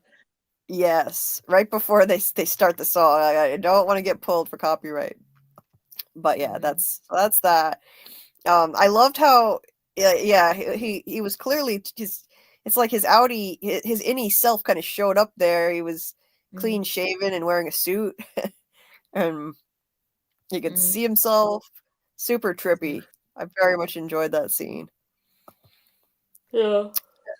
Yeah, so sounds like it's like you're enjoying it so far. Yeah, That's I good. really like it. It's good. Nice. No, I'm glad. I'm glad. I thought you would. It just seemed like it would be up your alley. So I figured you would be into it. How Decipher Zone. Oh, hey, Decipher. Yeah, see, I thought maybe I would just like put my mute on and then I would like recharge my iPad and you could talk spoilers and I would run away. Yeah. Yeah. I gotta get off myself soon though. I'll probably just stay till the okay. 5. I'll probably just stay Okay. till the 5-hour mark. It's 10 minutes away, roughly. Okay, now here be spoilers. If you want to talk spoilers and whatever this thing is that you guys keep talking about, the papers, Lexington letter, or whatever, go ahead, have fun, because I am going to mute my microphone and I'm going to turn down the volume and I'm going to recharge my iPad. So enjoy. Okay. Enjoy. All Seriously. right. Oh yeah, this guy's back, so you can talk about it. All right, Spoiler. I'm back. Spoil it all up. You can spoil it now. Just keep spoiling. Just talk it up. Take it easy. Yeah. Thanks, chat. Thanks, everybody. If I don't come back, I'll be here tomorrow. Bye. Yes. Bye, Scarlett. I'm always here. Yes. Friday too, from Friday. See ya. Oh yes. All right. See you, Scarlett. Okay, so yeah, so I've got my little Lumen parking lot background here, which I pulled up at the very last minute. I was like, oh shit, Scarlett told me you still have the From background. I was like, oh wait, yeah, I've only ever done From lives. I need a Severance background, so I just got this as fast as I could. And that explains why 12 kept coming up all the time. 12? Why 12? Mm-hmm. Why? Well, because you had the From background, and the answer to everything is 12. Oh, 12 music notes, and yes. that's why we kept seeing it in that last episode. Yes, it must be. Yeah. Yeah. The answer is 12. Jim said it in season 1. The answer is 12, and it turns out to be 12. 12 notes in a scale. Yeah. That was crazy because the wife's just doing a rewatch at the moment from, and then when she was up to that episode, we were watching it, and it's just like the answer is 12, and we're just like, wait, what? Like that's like the third or fourth episode he mentions it. Right. That's why the house was knocked down. Oh my God. That's Knowledge comes with a crazy. price. That's crazy. That's why the house was knocked down. I never thought of that. Mm. Wow. Because yeah, he did say that, and he wrote it on the wall too. Oh wow. That's awesome. From is the best. I'm obsessed with it even more than ever after season 3. I had the opposite reaction because some people were actually put off the show for good by season 3, which I don't understand, but to each their own. I know some people don't like it. It's not for everybody. And for me, I'm more obsessed than ever because I'm seeing how they planned things from the beginning, and I think the foreshadowing was genius. So I love the reveals and the answers they gave. I think it was just enough. I loved it. There was an interview today. I haven't actually watched it yet. My wife told me about it this morning. That I think it was E-Man did with the creators. And they were talking about different things that were planned, weren't planned.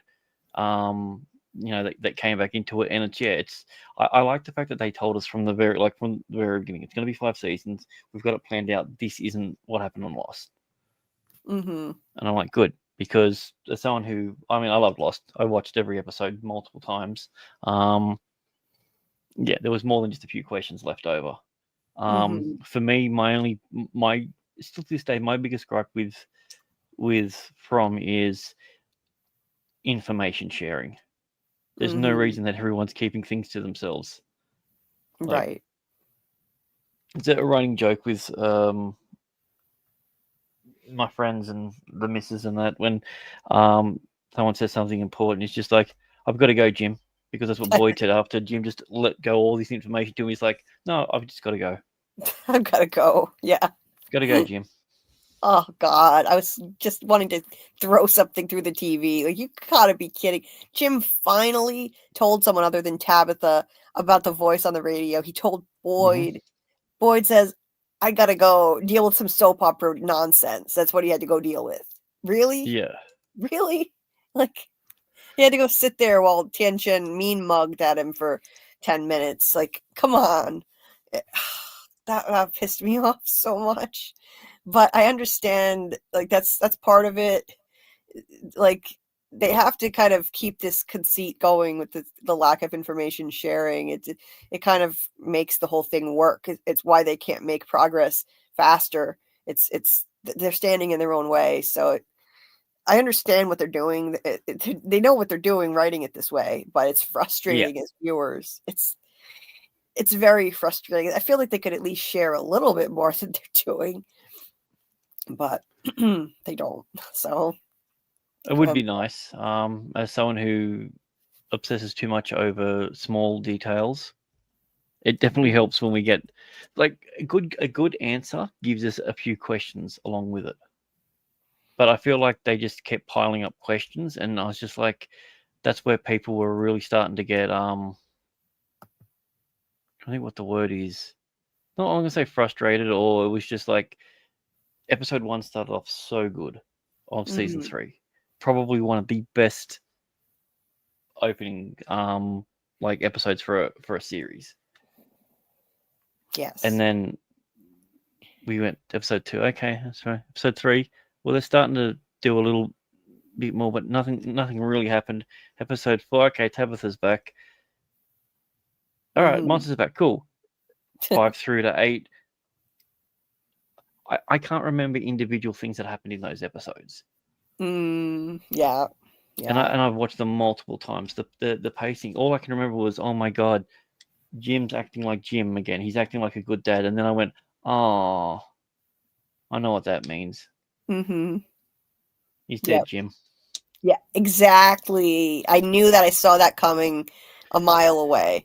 I called it. I put it in a video. I knew he was top of my list to get the axe. And sure enough, he was the only one who got the axe in the finale, which that was the surprise for me. I thought someone else was going to go too. was A just mother him. dies in the first episode, and a father dies in the last one. Wow, I hadn't really thought of So, that. But yeah, kind of also, bookends. Bookends. have you gone much into the manifestation theory? I've thought a lot about that. I'm really interested in that theory. I definitely think that it's at play. I think that it's at play here. Yeah. Yeah, because actually, it probably was your stream where it was like Kenny was talking about to Jim in the hut and saying, you don't want the kids to lose both their. You don't want a child shouldn't have to lose both their parents Hmm. because they were assuming Tabitha was was dead, and then that's when Jim decides to turn back around and he put that out out in the universe, and then it happens to him. Yes. 100%. I don't think it's coincidence. I don't. Yeah, Kenny said like I know what it's like to lose a parent to this place. I'm not going to stand by and let Julie and Ethan lose both of theirs because Tabitha at that point was presumed dead. So Well, yeah, she left. She didn't have a talisman. She's gone. exactly. So yeah, he put that out there. Yeah, he put that out there, and yeah, it really felt like manifestation was going on there.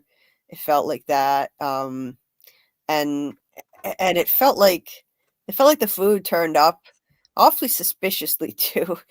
Like the food turned up like the day after they lose Tian Shen, whose responsibility it was to feed the whole town, and then the next day, That goes into the replacement theory as well. yes.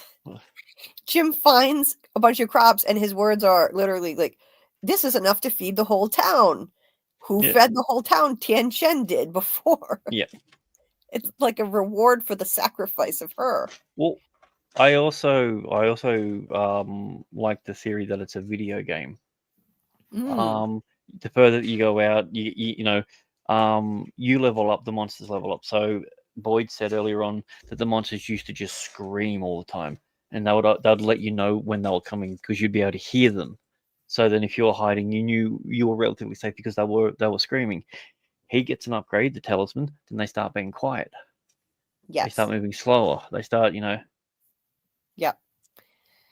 Yeah. And every time Boyd's gone for an adventure, there's been a reward for risk. Risk versus reward. Information comes with a cost. Sacrifice comes with a reward. You sacrifice your chance of safety by staying outside of a night time, Mm-hmm. and you survive. There you go. Kenny and Jim, they were on a mission to go somewhere. Yep. They survived the night away from the town. There's Yep. their reward, the food for everyone. Yes.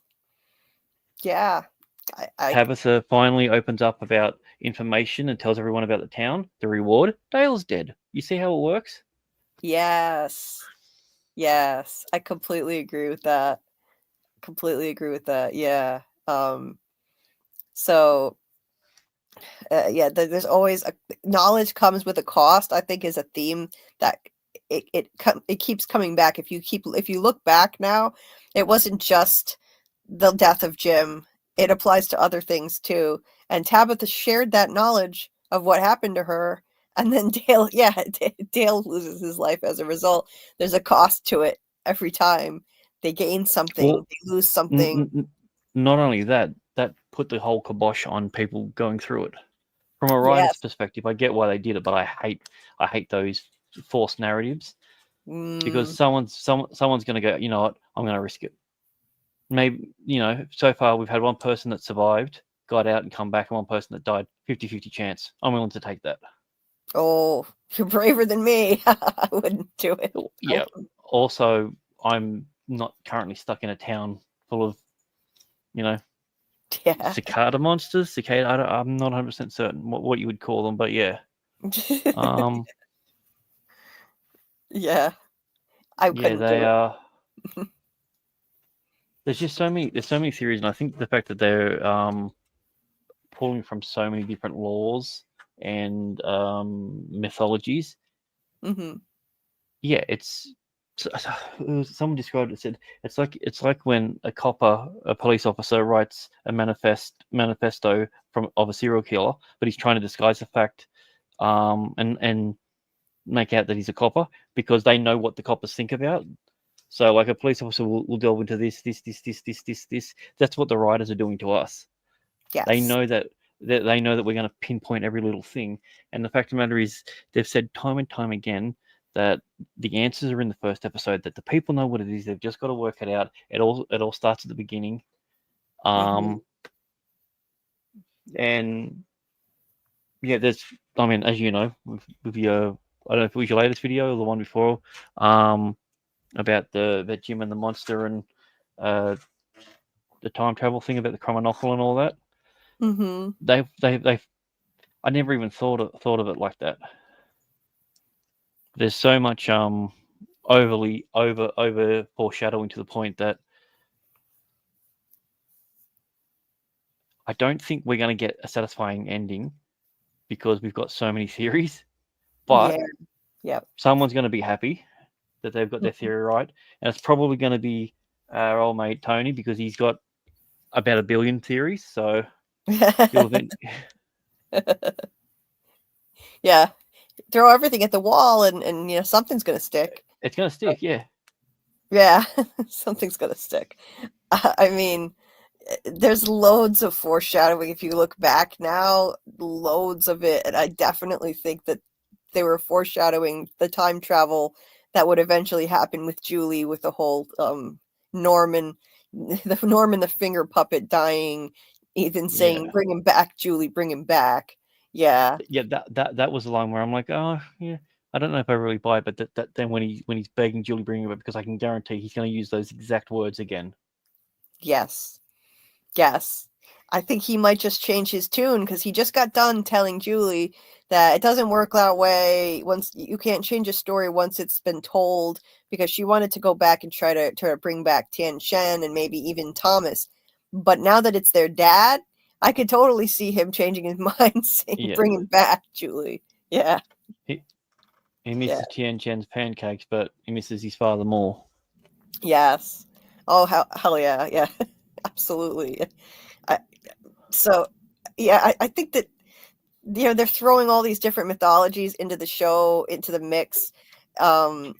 It's you know, it's almost kind of designed to confuse people. Were all down different rabbit holes, and it's Greek mythology. No, it's Norse mythology. Oh, now there's a Japanese mythological figure. Now we're really confused. But at the end of the day, I think the answers to the end are at the beginning, just like they told us in the show. I think it also applies literally in a meta way to the show itself, not just to the story of these characters, but to the show itself. I'm hoping it's that versus time travel. I really don't want it to be they go back and they save the kids, because why are the people being brought back to save the kids? If the kid, how are they supposed to save the kids that have been killed 300 years ago? Right. But I don't understand how no one's even said that. Like, they're like, these kids were sacrificed. You know they were sacrificed. I know. Why are you still trying to save?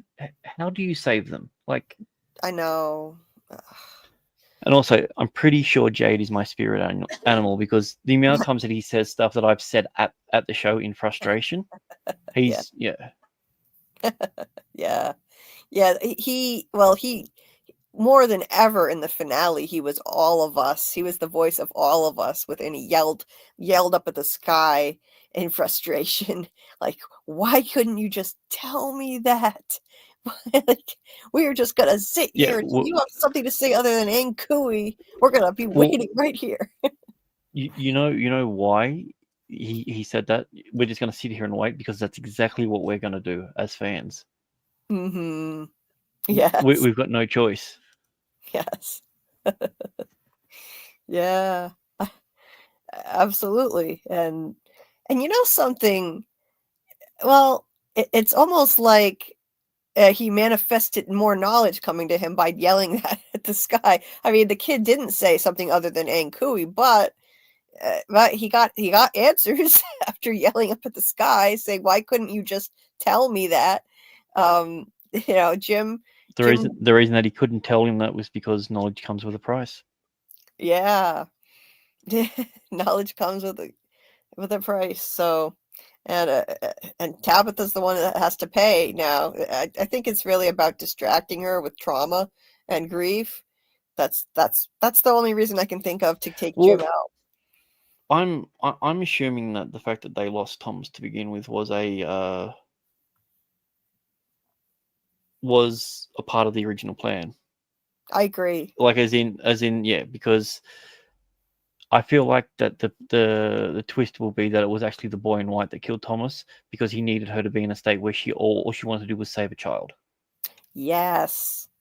Yes. I don't know if it's the boy in white who did it, but I definitely think that a Fromville entity is responsible for it, for the phone call that distracted them, led to the fall of Thomas off the changing table. Yeah, I completely agree. I don't know I don't know about the boy in white, but it's a Fromville entity. Maybe the man in yellow, who knows? But I think that she needed absolutely this needed to be a trigger for her to appeal to her maternal impulse because she lost a child. Now she's more inclined to want to save the children.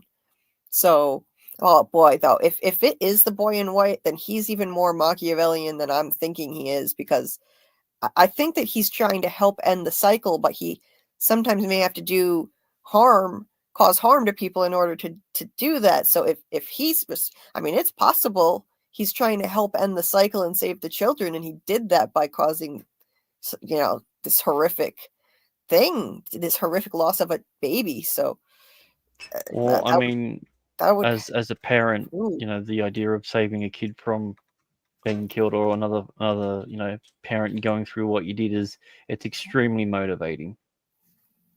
Like yeah. I couldn't imagine going through that loss and then knowing that there's other kids that are potentially going through the same thing. Like, Mm-hmm. yeah, no, it'd rip me to pieces. Plain and simple. I couldn't do it. So Yeah, it makes total sense to me. Yeah, and Dieter agrees. Yeah, like the death of Jim is to distract Tabitha. I definitely think so. Causing trauma and grief. Just when she's gotten all this enlightenment and this epiphany, it's going to be an obstacle now, for sure. But yeah, I think that. Yeah, I definitely think that Thomas' death was orchestrated. There's a reason they keep bringing it up again. They keep bringing it up again, even though Thomas died before the events of the show even started. It keeps coming up anyway, and so I think it's definitely going to be relevant. I don't know if they'll ever actually reveal to us explicitly that that's what happened. Maybe we're going to have to assume it in the end, but it would be interesting if they do confirm it. I think honestly, I really think they should. This is one of the things I don't think they should leave ambiguous, because the amount of times they talk about Thomas when we've never even met him on the show, I think they should reveal that eventually. That's what happened. Yeah. But, yeah, David, many mythologies are condensed on From. I agree, like Campbell and Young said about the monomyth, because of all these mythologies, all of the mythologies have one point of origin. Yes. Yeah. Yeah. oh yeah, most definitely. Yeah. Anyway, sorry, you were talking about Severance and I brought From up. I couldn't help myself. Yeah. No, it's okay. Yeah, it's easy to go off down rabbit holes with From, but yeah, I agree. I agree that last thing I'll say on that is just, from the season 3, it had its uneven moments and its pacing issues for sure, but I was happy with the end result. I think we got enough answers, and the fact that it's foreshadowed so many things from the beginning. Now that I'm going back and rewatching, it's exciting. But as for Severance, yeah, I'm really happy to be diving into this rewatch. I think we're oh, and sorry, Matt, I never answered this question on manifestation theory. It's just the idea from that certain things are manifested just by speaking things out loud, or people's fears or thoughts, desires. They can manifest into actual consequences here. Especially with emotion attached to it. Yes. You can't scare me. I'm not afraid of you with Randall, and now he's petrified to the point he's going to electrocute himself. You won't break me, avoid doing that. I don't want. You couldn't imagine what it would be like losing two parents. You know, Yes. That random it's example is perfect it's too. the same thing like with Severance, because there's someone that's always watching them, except versus technology versus some sort of supernatural theme. What you Yeah. say and do, everyone's listening. So be careful about what you say, because words have consequence. So it's Yeah. knowledge. Yes. Yeah. Yeah. Be careful what you say. Like they're being really careful policing the flow of knowledge in Severance too. You know, like you can't smuggle anything out of there. Dieter said yes, and now we got an answer that Tabitha is not Eloise. If they don't believe you now, they're hopeless. I saw one person still arguing that she's Eloise, so I don't know. I give up on that. But yeah. Anyway, yeah. The way that they're policing the flow of knowledge, making sure it doesn't get out of, of the any world, and whether or not these code detectors are real is another question. Some people think that they're fake. I've seen theories that it's not real. I don't know. Yeah, we can't conceive of a technology that could do something like this, but maybe this does take place slightly in the future, like someone in the chat was saying, and it's in the 2030s, and there's something that hasn't been invented yet. It's not the 2030s. Look at the picture that you've got in the background. Yeah, I mean, why are does that even look like the early 2000s no with the cars? The cars all look really old. Yeah. Mm-hmm. And that I don't understand that either, because don't they show smartphones in this show? I'm pretty sure they do. So I don't understand. Well, she's on the phone to someone at Lumen in the last episode when she's driving, saying that that they've essentially been awakened. So they do exist, but maybe it's that weird mix of like a steampunk sort of thing, but not as integrated sort of thing. So yeah, definitely. I just found it so strange, but yeah, I could see, like, the people were explaining it in the chat a little bit. I could see that. It's odd, but yeah. I think like the finale of this season one, now that Scarlett is not listening, the finale was one of the best season finales I've ever seen, and I've never been so frustrated at the end of it before in my life. At the end of a finale. They did 9 episodes. I'm thinking, oh, this is a great leading to the final episode, thinking it was going to be 10 episodes. Yeah. And I'm like, wait a minute, that's it? And I'm like, what? That's how you're going to end it? Mm-hmm. Him screaming, she's alive? She's alive. Yeah. That's such a strange number. Why 9? 9 and not 10? Usually it's either 8 or 10 or maybe 12. 9. Very odd. And it was epic, though, when he screamed, "She's alive" at the end. I was like, and you can see the best part about it is because it's basically like it's sort of slow mo. There's a part right where it's only a few frames where it looks like he goes back to the other guy. He changes. There's just a slight change in expression. I'm just like, oh, that was subtle. I like that.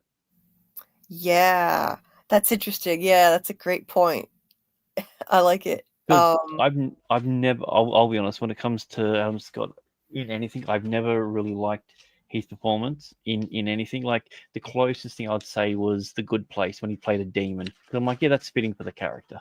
I can see that. I can see him being a demon to torture people. I'd have nothing against the guy. I've just never really enjoyed his characters that he's ever portrayed. But which guy? The main guy. Adam Scott. Adam Scott. Yeah. Oh, okay. But I feel myself cheering for both versions of him for two completely different reasons. Huh. Yeah. And yeah, like they're the same character, but he's done enough that I can as soon as I see like a shoulder shrug or anything like that. Also, the fact that they use wide angle lens when he's in there, and narrower lenses, sorry, when he's in there, and wide angle lens when he's out. Hence, that's why they do that tracking focal whenever they're in the elevator. So it looks like his face gets slightly pushed in, his cheeks go out a little bit. Just makes him look a little bit different, and it's really subtle but good. Which means that they must have a huge stage that they film on to be able to do that. Oh yeah, definitely. I love that effect too. It's so cool looking. And so watching this again really hit different. It hit different because knowing now that that's his wife, now that we could say it, oh god, I'm dying to say that. Oh my god, like I can't believe this is his wife. Miss Casey is his wife. I didn't predict it watching the first time. I didn't predict it. I didn't think anything of it. I'll be honest, because this actress, she's an Aussie Sheila. She was brought into a lot of films in the early 2000s just to play the dumb pretty person. I think they played off that deliberately. She was also in Dollhouse as well. That's another weird connection to it as well. She'd never really been like a great character of substance. She was always portrayed as that one on the side that had nothing really to do with anything. And the way that she was acting and performing, I was just like, okay, that's just her range. But it fits perfectly with his character. Interesting. And I really enjoyed that sort of twist. Also, like, I think that Patricia Arquette's character is testing out whether Mark has any of that red drip in him. Let's just call it that, that slight red pill that he knows what's going on. That's why he went to the thing, got the candle, and then during his session, it was her candle, his wife's candle in front of him that was lit. Yes. And I'm just like, oh, that's kind of sick, because that's like there's got to be a lawsuit involved in that, surely, somewhere along the lines. You broke into my house, stole my wife's thing, and then tortured my other version of it with it, essentially. Because if there was any part of Mark inside, he would have been screaming about it, and we don't know. I know. And what's the question that I asked then is, what's worse? The fact that he was inside screaming about it all that he didn't even know. That he didn't even know. I know. So I don't know what's worse. Yeah. It was so epic. I was like, when he was looking at her picture at the end, I at the very last scene, he's looking at it, I was like, please show it, please show her face. And they showed it, and it was her, and he screamed, she's alive, and then it just fades to black. It just cuts to black. Bam. I was like, you gotta be kidding me. Oh my god, I can't imagine how frustrated fans of the show must be who've waited this long. And I only just watched it last spring for the first time, and I didn't have to wait that long. As I said, the first season had already been finished a year when I watched it. So yeah.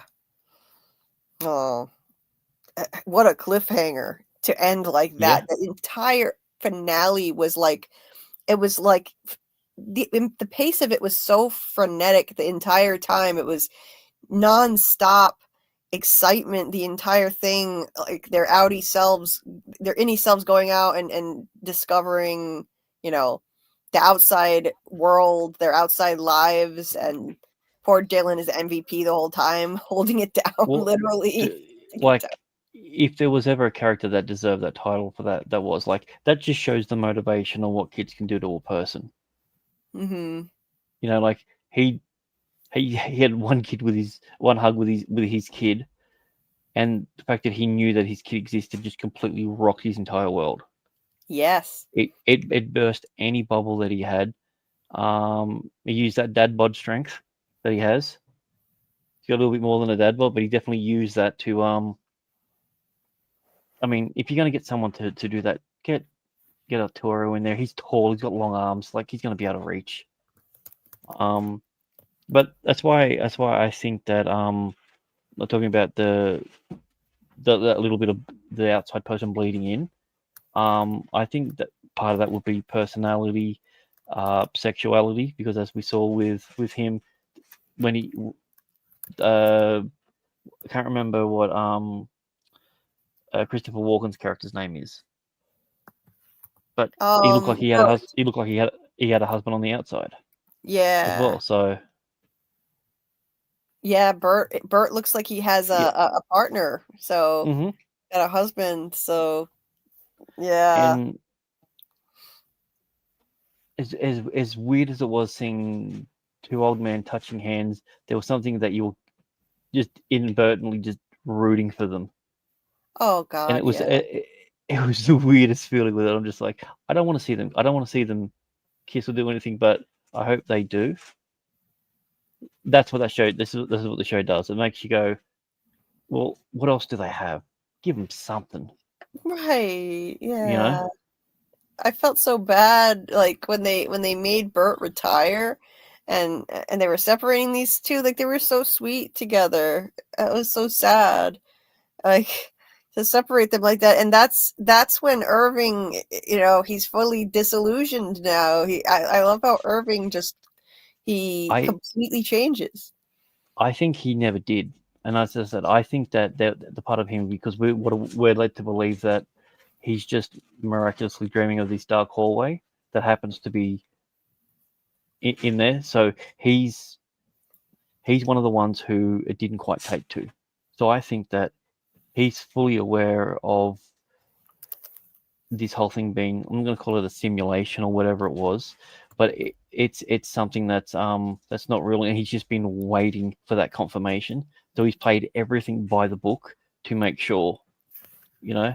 And then the moment that he wanted one tiny thing and it all fell apart, it was just like, yeah, let's burn this place down now. Yeah, let's burn this place to the ground. Yeah. It was and I don't even think it was the fact that it was, but I think it could have been any scenario or any relationship or anything like that. He was just waiting for that confirmation. And Helly coming in and being a hellfire that she is, it's strange that they introduced Red into the series and she's the red element in the room, Yes. with like her hair and everything. So yes, it's really smart. yeah, Like that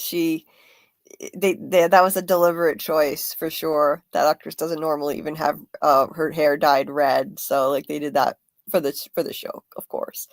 But the Miss Casey thing. Now, what is going on here? Is she so like we know like the story is that Mark got into a car accident and on an icy road, which was, that story was foreshadowed by Helly saying, "Be did careful on he? those icy roads." And Yeah, so supposedly she died, but now she appears to be alive. Did they like collect her body and bring her? And she's like, she was in a coma and they brought her back to life. Is she a clone? Some people think she's a clone.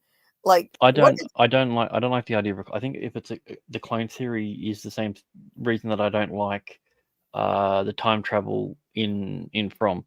It removes a lot of the stakes, and there's an easy way out. Just as like, oh, they were all clones all along, just the story's been good the way that it's going and the way that it's progressing, because it's based on real people and real life situations. So the most logical conclusion would be that she didn't actually die in that accident, and if there was a body, that the body wasn't hers. We don't know if she was cremated or buried from memory. yeah, And I definitely think that Mark's sister is that their family has to be involved with the company somehow. oh yeah, I think so. I don't understand how her husband can, one, why she's with the husband, to begin with. Mhm. Two, why he's playing the same character that he seems to always play. But more importantly, why he's able to have the life of an adult child. Like he's a millionaire. Mhm. Yeah, Everyone's indulging him with his book. his book full of That's platitudes and nonsense. That's garbage. Yeah. That's what you would do if you were the son of a billionaire. You know, if you Right. had that you know, Arab oil money or Wall Street money or something like that. You know, and your Mhm. kid wants to. Oh, this is my kid's new art project. What do you think about it? It's great. We all love it because Yeah. they're also extremely weird. And the reason that made me think of that, I didn't really think of that until one of the last scenes is when the guy found the baby. And it was like, it was a reward. Oh, I found the baby. It was me. It was all me by myself. I was the one that did it Yes. to get the, you know. Yes. 100%, because that's so childish, wanting to grab the credit. I took note of that. I thought, okay, yeah, there's something not right with these people. Like, these You people. replace the word childish with so corporate. And it fits as Yes. well. Yes. That fits too. It does. Yeah. It was just so bizarre how he was like, yeah, I found him. It was me. I found him. I found your baby. Yeah, yeah. So a lot of people think that all of those weirdos are severed as well, and I think that makes total sense for them to be severed. There was a lady that had a very bizarre little little anecdote about a bird like pecking her Mhm. head. Like, it made no Well, okay. sense. Explain how a failed book writer and a guy that works at Lumen's, like his sister, gets in one of the most exclusive nanny retreats, you know, childbirth retreats with Right. senators, wives, and everything that are all severed. Yeah.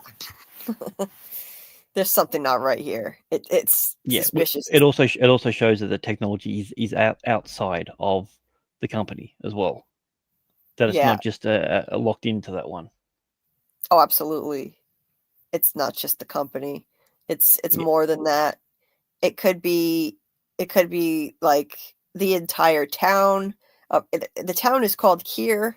It could be the whole town is severed, and we know that they're trying to export this around the world, and they want this to be spread everywhere. Everyone should be Well, severed, which is we complete saw in that madness. episode, the episode that we just saw. What was that? Where did a part of that take place? It took place in a greenhouse, a place that's Mhm. designed to grow food. But if Lumen's supplying the entire town with food because it's a Lumen town, that place is Yep. no longer needed.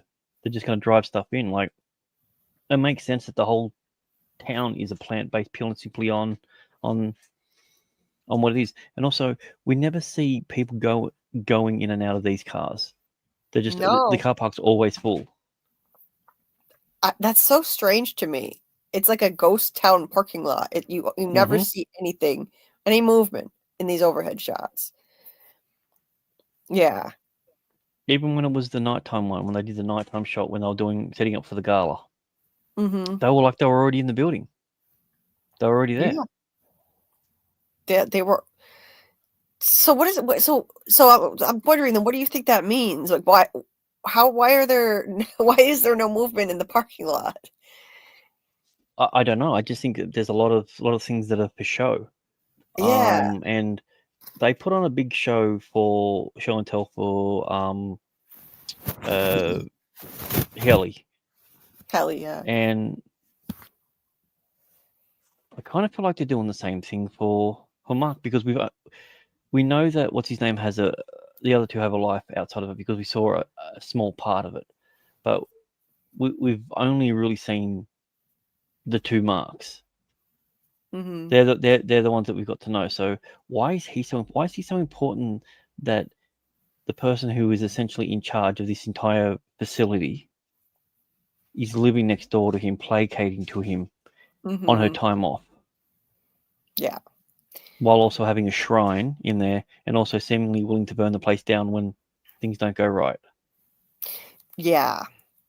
It's bizarre As I to said, me. it's like there's characters that are just randomly acting out of order. Yeah. When it comes time for her to say, "Going to burn the things down," she immediately goes, "No, I'm going to toe the company line." Right. Yeah.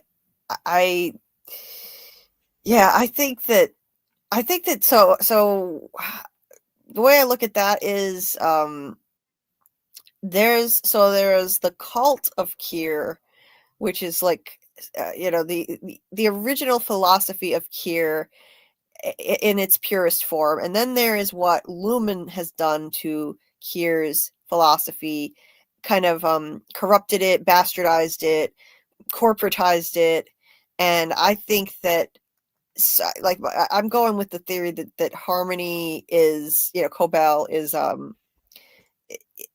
she's a true believer in the original philosophy of Kier, and she doesn't like what Lumen has done to that philosophy, the way that it's bastardized it. So I think that she's truly pious. That's why she has an altar to it. And she's kind of worshiping at that altar. She apparently went to a school for girls, the Kier school for girls, whatever. I think that was what it was called. Probably indoctrinated as a young girl. So there's that, but then there's the breathing tube that's in the shrine that has her mother's name on it. So that's another thing that she could be going after a CEO of a health company. Not that someone would do that in the real world, but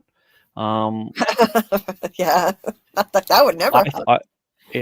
I also think that there's a good possibility that there is no care, there is no philosophy, that this is all a corporate.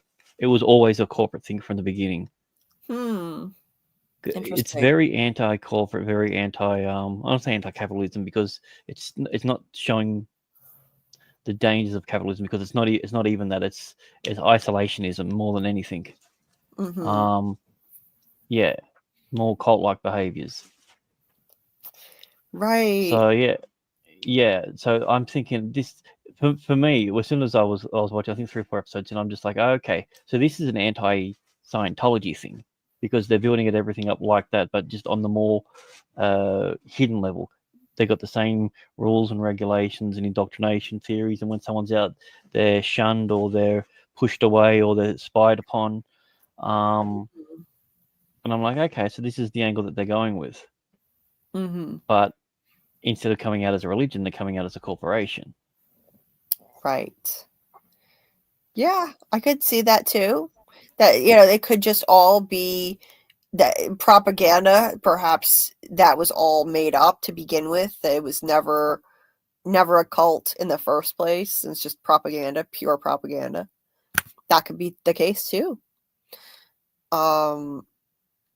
It just makes me wonder, like, why is Harmony so, why is she so devoted to this company?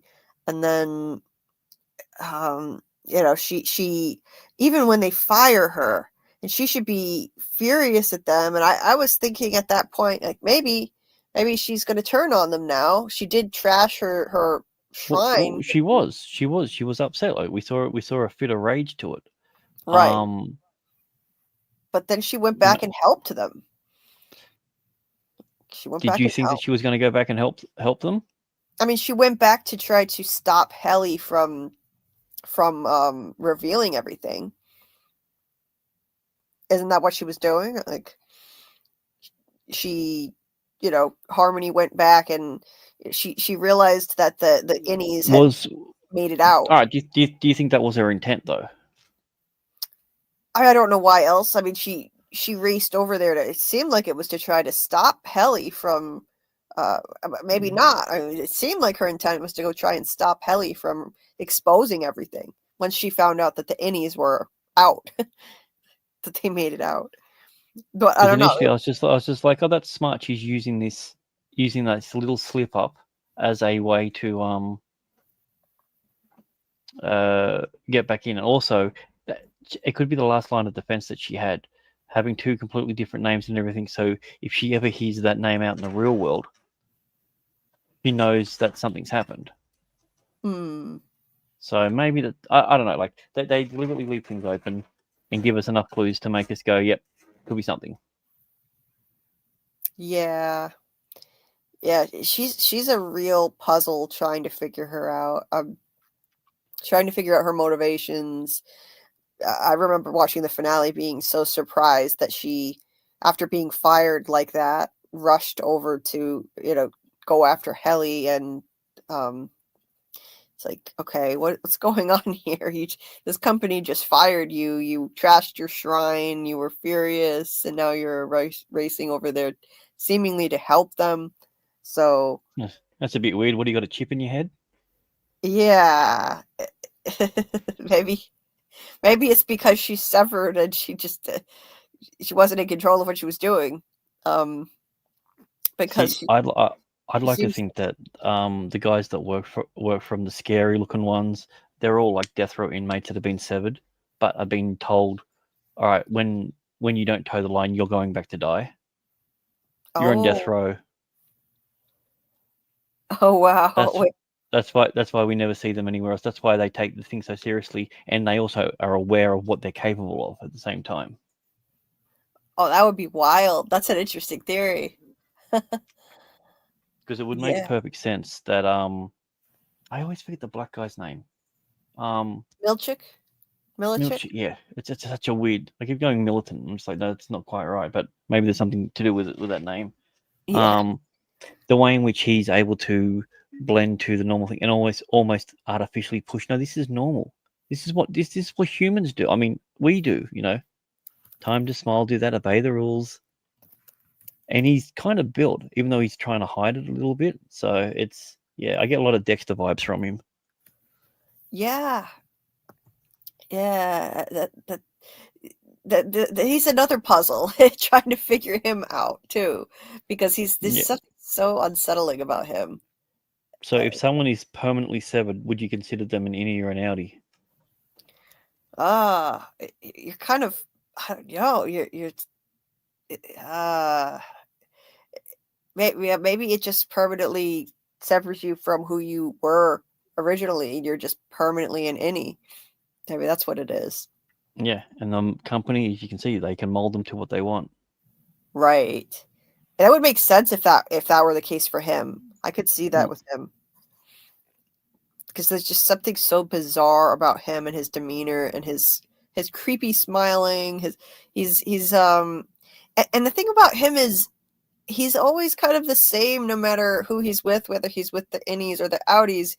He's always seemingly devoted to the company. When he's with Outie Helly, he says it's so nice seeing the sunshine on Kier's face. He seems like he really means it. And when he's on the inside, he seems like he sells out Harmony. He sells her out, like dimes her out, and he very coldly hands her stuff and sends her on her way.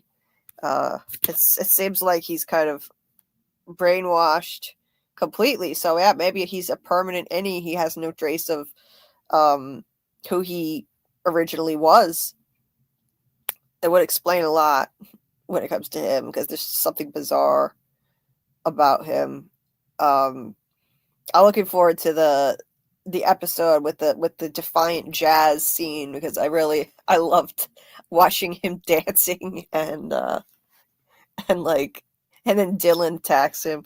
Yeah, I don't know. I just give away all the stuff that Dieter hasn't heard yet. Dieter said he doesn't care about spoilers, but it's just so nice. I mean, we haven't even got into the goats. The goats, yeah. Oh my god. I didn't even realize when I watched The Waffle Party, I didn't even realize at the time I was watching it. I'm just like, what the hell am I watching? And I didn't make the connection on the first watch. So, oh wait, yeah. I had to think about it for a while after, and I realized, oh yeah, it's the same figures that were in the painting. It's the same four, the goat and the court jester, and the other two. Imagine that when he actually gets out in the real world as the innie, and he goes to somewhere to get waffles, and they just hand him a plate of waffles, and that's it. He's going to be so disappointed. I know. There's no show. There's no and he was so into it because he knew exactly what was going. So he's done that a number of times. Yeah. Yeah. uh yeah, the waffle party, that was one of the most surreal moments of the entire season. I cracked up laughing. This is the waffle party. I so was not expecting that. Well, I thought it was just, it's their version of Eyes Wide Shut. essentially. Like it was. Yes. You just took the words right out of my mouth. It's so funny. I opened my mouth to say eyes wide shut. That was what you said. 100%. Yeah. It's got the eyes wide shut vibes. Like the creepy animal masks and the weird sexual, like whatever this dance is that they're doing. It's like it's kinky and it's just bizarre. And there's also like the black checkerboard floor, which is associated with that whole, all that Illuminati conspiracy stuff. So they were definitely going for that vibe, for sure. Yeah. Yeah, it wasn't very subtle. It wasn't subtle at all. No. Hits you over the head. But I wasn't expecting it in a million years that's what the waffle party was going to be. When they brought him up to Kier's bedroom for it, I was like, what? Why is he having waffles by himself in Kier's bedroom? This is so strange. And he gets to actually lay on a bed. These poor innies never get to lay in a bed. The poor guy. Must have been amazing. First time he gets to lay down. Yeah, true. I didn't even think of that. So even the idea of like rest is considered a luxury that you've got to work an entire thing for, and it was only for the shortest of times. Right. Yeah, it's awful. Like it's cruel actually, giving him a taste of that. And now he'll be going back to, sitting at a desk for the rest of his life. And, maybe once in a blue moon he might get lucky enough to have a waffle party. But after what they just did in the finale, I don't know. They're gonna be set. They're gonna be reset. They're gonna be probably sent down to the training level. Well, can they be reset? That's the thing. If they could be reset, then why don't they do that all the time? It's a good question. I don't know, but I know there are multiple functions that are displayed in that control room. So there's all different things. Some of them are very interesting sounding, and one of them, I forget what it's called, but it sounds like a reset. But yes, it's going to be really. Yeah, it could be. It's going to be really interesting to see where this goes. I think. Sure. I've got to head off anyway. Yeah, well, it was great having you. Thanks for having me on. I appreciate it, and you're welcome anytime you want to join the panel. Just let me know. Awesome, we'll do. Yeah, and I'll keep doing Severance streams every week and from streams. So you're welcome anytime. Thanks for joining. Oh, most definitely. Yeah, and you've built an awesome community up here, and you should be very proud of it. Well, thank you very much. I appreciate it. Yeah, and I hope you work out the issues with your channel too. It sucks those. No, it'll get sorted eventually. I'm not worried. Yeah. So. Cool. All right. Catch you later, guys. Okay. See ya. Okay, guys. I am going to. I'm gonna get ready to get off. Dieter. Dieter says, with Julie, morning is awesome. I'm having a lunch break at the moment. Have a great work day, almost weekend. The morning. I figured. I knew what you were talking about. It's okay. That was actually not really much of a typo. You didn't even really need to correct it, but you're cool. You're good. Yeah, he did great. He was a really good addition to the panel. So hopefully he'll want to join to talk. Oh, you're back. I hope you didn't hear. I'm picking my thing up. It's charged. It's fully charged. So I'm probably gonna sign off. I just want to say hi to Papa Socks. You didn't hear anything, did you? Because we dropped some serious spoilers, like big time. No, I just turned it on right now, and I was listening, and you were talking to Dieter, so I assumed that you weren't spoiling anything. And okay, good. Yeah. You were only on here, so I assumed. I was just looking at like what Dieter was saying, and I thought, oh, you were talking to Dieter, then that's probably safe. Yeah, so whatever you do, don't listen to the replay past where you got off, because we dropped like a million spoilers. You should probably put a little timestamp in there, like for people that want to watch it, and then that's when the spoilers hit. That's a good idea. Thank you for suggesting that. I will do that. for people because this stream is mainly focused on episodes 1 and 2. They might not expect that. People might not if they want to watch the replay. I don't know if anyone will even find this because we were lucky we even got anybody to watch. We had like, I think upper 20s at the most, which is pretty good considering I hardly did any promotion of this and it was completely spur of the moment. So yeah, and just about like there's a whole bunch of channels I could say that get just about 20 people in the chat room just as an average.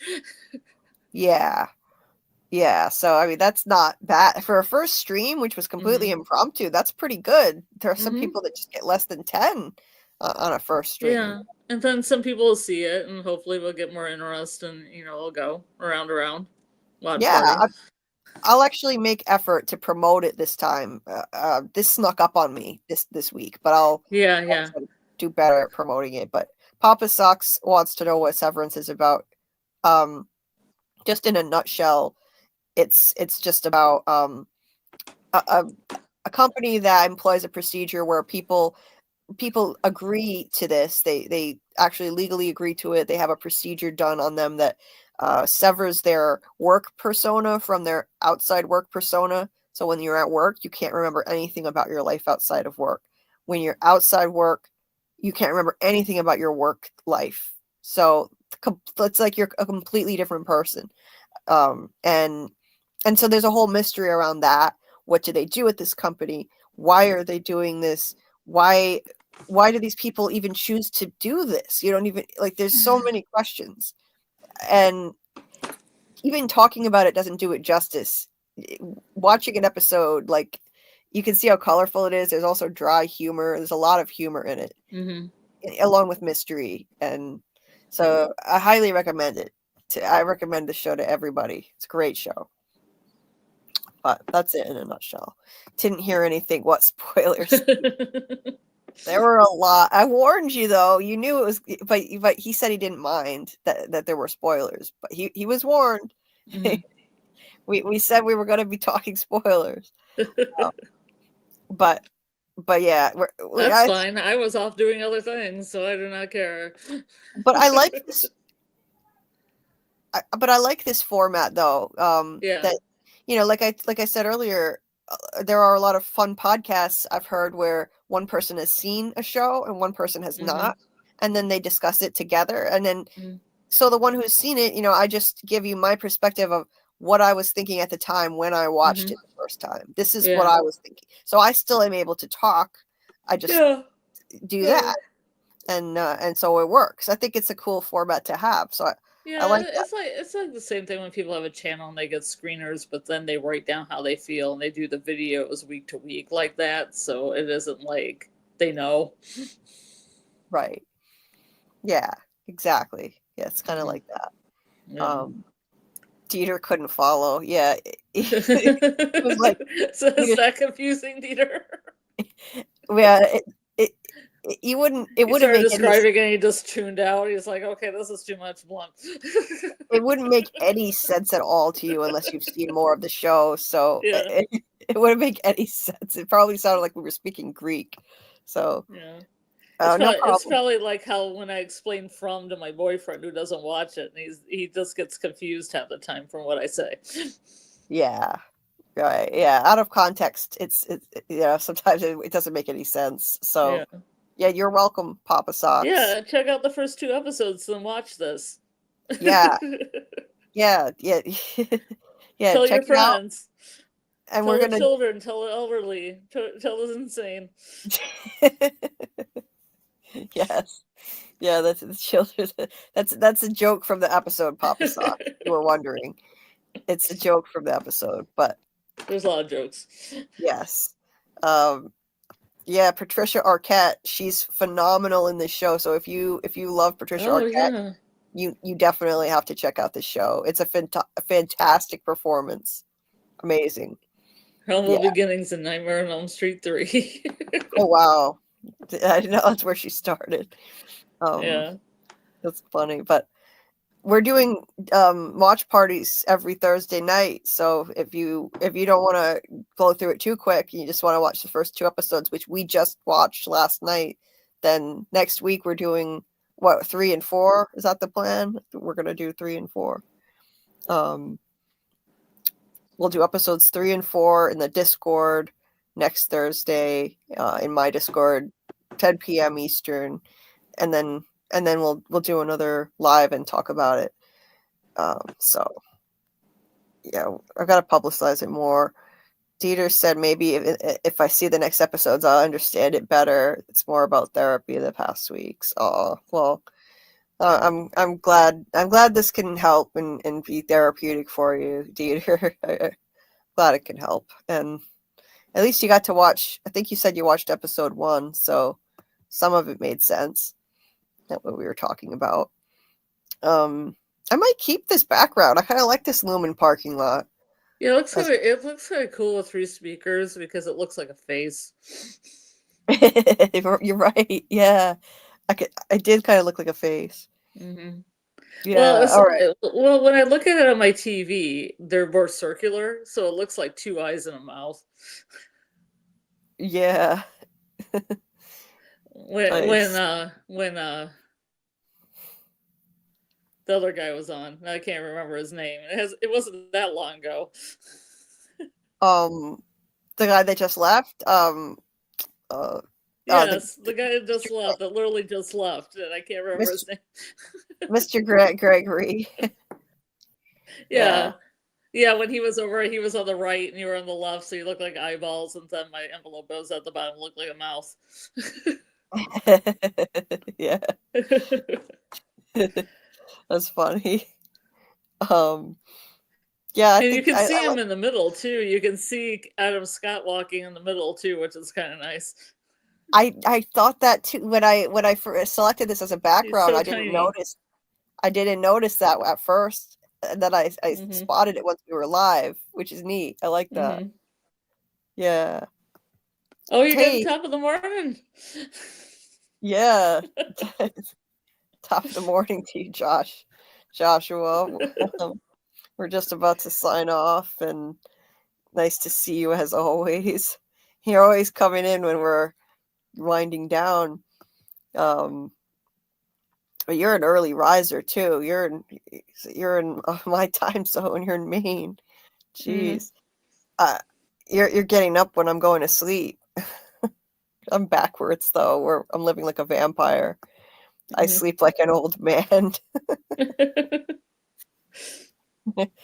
Oh my God, Joshua. You go to bed at 10? I can't imagine going to bed at 10. I'm just getting started. I haven't even started my lives at 10. That's so crazy to me. I used to go to bed at 10. You used to go to bed at 10? Oh, wow. Now I live an alternative lifestyle. I've turned you into a vampire. Well, I mean, for 3 weeks, it's going to be pretty good because winter break is 2 weeks, and it kind of, like at the Montessori, they kind of have a half day on the Wednesday before winter break, and then Thursday and Friday, the teachers only come in. So it's almost like in about 3 weeks off. Oh, wow. Yeah, that's pretty nice. I'll be around to be able to do late lives without having to get up, so that'll be cool. Oh, that's nice. You can actually catch up on some sleep. Yeah. Like this, lack of sleep can be really bad for your immune system. And working with kids, you'd get sick a lot. Yeah. So, yeah. know that. Especially the story I told you about the kid with whooping cough whose parents wouldn't pick him up. So, there's that. Oh yeah, I know. Believe me, I know what that's about. My mom's a preschool teacher, and I worked in one for a short time. So she's constantly sick, nonstop. Yeah, but I'm more like pick up your kids so it doesn't affect other kids in the school, because we have a school that it has a preschool on one side, and then it goes from kindergarten to 5th grade on the other side. And please don't give everybody whooping cough. Thank you. Oh, Jesus Christ. Oh, this is terrible. They'll debate you on the phone. The parents will debate you and say it's no big deal. And I'm like, he's got a fever and he's got whooping cough. Please take him home. Please come. What is wrong with these? It's not a request. It's a demand. Yeah. Pick up your kid. Oh my God. Yeah, my mom has those kinds of issues where a lot of kids are allowed to stay when they're sick. Yeah. It's terrible. Like even when they have a fever, sometimes the school will let them stay, and it's terrible. It's not right. Yeah, and then it spreads like wildfire to the other kids and the teachers.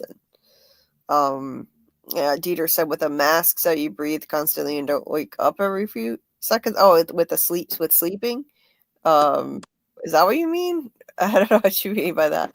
I get sick a lot. Yeah, because you got little kids will get you sick a lot. They're little germ factories. Yeah, it's the worst. They like putting things in their mouth. They like touching things. They like licking things and like never wash their hands. Yeah, they haven't developed like a good immune system yet. Those first few years, that's the problem. So that's another issue. Haven't built up that immunity yet. So hey, Shorty Womp Womp. Oh man, Getting a bunch of new people in here. Maybe you want to stay here for a while. Oh, God. Here comes the morning crew. That's what happens. That's what ends up getting me hooked in to stay on longer. That's what happens every time. Hey, Shorty Womp Womp. Yeah, we did an impromptu Severance live. It was not completely planned. I was thinking about it, and then I was like, what the hell? I went live at 1:00 a.m. Eastern because we did a watch party for Severance. So if you haven't watched Severance and you want to watch it, we're doing watch parties. If you want to rewatch it or you want to watch it for the first time, we're doing Severance watch parties every Thursday night at 10 p.m. Eastern in my Discord. The link to that is at the top of the chat, pinned up there. So just in case you're interested, that's up there. I mean, my heart is always going to be From, obviously, but I'm going to cover other stuff at the same time, like Severance. Yeah, I'm still going to cover From. Never saw it. It's a fantastic show. Really, really good. So if you want to join us next week, I stream it Thursday nights at 10 p.m. Eastern. We'll be doing episodes 3 and 4 next week. But I can, if you need a place to watch, though, I could maybe sort of hook you up in the Discord with a place where you can watch it. I won't elaborate on that because I don't. But there is a place you can watch it. You guys got to do Strain. I've never seen that. Probably The Strain, yeah. The Strain, yeah. Never seen it. I've heard it's good. Yeah. Yeah, no worries. I don't know if you're in the Discord or not, but my Discord link's pinned at the top. So if you want to join, if you haven't already joined, we've got watch parties every Thursday night. Really good show. It's not like From. It's not horror or anything like that, but it's good for trying to like challenge your brain and figure out what's going on. Kind of. There's a lot of mystery. There's a lot that you can make theories on. Wait, why is there an echo? I heard an echo. Okay, it went away. But okay, I don't think it's on my end. We need to get off it. We're just about at the 6-hour mark. And we started at 1 a.m. That's so bad. Oh my God. Yeah. And I'm gonna, since I'm so OCD, I'm gonna let it go till 6 hours and then I'll cut it off. Thank you to everybody that showed up. I appreciate it. Anybody that might watch on the replay, thank you for watching. Doing Discord watch parties. Link to the Discord is also in the description of this video, so you can check that out. Every Thursday night, we're doing watch parties at 10 p.m. Eastern. Next week, we'll do episodes 3 and 4. But I have a source if you need help getting access to 1 and 2 if you missed it. I have a source. Just saying. Haven't seen The Strain. Nope. Papa Socks. That was a treat. Very solid concept, mystery characters. Almost wish there was a spin-off show. Oh, okay. And another thing I got to add to my endless list. Yeah. I'll never gonna get to all of it, but I can't even get through Lost. But Dieter, thanks for being here, Dieter. I appreciate you so much. Everything you do. Yeah. Okay. So, anyway, thanks for popping in at the very end. Sorry, we're catching you Mhm. at a bad time. We even did a little diversion into some From talk. We did. I mean, we always have From on the brain no matter what. So we did talk about From too. It went way off on a From tangent for a while, but it was mostly a Severance stream. And I mean, there are certain parallels between the two, but they're very different shows. I could, I can tie anything to From at this point. I'm that far down the rabbit hole. But anyway, thank you, Scarlett, for being here, of course. And You're welcome. this is, as Thanks always, for being here. but I mean, Thanks for having the fun party and the after show. Hosted the host. But don't you have to work? Like, aren't you? Yeah, I'm trying to get off this thing. Yeah, so that's why I'm saying thanks, because you know do you want me just to go? I can go. No. I'm gonna go too, but I'm Okay. saying thanks because I know you're sacrificing sleep to be doing this, and you have to work. So I appreciate it, but I never would expect you to do it. Of course, sacrificing your sleep. But anyway, well, hopefully we'll see even more people next week if I, promote this a bit more. And thank you to everybody. Tell your friends, neighbors, your pets, your sisters, your brothers, the children, the elderly, the insane. Tell them all. Yes. Smash that like button. All of the above. Yeah, hit the like button, please, on the way out. I'd appreciate it. And I don't have a sign off for this. I'm just gonna sign off. So you guys have a good day, a good night, whatever time it is for you. And thanks again. Yeah, thanks everyone. And until next time, keep on deep diving. Let's see what we can uncover together. See you guys.